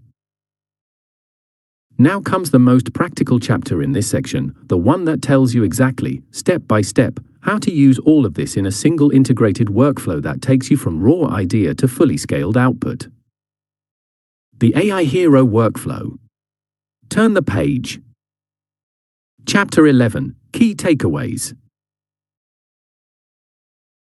An AI leverage stack, costing $97 to $200 per month, replaces the cognitive functions of a team of 5 to 6 specialists. This is the most dramatic democratization of capability in economic history. 3 stacks for 3 audiences: solo entrepreneur, $97 $110 MO, corporate professional, $50 $80 MO, personal spend, student and creator, $0 $70 MO. Every person can start with a stack appropriate to their context. For core AI functions, research engine, writing partner, strategy assistant, knowledge system, cover the full range of knowledge work. Understanding these functions lets you evaluate any new tool instantly. Specialist tools, Perplexity, GitHub Copilot, Midjourney, 11 Labs, provide 10-100 times leverage in specific domains.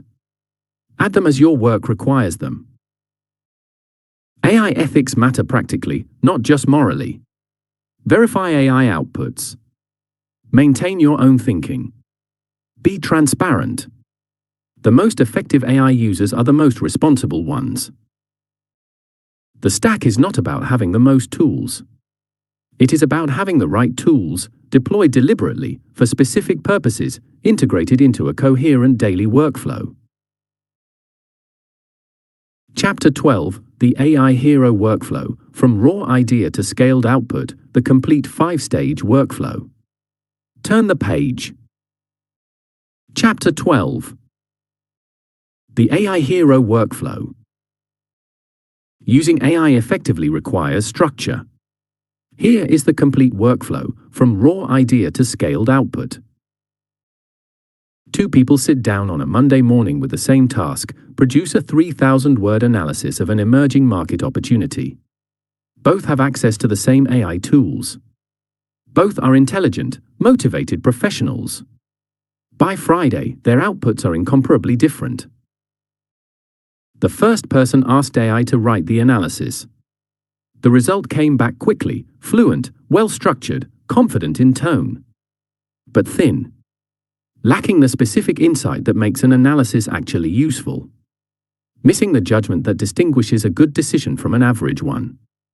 When challenged on specific claims, the first person had no answer because they had not done the thinking. They had outsourced it. The second person used AI as a stage in a workflow. They spent Monday morning with Perplexity, mapping the research landscape. Tuesday with Claude, interrogating their own assumptions. Wednesday producing a structured outline that reflected their own thinking, with AI filling in the supporting evidence and data. Thursday, refining the final draft with Ari's help, then editing it with human judgment. Friday morning, distributing it through channels that AI had helped them identify. The second person's output was not just better. It was genuinely theirs. It reflected real insight, real judgment, real expertise, amplified by AI at every stage. The difference between these two people is not the tools they used. It is the workflow.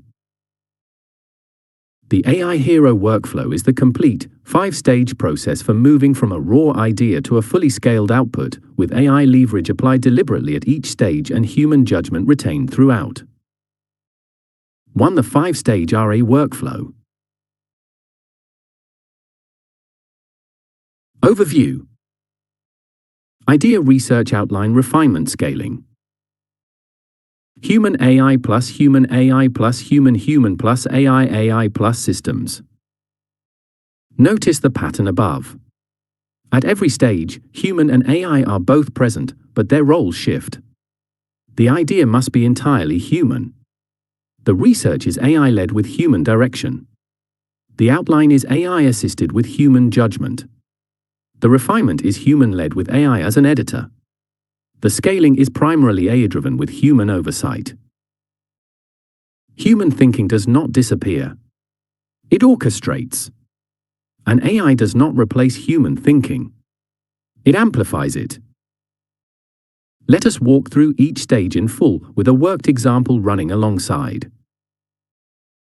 The worked example is this: you want to create a comprehensive guide on using AI tools for small business owners in emerging markets. You have the idea. You have the expertise. Now you need to produce the output. 2. Stage 1. Idea, the human. Spark. Stage 1. Idea times human-only stage. Time reduction, no AI reduction. This stage must be entirely yours. What happens? You generate the core idea, the specific insight, the unique angle, the genuine question you want to answer. This is the irreplaceable human input. AI cannot tell you what to care about. Only you know that. Example prompt, no AI prompt. This stage is yours entirely. Stage output, a clear, specific statement of what you want to create and why it matters, in your own words, from your own perspective. The idea stage is non-negotiable as a human activity. Not because AI cannot generate ideas, it can, and they can be useful for stimulation and exploration. But because the idea you will commit a month to executing must come from your own genuine interest, expertise, or curiosity. Ideas generated by AI tend to be competent and generic. Ideas generated by human beings, from specific experience, specific frustration, specific curiosity, tend to be original and compelling. The difference matters enormously over the course of a full workflow. Take your time in stage 1. Write the idea down in one clear sentence. Ask yourself, do I actually believe this is worth a month of my best work? If yes, proceed. If not, the problem is in stage 1, not in any of the stages that follow. Worked example, stage 1, idea. Idea, a practical guide to AI tools for small business owners in emerging markets, written for someone with no technical background, covering the 5 tools that provide the most value for the least cost, with real examples from real businesses in Pakistan, Nigeria, and Indonesia. 3. Stage 2, RE research, deep. Intelligence in minutes. Stage 2, AI research times AI-led, human-directed. Time reduction, days to hours, a week of desk research compressed to an afternoon. What happens? Use perplexity to survey the landscape. What is already known? What is missing? What are the most cited sources? What are the strongest counter-arguments? Use Claude to analyze specific documents in depth. Use ChatGPT to challenge your assumptions and identify angles you have not considered. Example prompt, survey the landscape of AI adoption in small businesses in emerging markets. What are the most credible studies, the key statistics, the main barriers to adoption, and the tools most frequently cited as high value? Identify gaps in existing coverage. Stage output, a comprehensive research briefing, key facts, key sources, key gaps, key angles that would have taken days to compile manually. Stage 2 is where the most dramatic time compression happens. The research that once took a week of reading, note-taking, and source chasing now takes an afternoon of directed AI conversation. But, and this is critical, directed AI conversation. Stage 2 is not ask AI to research everything and then passively read what it returns. It is an active, iterative dialogue. You ask a question, evaluate the response, identify what it missed or got wrong, ask a follow-up, push deeper on the interesting threads, and surface the specifics that your human judgment tells you are most valuable. The researcher who uses AI passively gets average research. The researcher who uses AI as a sparring partner gets genuinely superior research because the human is directing the AI's enormous information processing capacity toward the specific questions that matter most. Worked example, Stage 2, Research. After a 2-hour research session with Perplexity and Claude, AI adoption in SMEs in Sub-Saharan Africa and South Asia is growing at 34% annually, but 67% of small business owners cite cost as the primary barrier. WhatsApp Business, free, ChatGPT, free tier, and Canva AI, free tier, appear in 80% of case studies as the highest value low-cost tools. Key gap, no guide exists that addresses mobile-first use cases specifically. Most existing content assumes desktop access. For Stage 3, RE outline. Architecture at machine speed. Stage 3, AI outline times AI assisted, human judged. Time reduction, hours to minutes, structural architecture in one conversation. What happens? Take your research findings and ask AI to help you build a complete structural outline for your output. The AI proposes. You judge, revise, reject, and reshape. The outline that emerges should feel like yours, informed by AI's pattern recognition but expressing your unique angle and insight. Example prompt, based on this research, paste research summary, build a complete outline for a 3,000-word practical guide. The structure should be hook, context, 5 specific tool sections with cost use example, 1 ethical consideration section, and a practical starter action. Stage output, a complete, coherent outline that reflects both the research and your own judgment, ready to be written from.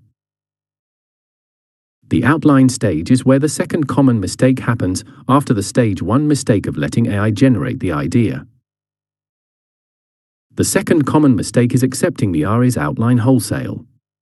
AI outlines tend to be well-structured and generic. They cover the obvious angles. They miss the specific, unusual, or counterintuitive angles that come from genuine expertise or genuine curiosity.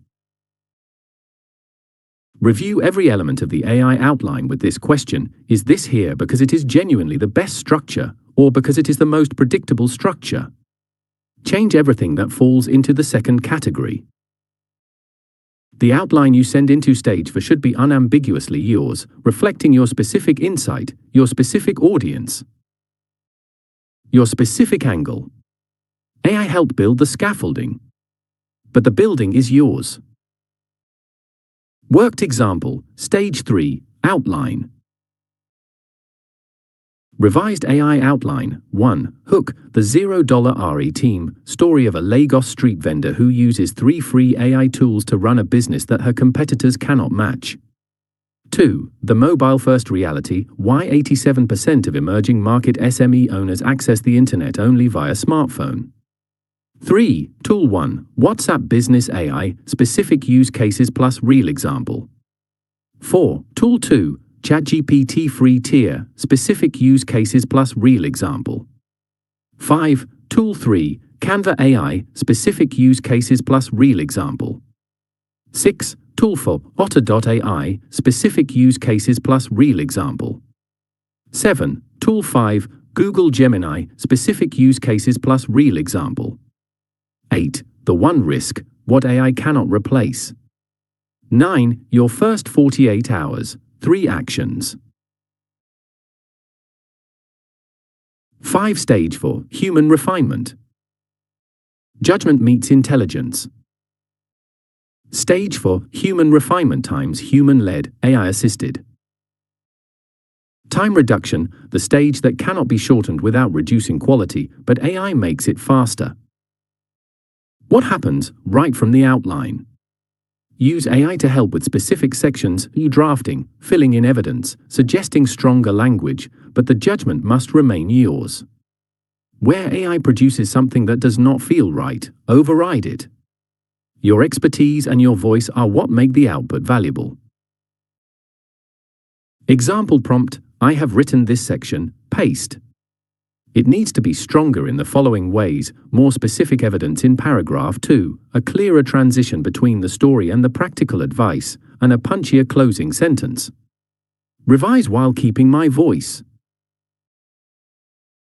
Stage output, a complete, coherent, polished draft, produced faster than unassisted writing, but bearing the unmistakable mark of genuine human insight. Stage 4 is the most important stage in the workflow. It is also the one where human beings are most tempted to step back and let AI take over completely. Resist this temptation with everything you have.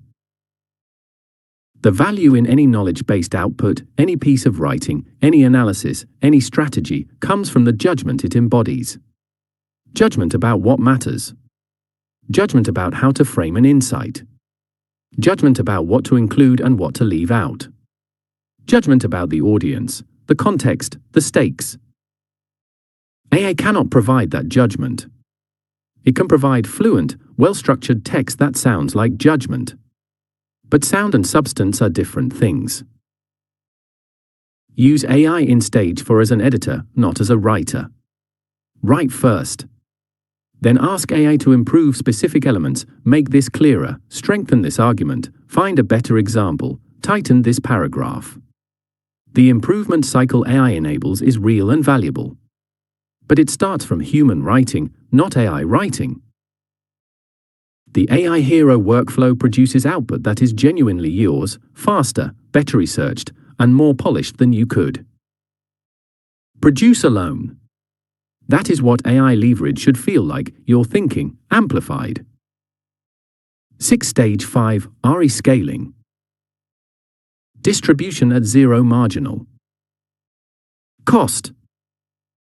Stage 5, AI scaling times AI-led, human-supervised. Time reduction, one piece of content becomes many, at essentially zero additional cost. What happens? Take the completed output from Stage 4 and use AI to extend its reach, repurpose it into multiple formats: email newsletter, LinkedIn post, social threads, podcast outline, slide deck, identify distribution channels, draft outreach to platforms or publications that might carry it, translate it for different audiences, and build automation that distributes it over time.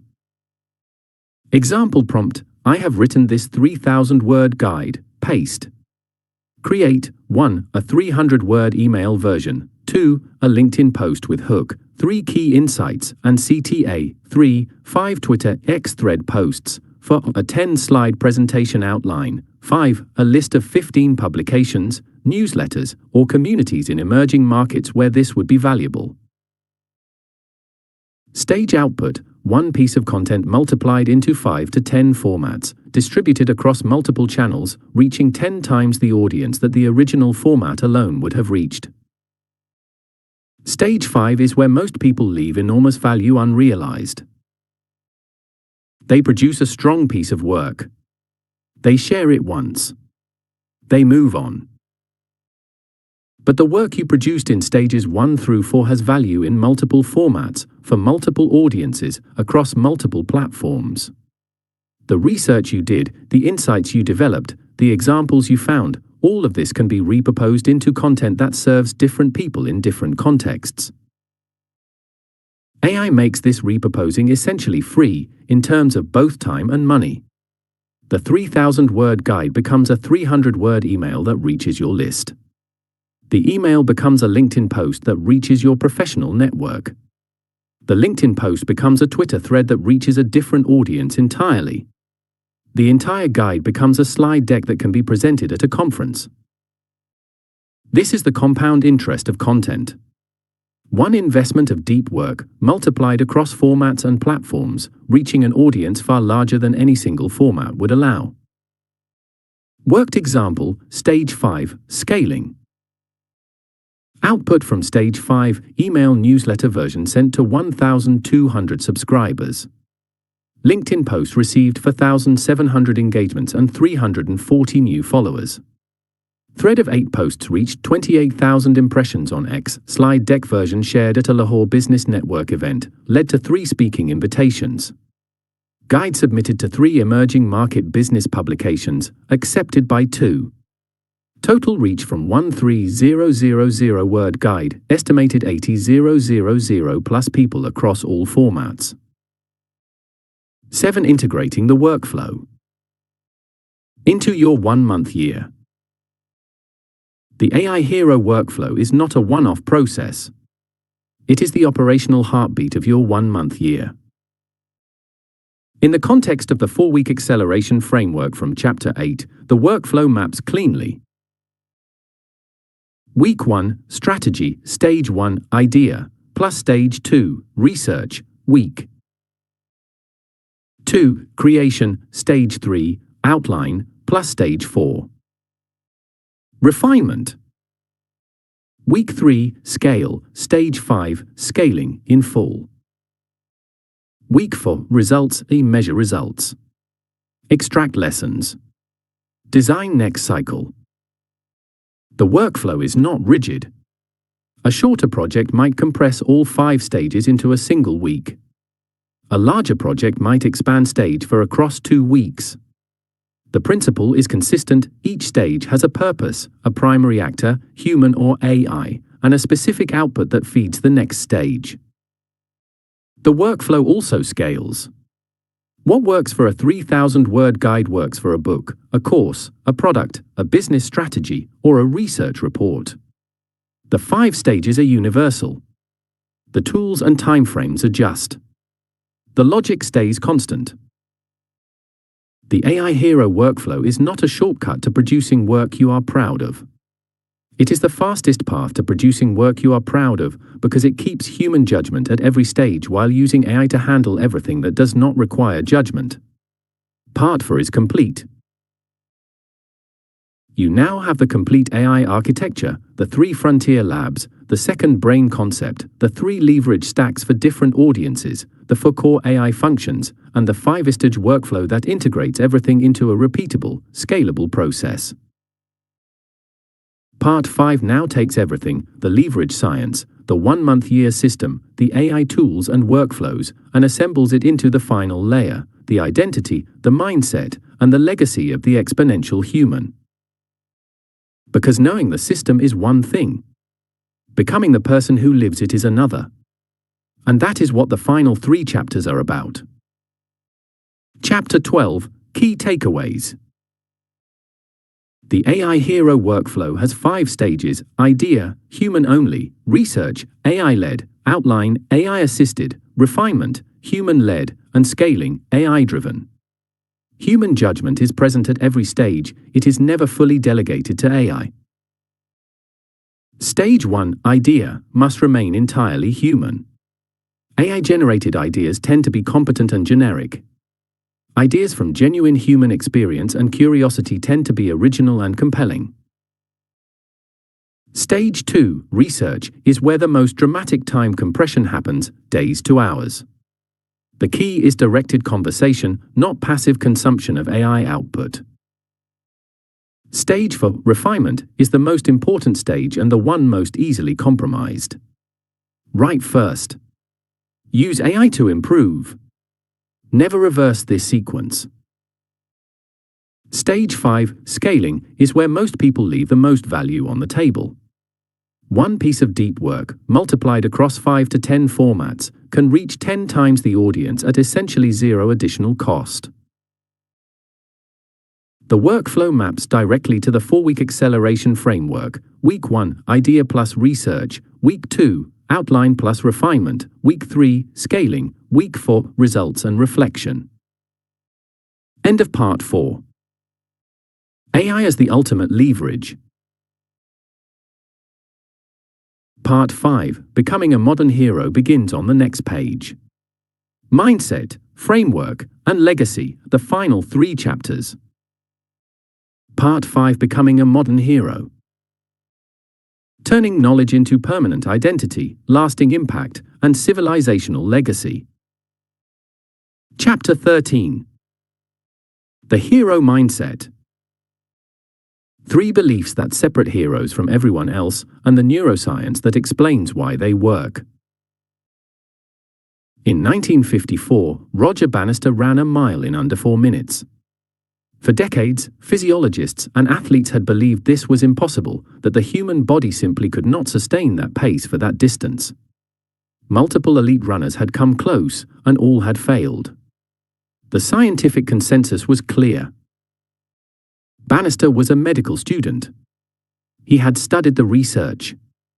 He understood the arguments. And he did not believe them. He believed the barrier was psychological, not physiological. That the 4-minute mile had not been broken not because human bodies could not do it, but because human minds believed they could not. On May 6, 1954, at the Iffley Road track in Oxford, Bannister ran the mile in 3 minutes and 59.4 seconds. The impossible became real. What happened next is the more important part of the story. Within 46 days, John Landy of Australia broke Bannister's record. Within a year, 3 more runners had broken the 4-minute barrier. Within a decade, it was a standard achievement for elite milers. Today, the world record stands at 3 minutes and 43 seconds. The barrier was never physiological. It was a belief. And once that belief changed, once a single person proved it was possible, the barrier dissolved for everyone. The 3 beliefs in this chapter are your 4-minute miles. They are the mental barriers most people carry without knowing it, barriers that prevent them from operating at their actual capacity, from using the leverage that is available to them, from producing the results that are genuinely within their reach.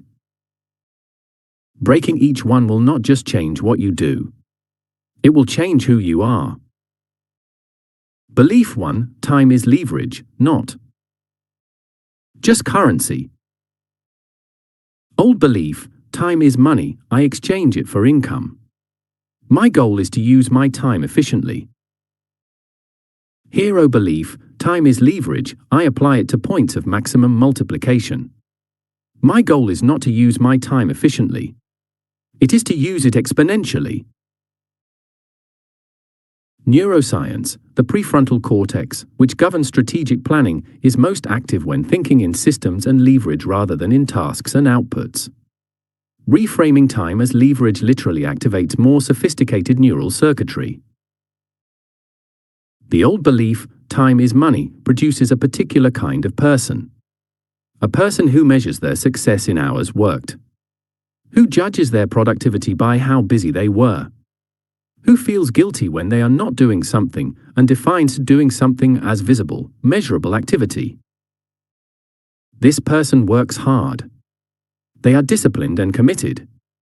And they tend to hit a ceiling early because working hard within the wrong system produces a linear increase in effort with a diminishing increase in results.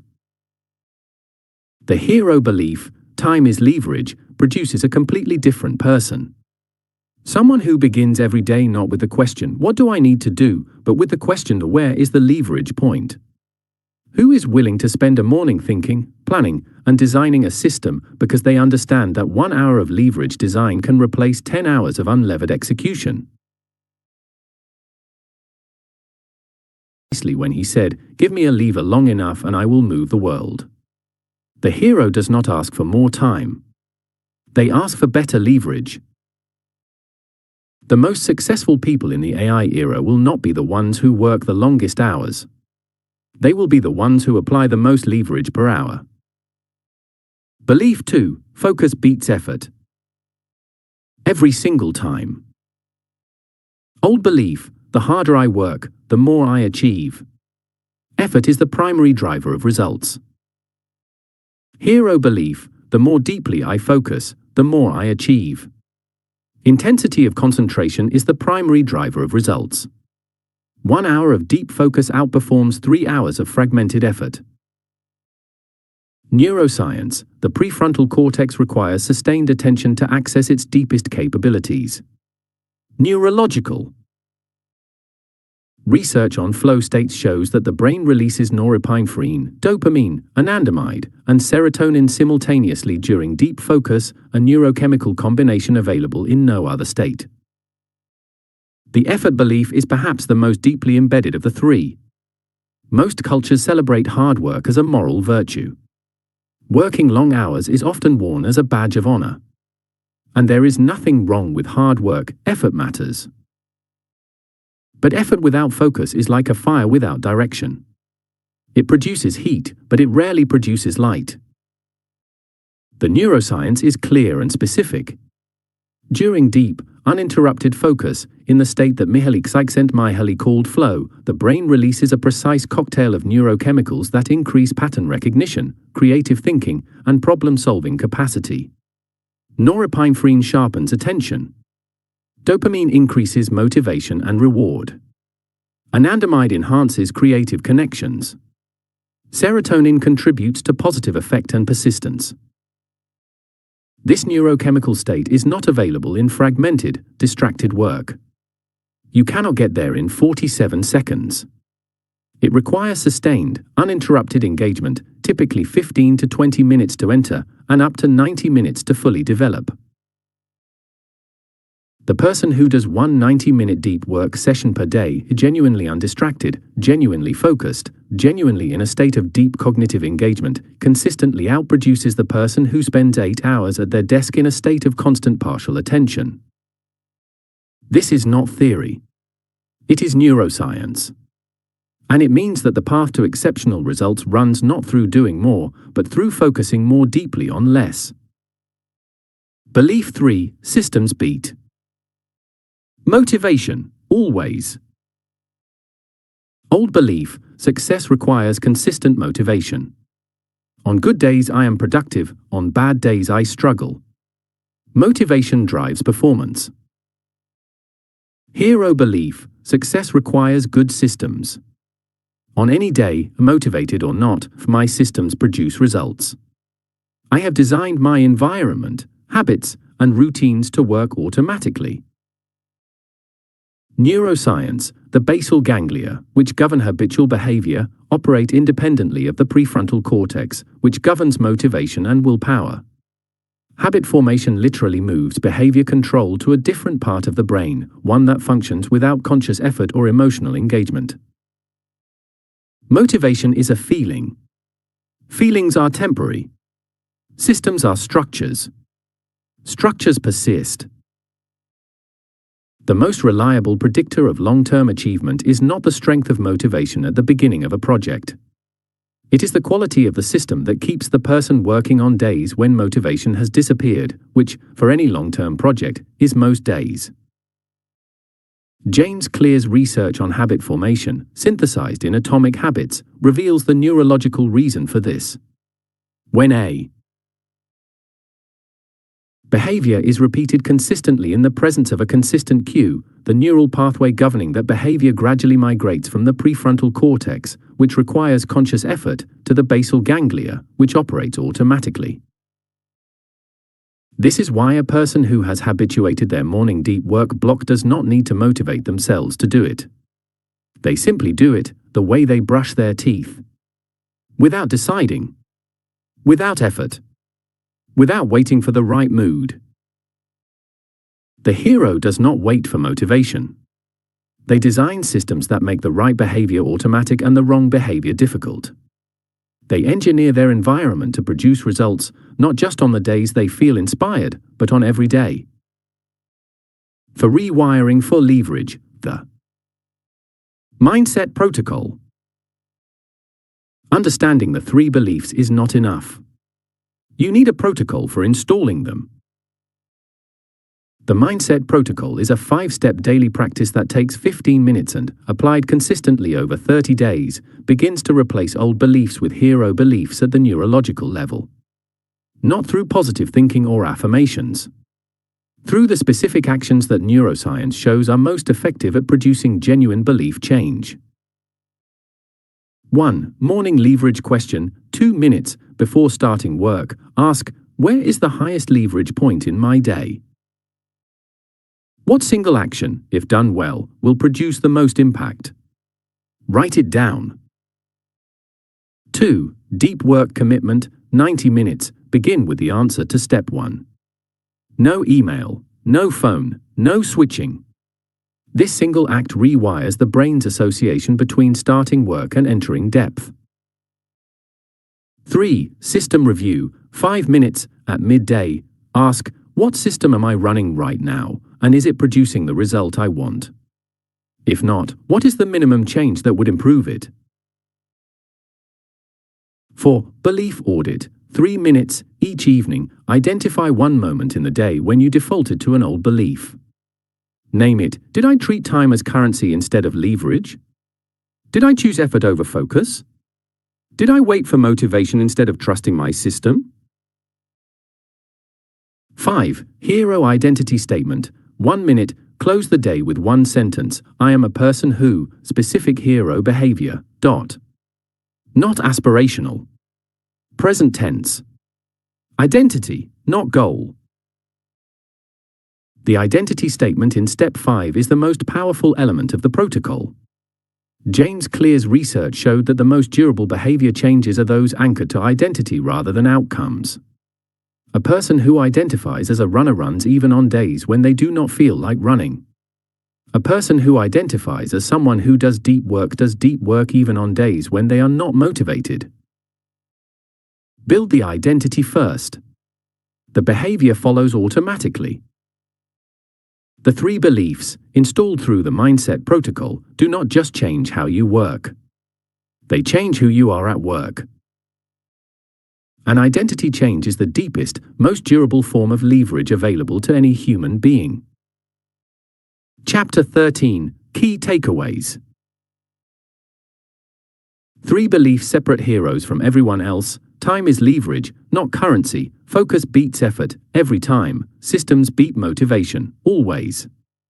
Each has a neurological basis, not just a philosophical one. The 4-minute mile teaches the most important lesson in mindset. Barriers that seem physiological are often psychological. Once one person proves a belief wrong, the barrier dissolves for everyone. Deep focus releases a neurochemical combination, norepinephrine, dopamine, anandamide, serotonin, available in no other cognitive state. This is why 1 focused hour outproduces 3 distracted hours. Habits move from the prefrontal cortex, effortful, to the basal ganglia, automatic, with repetition. System design literally moves behavior to a part of the brain that does not require motivation.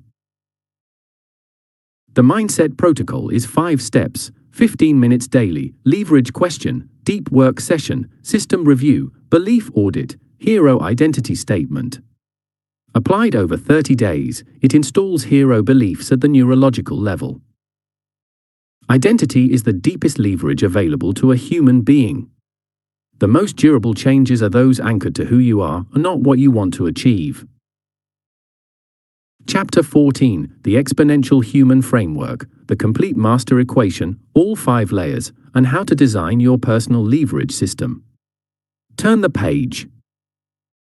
Chapter 14. The Exponential Human Framework. The Complete Master Equation. Purpose times leverage times deep focus times systems times AI equals exponential impact. Every great framework in history has been a compression. Newton's 3 laws compress centuries of observation about motion into 3 sentences. Darwin's theory of natural selection compressed the origin of all biological diversity into 1 mechanism. Einstein's E equals mc squared compressed the relationship between energy and matter into 5 symbols. The exponential human framework is a compression of everything in this book. Every principle from part 1. Every historical lesson from part 2. Every system from part 3. Every AI tool and workflow from part 4. And every belief from chapter 13. All of it reduces to one equation. Purpose times leverage times deep focus times systems times AI equals exponential impact. Every term in this equation is multiplicative, not additive. If any term is 0, the result is 0. No amount of leverage compensates for the absence of purpose. No amount of AI compensates for the absence of deep focus. No amount of systems compensates for the absence of leverage. This is why so many intelligent, hard-working, well-resourced people produce ordinary results. They are strong on some terms and absent on others. The equation returns 0 or near 0, regardless of how strong the present terms are. The exponential human is not the person who is strongest on any single term. They are the person who has all 5 terms operating simultaneously, purposefully, at high levels, in an integrated system that multiplies each by all the others. Let us examine each layer in full. 1. The 5 layers, complete. Framework. Layer 1, purpose. Core question: what world am I trying to move? What it does, purpose is the direction vector of all effort. Without it, leverage scatters. Focus fragments. Systems serve no clear end. AI amplifies noise instead of signal.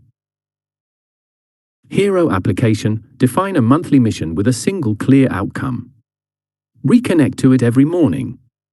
Let it govern every decision about where to apply your time and leverage. If absent, the equation becomes 0.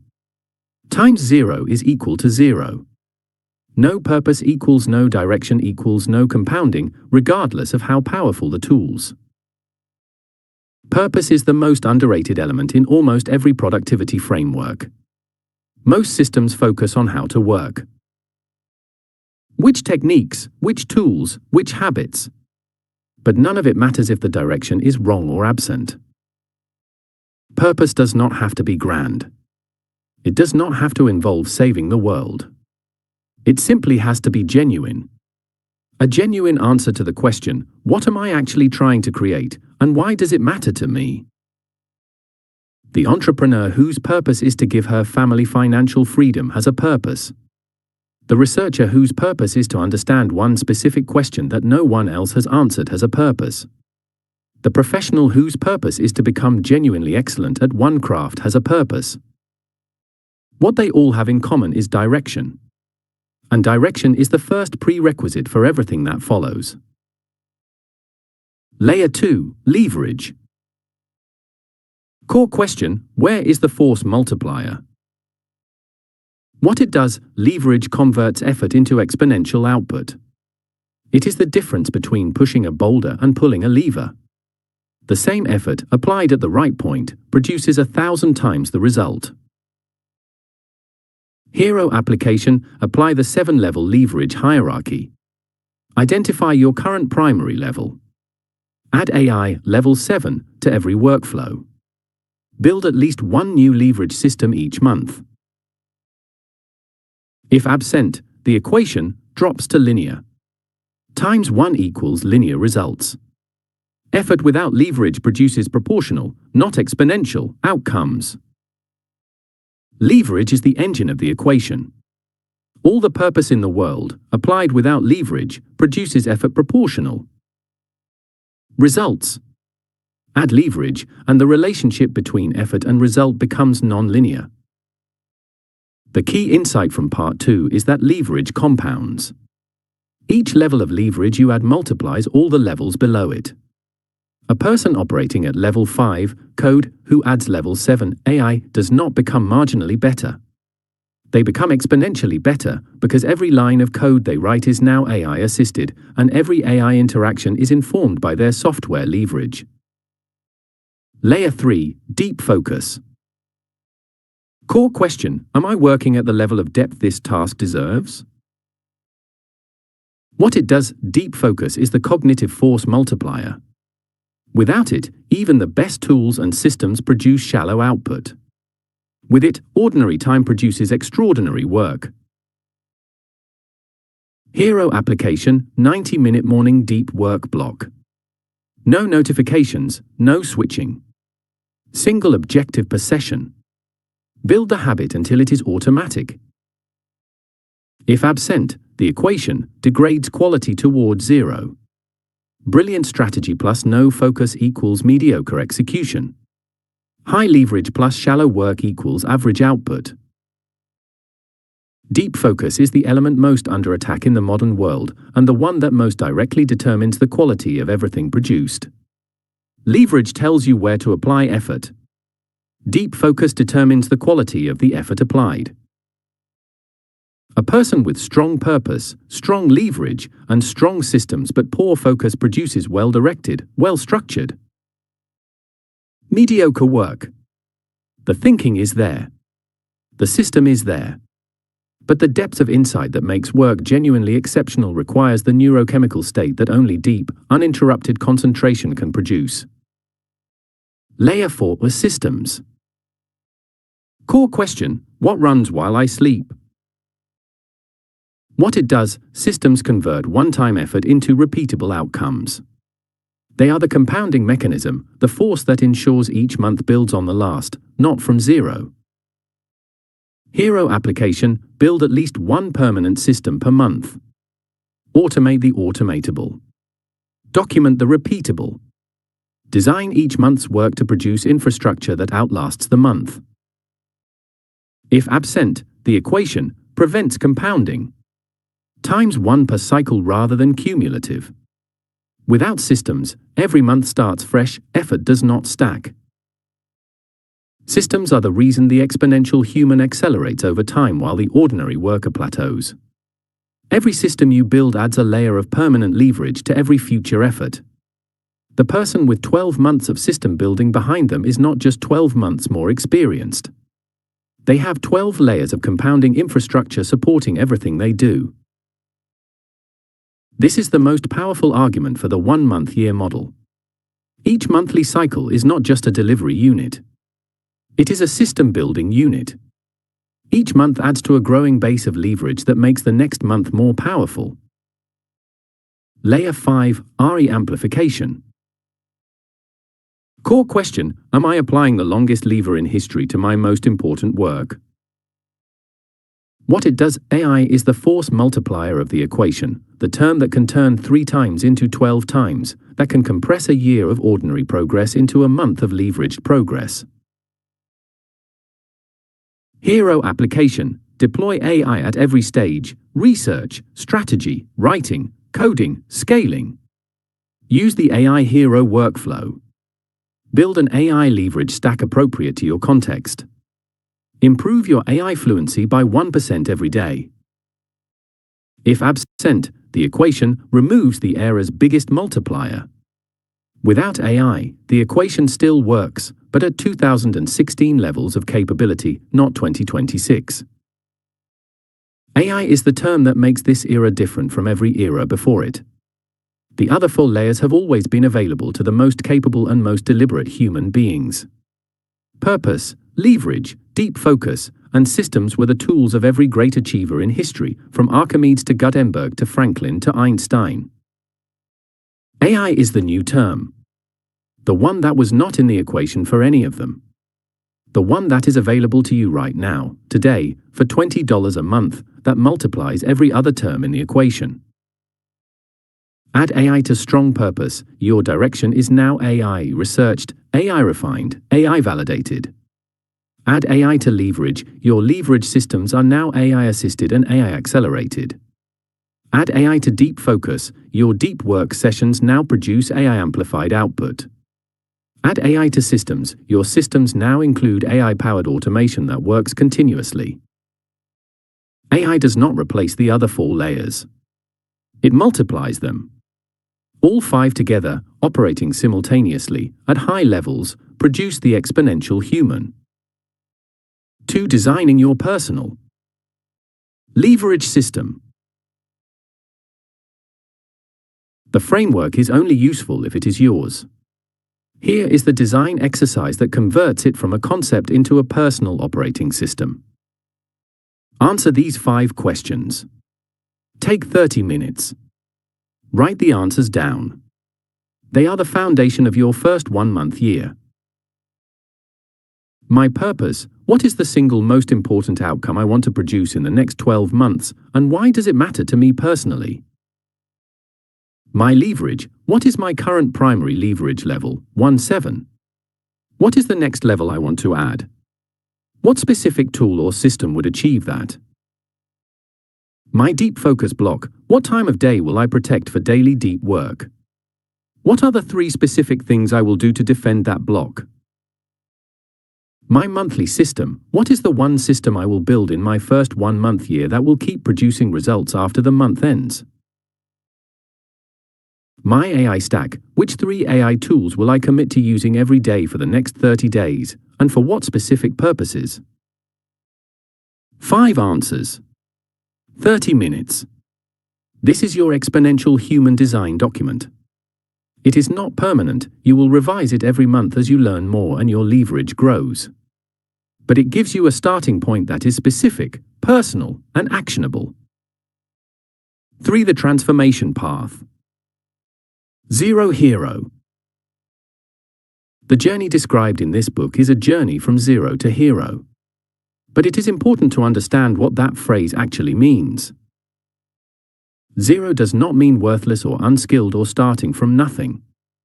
0 means leverage 0, the state of operating without the multipliers that make effort exponential. It means exchanging time for money without building systems. Trying harder without applying leverage. Waiting for motivation without designing habits. Working without deep focus. Ignoring the most powerful cognitive tool in human history. Hero does not mean famous or wealthy or superhuman. Hero means leverage maximum, the state of operating with all 5 layers of the exponential human framework at high levels, simultaneously, in an integrated system that compounds over time. The transformation path is not a single leap. It is a series of additions. Each 1-month year adds 1 element. Clarifies purpose. Adds a leverage layer. Deepens the focus habit. Builds a system. Integrates AI. By month 6, the person who started with 0 is unrecognizable from the person who began. Not because they have become someone different. Because they have become more fully themselves, with tools and systems and habits that allow their actual capacity to express itself in the world. 0 purpose leverage focus systems RE hero. This is the journey. This is the map. You have read the entire book. You now have everything you need. What remains is the hardest and simplest thing: to begin. Chapter 14: Key Takeaways. The master equation: purpose times leverage times deep focus times systems times AI equals exponential impact, is multiplicative. If any term is 0, the result is 0. All 5 must be present and operating. Layer 1, purpose, is the most underrated. Without direction, all leverage scatters. The monthly mission blueprint is the practical tool for maintaining purpose through every cycle. Layer 5, AI, is the new term, the one not available to any previous generation. It multiplies all for other layers. Adding AI to strong purpose, leverage, focus, and systems produces a qualitatively different level of output. The personal leverage system design exercise, 5 questions, 30 minutes, converts the framework from concept to personal operating system. Do it before beginning month 1. 0 means leverage 0. Hero means leverage maximum. The transformation is a series of additions across monthly cycles, each one compounding on all the ones before. The journey is 0 purpose leverage focus systems AI hero. You now have the map. What remains is only this: to begin. Chapter 15, The Legacy Principle. Heroes do not merely earn more. They change the world. The final dimension of leverage. Turn the page. Chapter 15. The Legacy Principle. Heroes do not merely earn more. They change the world. Science, technology, justice, knowledge, the final dimension of leverage. Key figures: Demis Hassabis times Dario Amodi times Elon Musk. In October 2024, Demis Hassabis sat in Stockholm and received the Nobel Prize in Chemistry. He was 48 years old. He had spent his life at the intersection of science and intelligence, first as a chess prodigy, then as a game designer, then as a cognitive scientist, then as the founder of the organization that changed the course of biological research.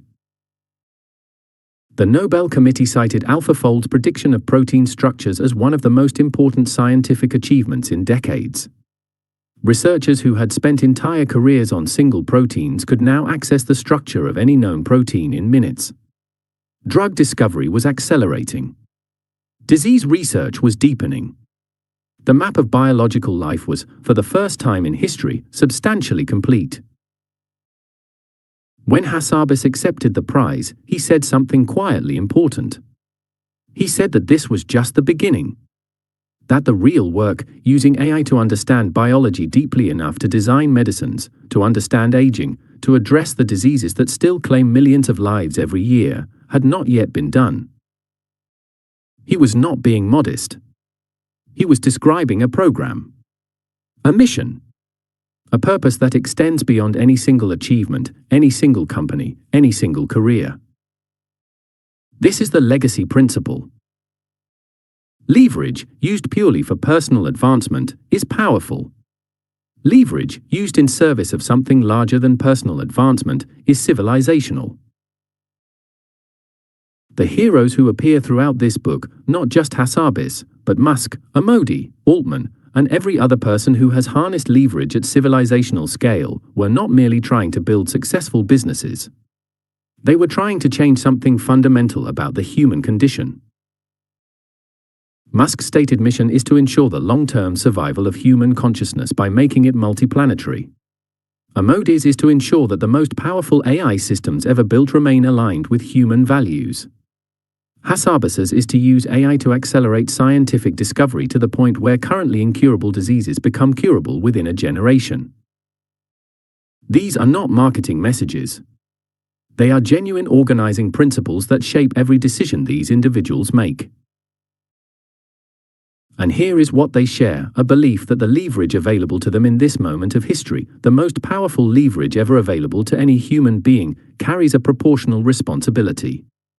That with the lever that moves the world comes the obligation to ask, which world am I moving it toward?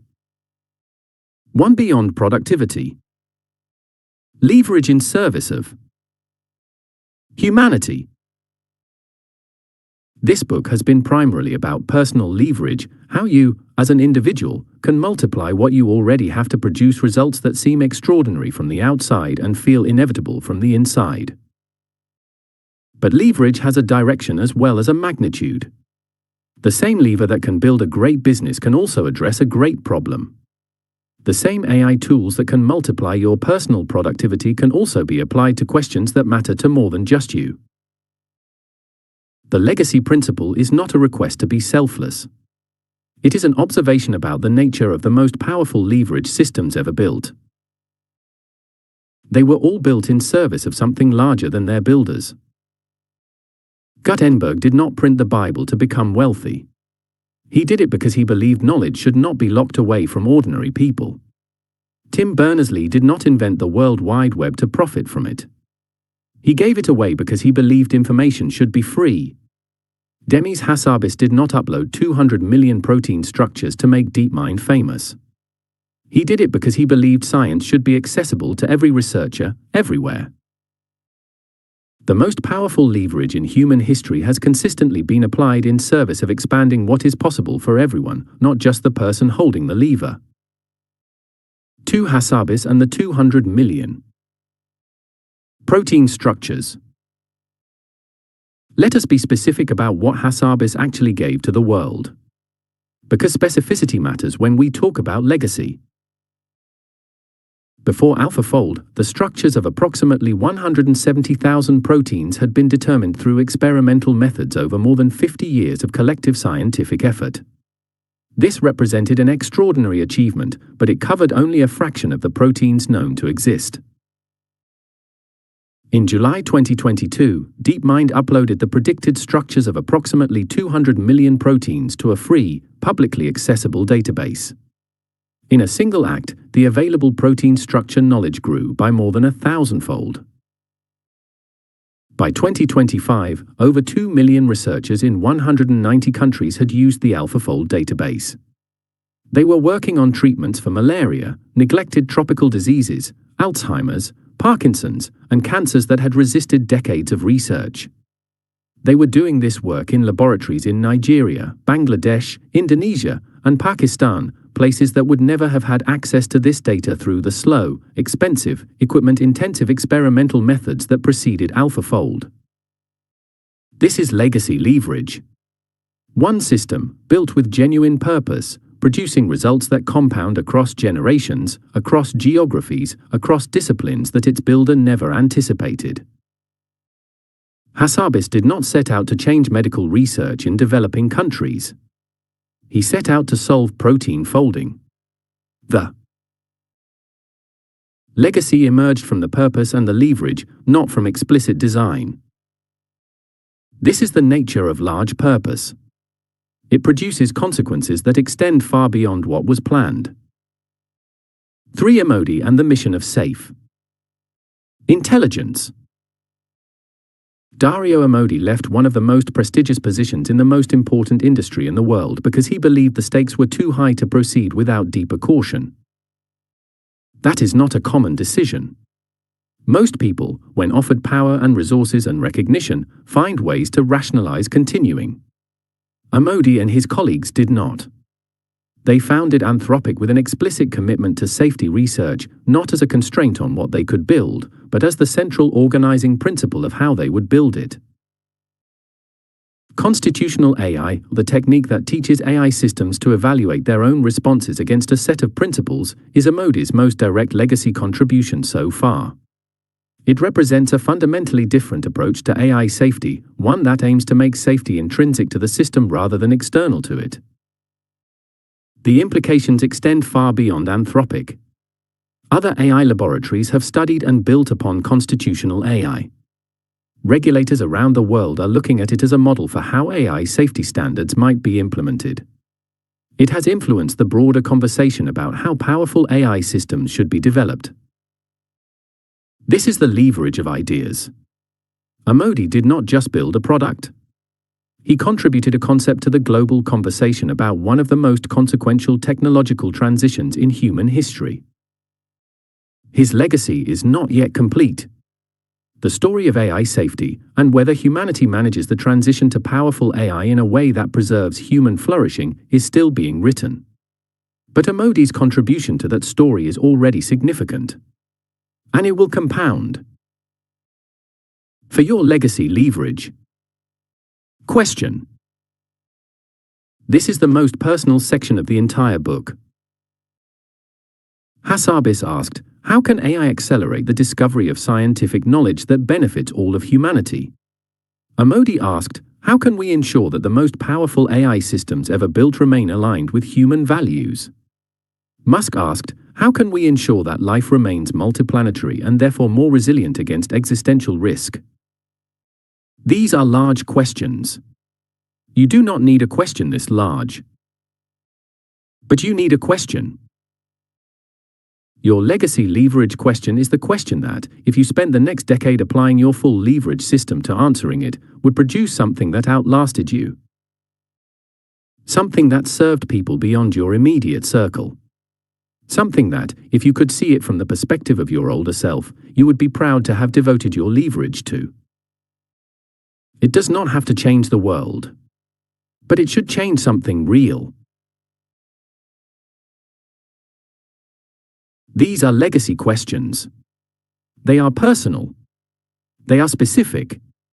They are answerable with the leverage tools this book has given you.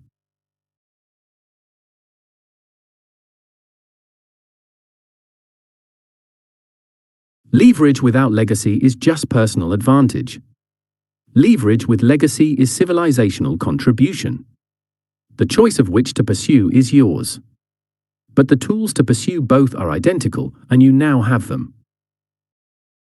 The final question before you close this book is not, how do I get started? You know how to get started. The monthly mission blueprint is waiting. The AI stack is ready. The morning deep work block is scheduled. The final question is, what world am I trying to move? Answer that. Then turn the page. Chapter 15, Key Takeaways. The legacy principle, leverage, has a direction as well as a magnitude. The same tools that build personal success can also address humanity's hardest problems. The choice of direction is the ultimate leverage decision. Hassabis gave 200 million protein structures to the world for free. 2 million researchers in 190 countries use them today. This is what legacy leverage looks like: one system, built with genuine purpose, compounding across generations and geographies. Amodi's constitutional AI contributed not just a product but a concept to the global conversation about safe AI development. The leverage of ideas compounds in ways that no product metric can capture. The greatest leverage systems in history were built in service of something larger than their builders' personal ambitions. This is not coincidence. Large purpose produces large results. Your legacy leverage question does not have to change the world. It must change something real, something that serves people beyond your immediate circle, something your future self would be proud to have devoted your leverage to. Leverage without legacy is personal advantage. Leverage with legacy is civilizational contribution. The tools are identical. The difference is the question you ask before you begin. End of Part 5. Becoming a Modern Hero.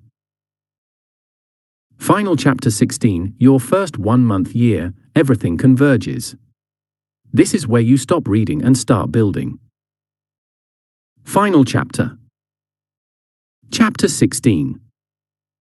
Your First 1 Month Year. Everything converges here. This is where you stop reading and start building. There is a moment that happens at the end of every truly useful book. It is not the moment when you close the cover. It is the moment, just before that, when the reading stops being reading and starts being decision. You have been reading about leverage for 16 chapters. About Archimedes and Gutenberg and Turing. About Musk and Hassabis and Amodi.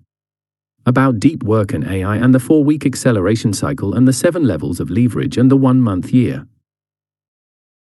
You understand the system. You can see the logic. You believe it would work. And now you are at the moment that all of that knowledge has been pointing toward. The moment when you decide whether to remain a person who has read about leverage or to become a person who uses it. This chapter is not a conclusion. It is a beginning. It contains 3 things: the master framework assembled in one place, the blueprint for month 1 specifically, and the 30-day challenge, the concrete, day-by-day structure that converts everything in this book into real results. Nothing here is theoretical. Everything in this chapter is deployable by end of day today. 1. The invitation, from reader to exponential human. Let us be honest about something. Reading a book does not change anyone's life. Deciding to act on a book changes lives. The gap between reading and acting is where most of the potential of most good books is permanently lost. People read, nod, highlight, and return the book to the shelf. They remember the ideas fondly. They think about them occasionally. They sometimes recommend the book to friends. They do not change. The reason is not laziness or lack of motivation. The reason is that they did not make a specific, concrete, dated commitment to a specific, concrete, first action. So here is your invitation. Before you close this book, write down one thing: the date your first 1 month year begins. Not someday. A date. A specific calendar date that is within the next 7 days. That date is the beginning of everything. To the Zero Hero Master Framework, complete. Everything in this book reduces to one structure. Here it is. Assembled completely for the last time. The Zero Hero Master Framework Foundation, the leverage pyramid times 12 historical breakthroughs times 7 levels of leverage times 10 laws mindset. Time is leverage times focus beats effort times systems beat motivation times the mindset protocol equation. Purpose times leverage times deep focus times systems times AI equals exponential impact system. The 1 month year times monthly mission blueprint times 4-week acceleration framework daily OS. Morning deep work times afternoon execution times evening. Learning times night reflection AI tools. Second brain times 3 labs times AI leverage stack times 5-stage hero workflow legacy. Your legacy leverage question times leverage in service of humanity result. 12 1-month years equals 36 to 72 ordinary months of output. Zero becomes hero. 3 designing month 1. The blueprint month 1 is not month 12. Do not try to implement everything in the first month. Month 1 has one purpose: to prove to yourself, with real evidence from real results, that the system works. Here is the month 1 blueprint. Fill it in before your start date. My one outcome, the single most important result month 1 must produce. My why. Why does this outcome matter to me personally? My lever, the primary leverage tool I will apply. AI in network code systems. My constraint, the one thing I will not do this month to protect focus. My measure, how I will know, on day 30, that this month succeeded. My deep work block, the 90-minute window I will protect every morning. My AI stack, the 3 AI tools I will use every day. My system, the one permanent system I will build this month. My legacy question, the question this month's work moves me toward answering. 9 fields. 30 minutes. The beginning of everything. For THE 30 Day Zero Hero Challenge, below is the week-by-week structure of your first 1 month year. It is not a rigid schedule. It is a rhythm, a pattern of intention and action that creates the momentum to carry you all the way to day 30. Week 1, Strategy and Clarity, days 1 to 7. Fill in your month 1 blueprint completely. Set up your AI stack, install the tools, try each one, build basic fluency. Identify your 3 highest leverage actions this month. Clear your calendar of everything that does not serve your one outcome. Complete your week 1 AI research on your topic. Week 2, Creation and Execution, days 8 to 14. Begin morning deep work sessions. Execute your 3 highest leverage actions. Use AI at every stage: research, outline, draft, refine. Produce the core output of your monthly mission. Do not switch to a new project. Do not add new goals. Focus with total commitment. Week 3, Scale and Leverage Expansion, days 15-21. Review what week 2 produced. Use stage 5 of the AI Hero workflow to multiply your output across formats and channels. Build the one permanent system you identified in your blueprint. Apply AI to automate the repeatable parts of what you built. Week 4, Results, Reflection and Cycle 2 launch, days 22 to 30. Measure results against your 3 metrics: outcome achieved, leverage applied, system built. Capture what worked, what did not, and why. Design your month 2 mission blueprint before day 30 ends. Celebrate what was accomplished, not relative to perfection, but relative to where you started. 5. A letter to the reader from the author. When I began writing this book, I sat with a question that I could not immediately answer. Why write a book about leverage for a world that already has hundreds of productivity books?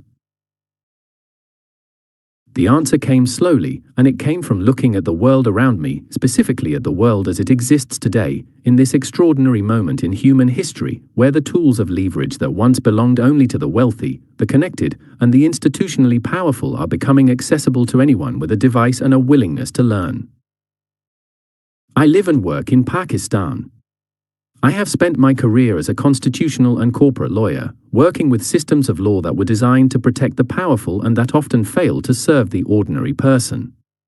I have also spent decades writing 66 books across law, history, Islamic jurisprudence, leadership, and now this. What I see around me every day is not a shortage of human potential. It is a shortage of leverage. Brilliant people, students, professionals, entrepreneurs, teachers, farmers, artisans, working with enormous effort and producing results that are far below what their intelligence and commitment would produce if they had access to the right systems and tools. This book is for them. Not just for the Silicon Valley entrepreneur or the Harvard MBA or the London fintech founder. For the person in Lahore, in Lagos, in Lima, in Dhaka. Who has the ambition and the capability but has not yet found the lever? The lever is now in your hands. Artificial intelligence, the most powerful cognitive tool any human being has ever had access to, is available to you right now for $20 a month, or for free. The knowledge of how leverage works, distilled from 2,300 years of human progress from Archimedes to DeepMind, is in your hands right now in this book. What happens next is entirely up to you. I have seen what happens when ordinary people discover extraordinary leverage. I have seen it in the stories of the people in these pages, the child in Pretoria who was bullied and built the most valuable private company on earth, the Ukrainian refugee who swept grocery store floors and built a platform serving 2 billion people, the woman with $5,000 and a pair of scissors who built a billion-dollar company. None of them had resources the rest of us do not have. They had leverage. And they used it. You now understand what they understood. You have the map. You have the tools. You have the system. The only thing left is the question that Archimedes asked more than 2,000 years ago, a question that has driven every civilizational advance in human history. Where is the lever? It is right here. In your hands. Now move the world. Zahir Ahmed Mir, Lahore, Pakistan. Give a human AI leverage and they can move the world. Zahir Ahmed Mir.